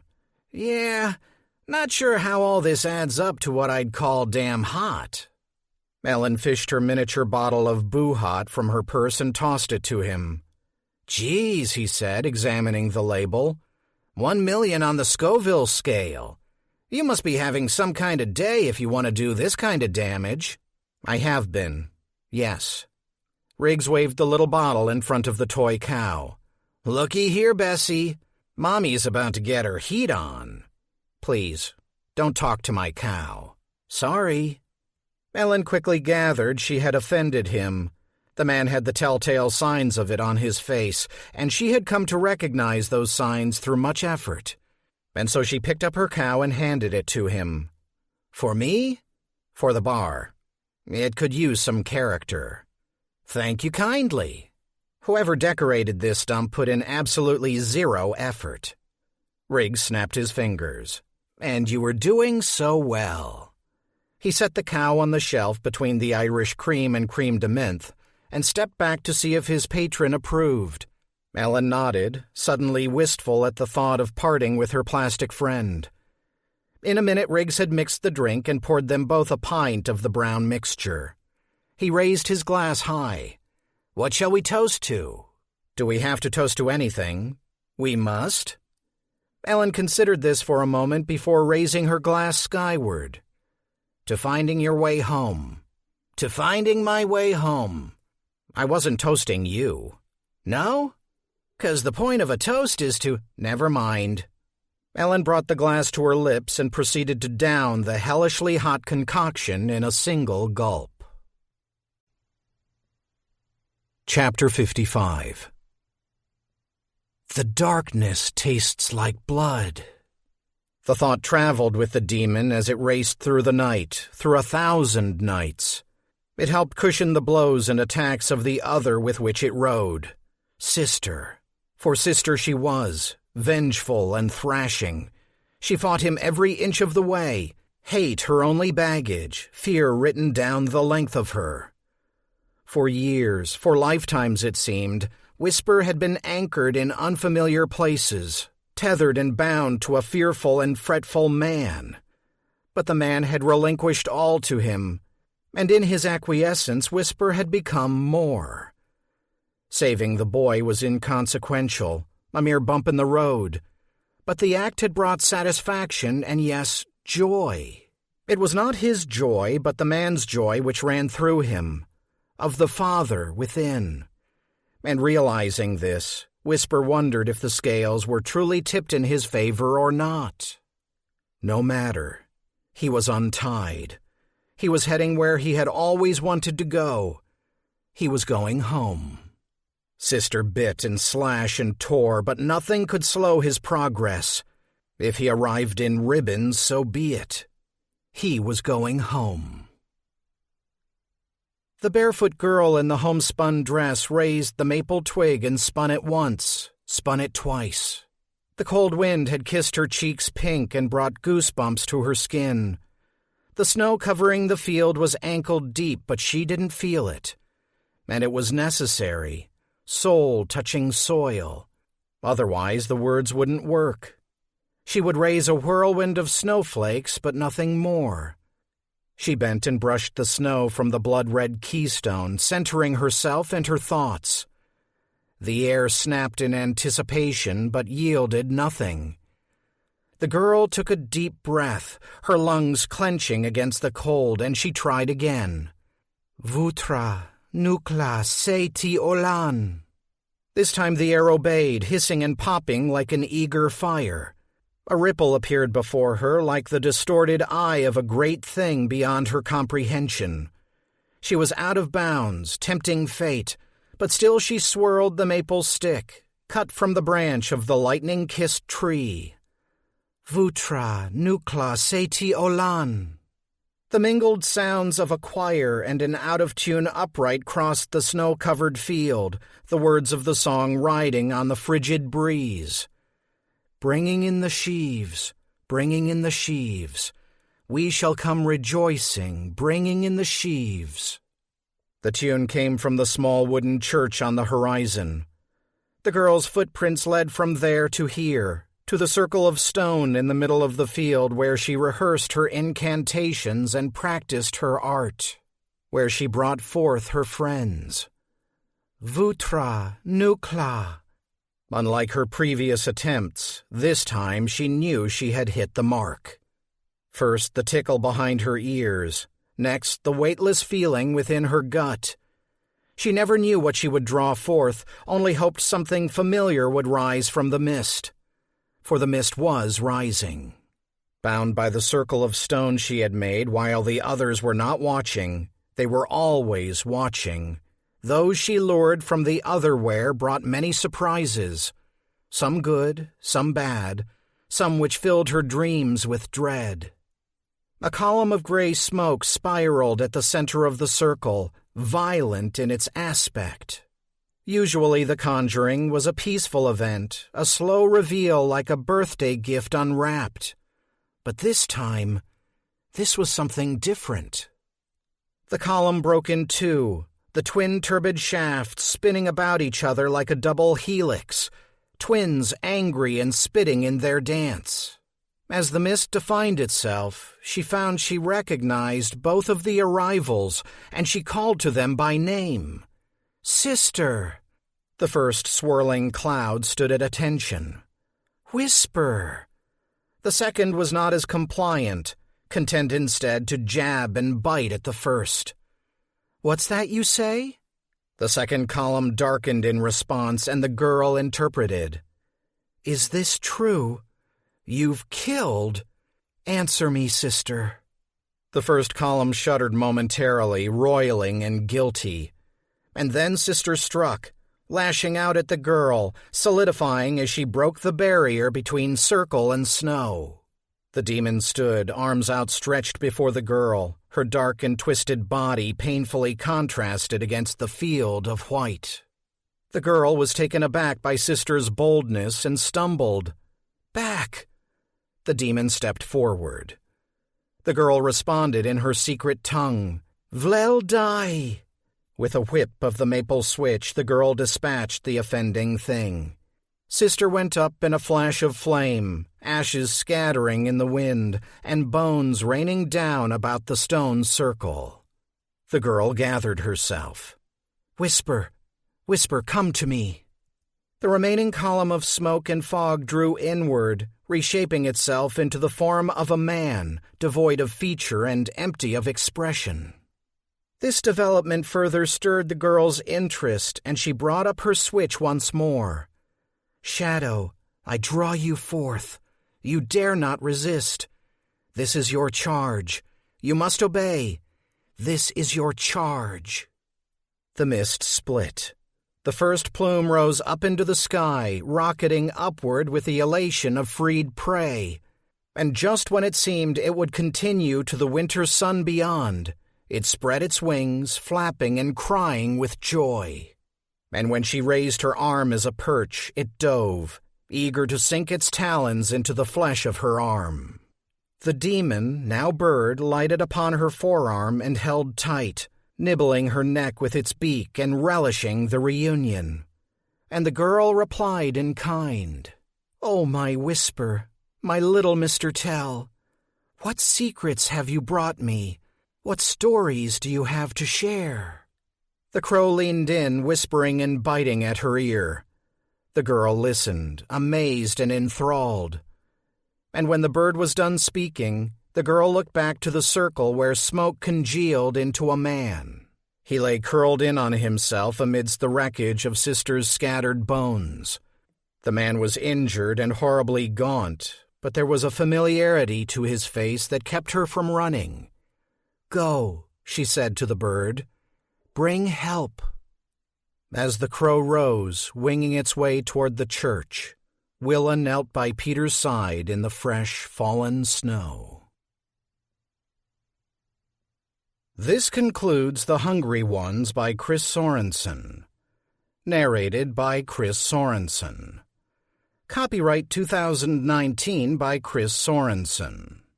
This unabridged audiobook is published by arrangement with Chris Sorensen and was produced in the year 2019 by Tantor Media Incorporated, a division of Recorded Books which holds the copyright thereto.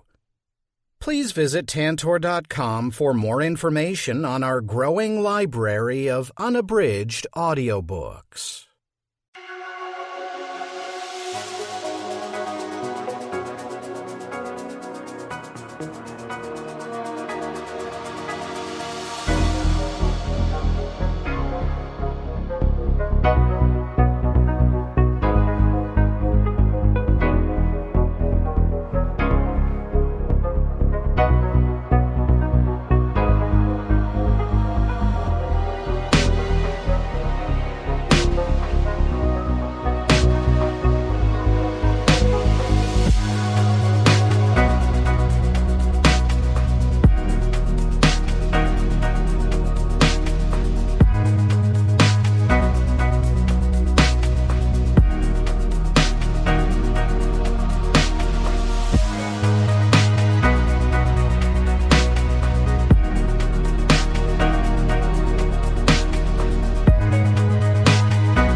But as you can see, she gestured toward the pool where Peter Larson had just arrived with a pizza box in hand. "We're making a few exceptions." Ellen waved her off. "Thanks, but no thanks." She pulled out her phone and tapped an app. No available cars. Are you kidding me? Do you people not know what ride-sharing is? Can I call you a cab? Don't bother. I need an alcoholic beverage. Which way are the bars? Jesse pointed toward Main Street. Take a left and go straight for 12 blocks. You'll hit the square, then keep on 2 more blocks. You'll find... Ellen waved her off yet again. I get the gist of it. Take care. She started walking, paused, and came back. She reached into her pocket and came out with a crumpled business card. I may need you to sign a release for my next book. Why? Jesse asked, obviously talking to a crazy woman. We've barely said 2 words to each other. I know, Ellen huffed, but you'll have to do. At that, she turned and stalked off down Main Street, an awkward vision in black toting her bulging portfolio. Steph came up to Jessie, her arms loaded down with towels. Who was that? Jessie held up the card. I don't know, but she left this. Steph gave the card a quick glance. Spooky. These towels going to 201? Not on their own, they're not. Har, har.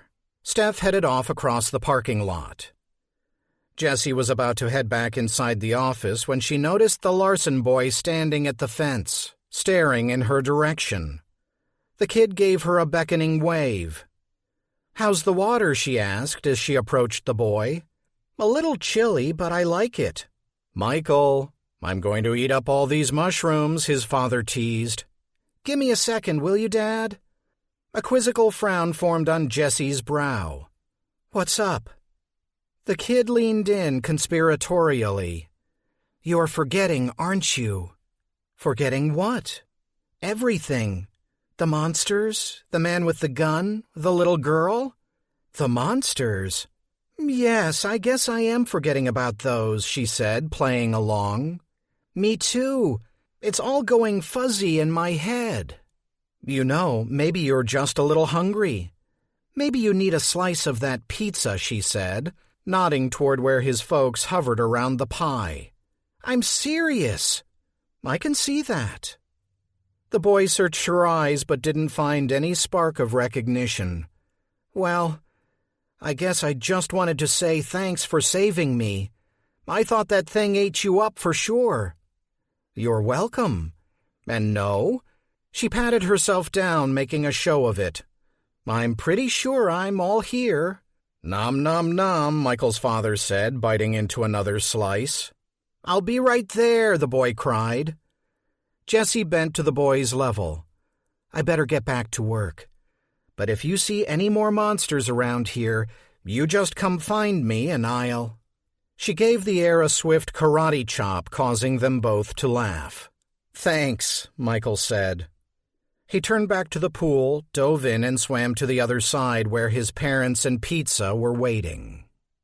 Jessie shook her head and headed back to the office. She was only 1/4 of the way through her to-do list, and it was already nearly noon. As she reached the office door, she stopped and backed up. She stared up at the restaurant's roof. Maybe I should put that cow back up there. The building looked rather empty without it. Steph had insisted they bring it down. A cow meant beef, and beef meant a meal, something they were not yet prepared to offer. But the more she thought about it, the more she felt it was the right thing to do. It could be her watch cow, keeping an eye out over her place. She'd make a call and have the thing back at its post in the next few days, before the grand opening. I bet the kid would like that. The front desk phone rang, and Jessie hustled inside to catch it, making a mental note to add the cow to her to-do list. Intermission Motor Lodge, may I help you? Chapter 54. Riggs was busy wolfing down the first of 4 gas and grub burgers when the Blind Rock's front door swung open, breaking the bar's 2-hour no-patrons streak. Thank God, he said with a mouthful of beef. I was starting to think I forgot to open up.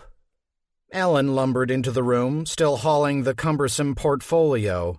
She wrinkled her nose. The place reeked of sour, spilled beer. Your bar smells like a frat house. Thank you. Ellen picked her way through the crowd of mismatched tables and chairs and chose a stool at the bar, setting down her load before hoisting herself up onto the stool. Her hair was awake with static and her face was wet with sweat. She set her toy cow next to the napkin holder and raised her hand for service. Amused, Riggs looked around the room. School's out, Missy. Can I get you anything?" "What do you have that's hot?" Ellen snapped. "Besides me? Is that a joke?" "I guess not. I don't do jokes." "Neither do I, apparently." Ellen shifted on her bar stool, her legs an inch too short to reach the footrest. "I'd like something hot. Damn hot." Riggs set down the remains of Burger 1 and sauntered over to where the woman in black sat, sucking the grease from his fingers. "Are you talking food or drink?" "If it's food, I'm afraid you're out of luck." "Drink," Ellen spat, starting to get annoyed. "Why would I come to a place like this for food?" Riggs bowed his head in agreement. "Fair enough. Let's see. I could make you a killer Bloody Mary. I hate vodka. A shot of Fireball? Cinnamon makes me gag. Running out of options, I'm afraid." Ellen took a quick inventory of the bottles behind the bartender, which was no easy thing, what with the distraction of his piss-yellow bowling shirt. Finally, she settled on her order. "I want a Michelada." Riggs frowned. "Not sure I know that one." "Doesn't surprise me." That elicited a chuckle from Riggs. "What?" "That's funny," the bartender said. "You're funny." Ellen quirked her head. "Am I?" She proceeded to run Riggs through his paces, gathering the makings of the drink. Mexican beer, lime juice, soy sauce, and Worcestershire with a lime wedge as a garnish. After he had all the ingredients lined up, Riggs rubbed his chin. "Yeah, not sure how all this adds up to what I'd call damn hot." Ellen fished her miniature bottle of Boo Hot from her purse and tossed it to him. "Geez," he said, examining the label. 1 million on the Scoville scale. You must be having some kind of day if you want to do this kind of damage." "I have been. Yes." Riggs waved the little bottle in front of the toy cow. "Looky here, Bessie. Mommy's about to get her heat on." "Please, don't talk to my cow." "Sorry." Ellen quickly gathered she had offended him. The man had the telltale signs of it on his face, and she had come to recognize those signs through much effort. And so she picked up her cow and handed it to him. "For me?" "For the bar. It could use some character." "Thank you kindly." Whoever decorated this stump put in absolutely zero effort. Riggs snapped his fingers. "And you were doing so well." He set the cow on the shelf between the Irish cream and creme de menthe, and stepped back to see if his patron approved. Ellen nodded, suddenly wistful at the thought of parting with her plastic friend. In a minute, Riggs had mixed the drink and poured them both a pint of the brown mixture. He raised his glass high. "What shall we toast to?" "Do we have to toast to anything?" "We must." Ellen considered this for a moment before raising her glass skyward. "To finding your way home." "To finding my way home." "I wasn't toasting you." "No? 'Cause the point of a toast is to—" "Never mind." Ellen brought the glass to her lips and proceeded to down the hellishly hot concoction in a single gulp. Chapter 55. "The darkness tastes like blood." The thought traveled with the demon as it raced through the night, through 1,000 nights. It helped cushion the blows and attacks of the other with which it rode. Sister. For sister she was, vengeful and thrashing.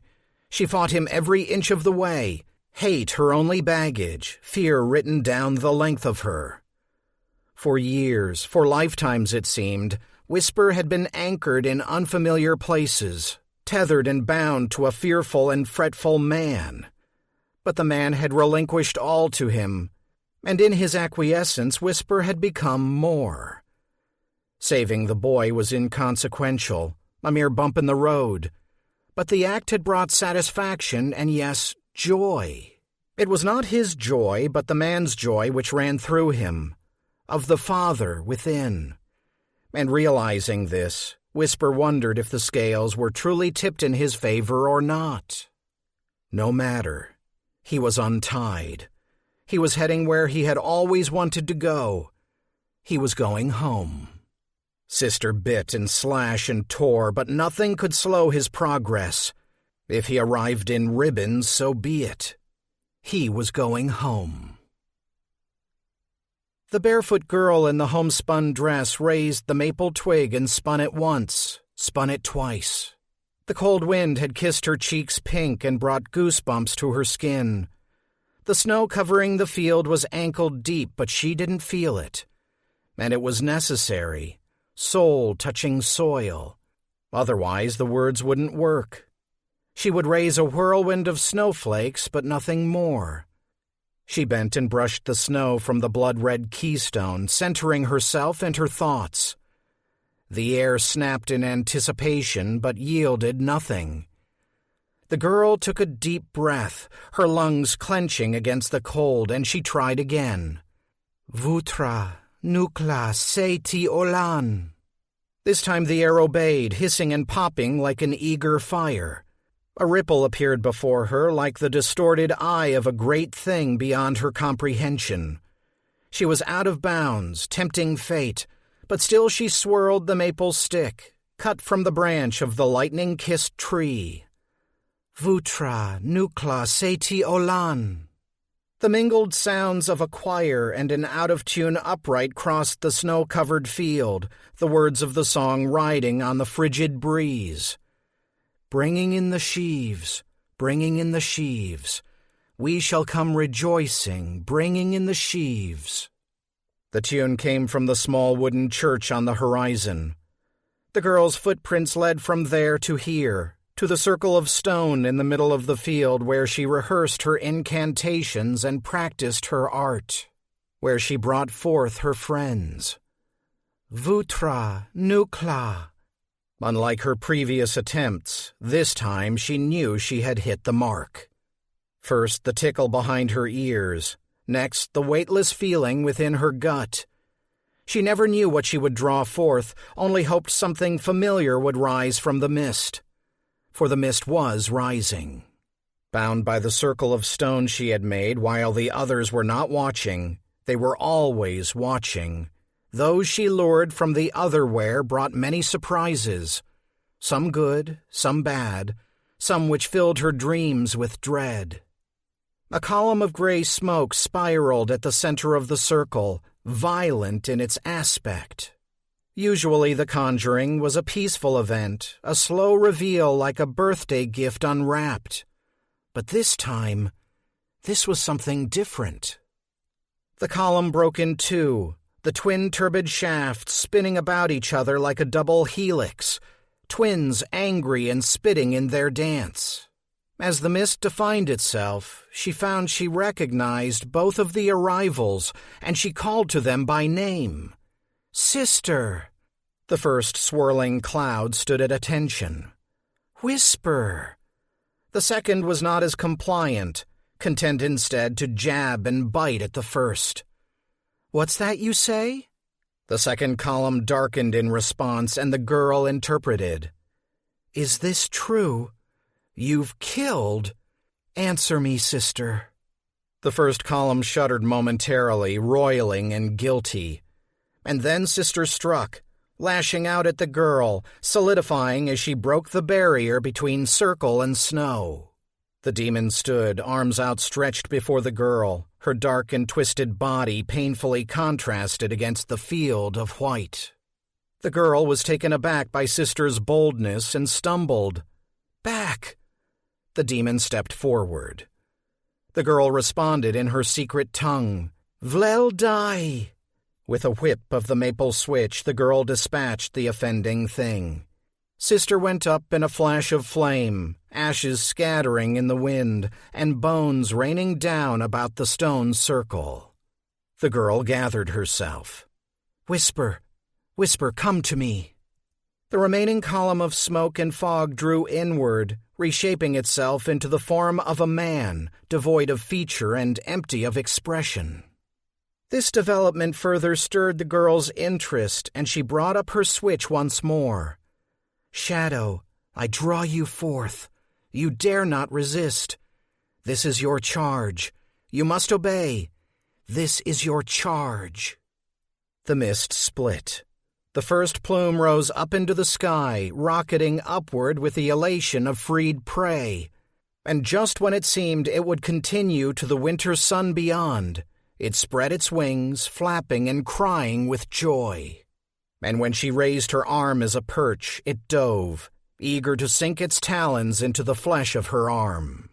The demon, now bird, lighted upon her forearm and held tight, nibbling her neck with its beak and relishing the reunion.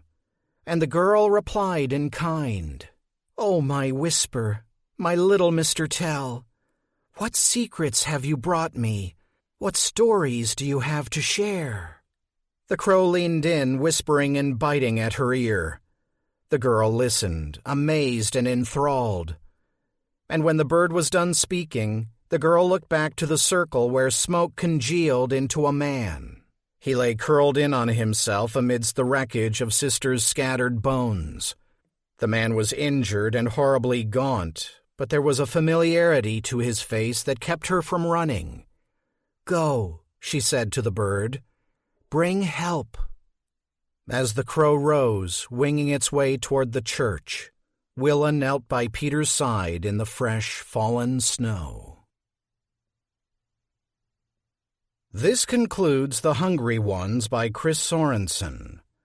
Narrated by Chris Sorensen. Copyright 2019 by Chris Sorensen. This unabridged audiobook is published by arrangement with Chris Sorensen and was produced in the year 2019 by Tantor Media Incorporated, a division of Recorded Books which holds the copyright thereto. Please visit Tantor.com for more information on our growing library of unabridged audiobooks.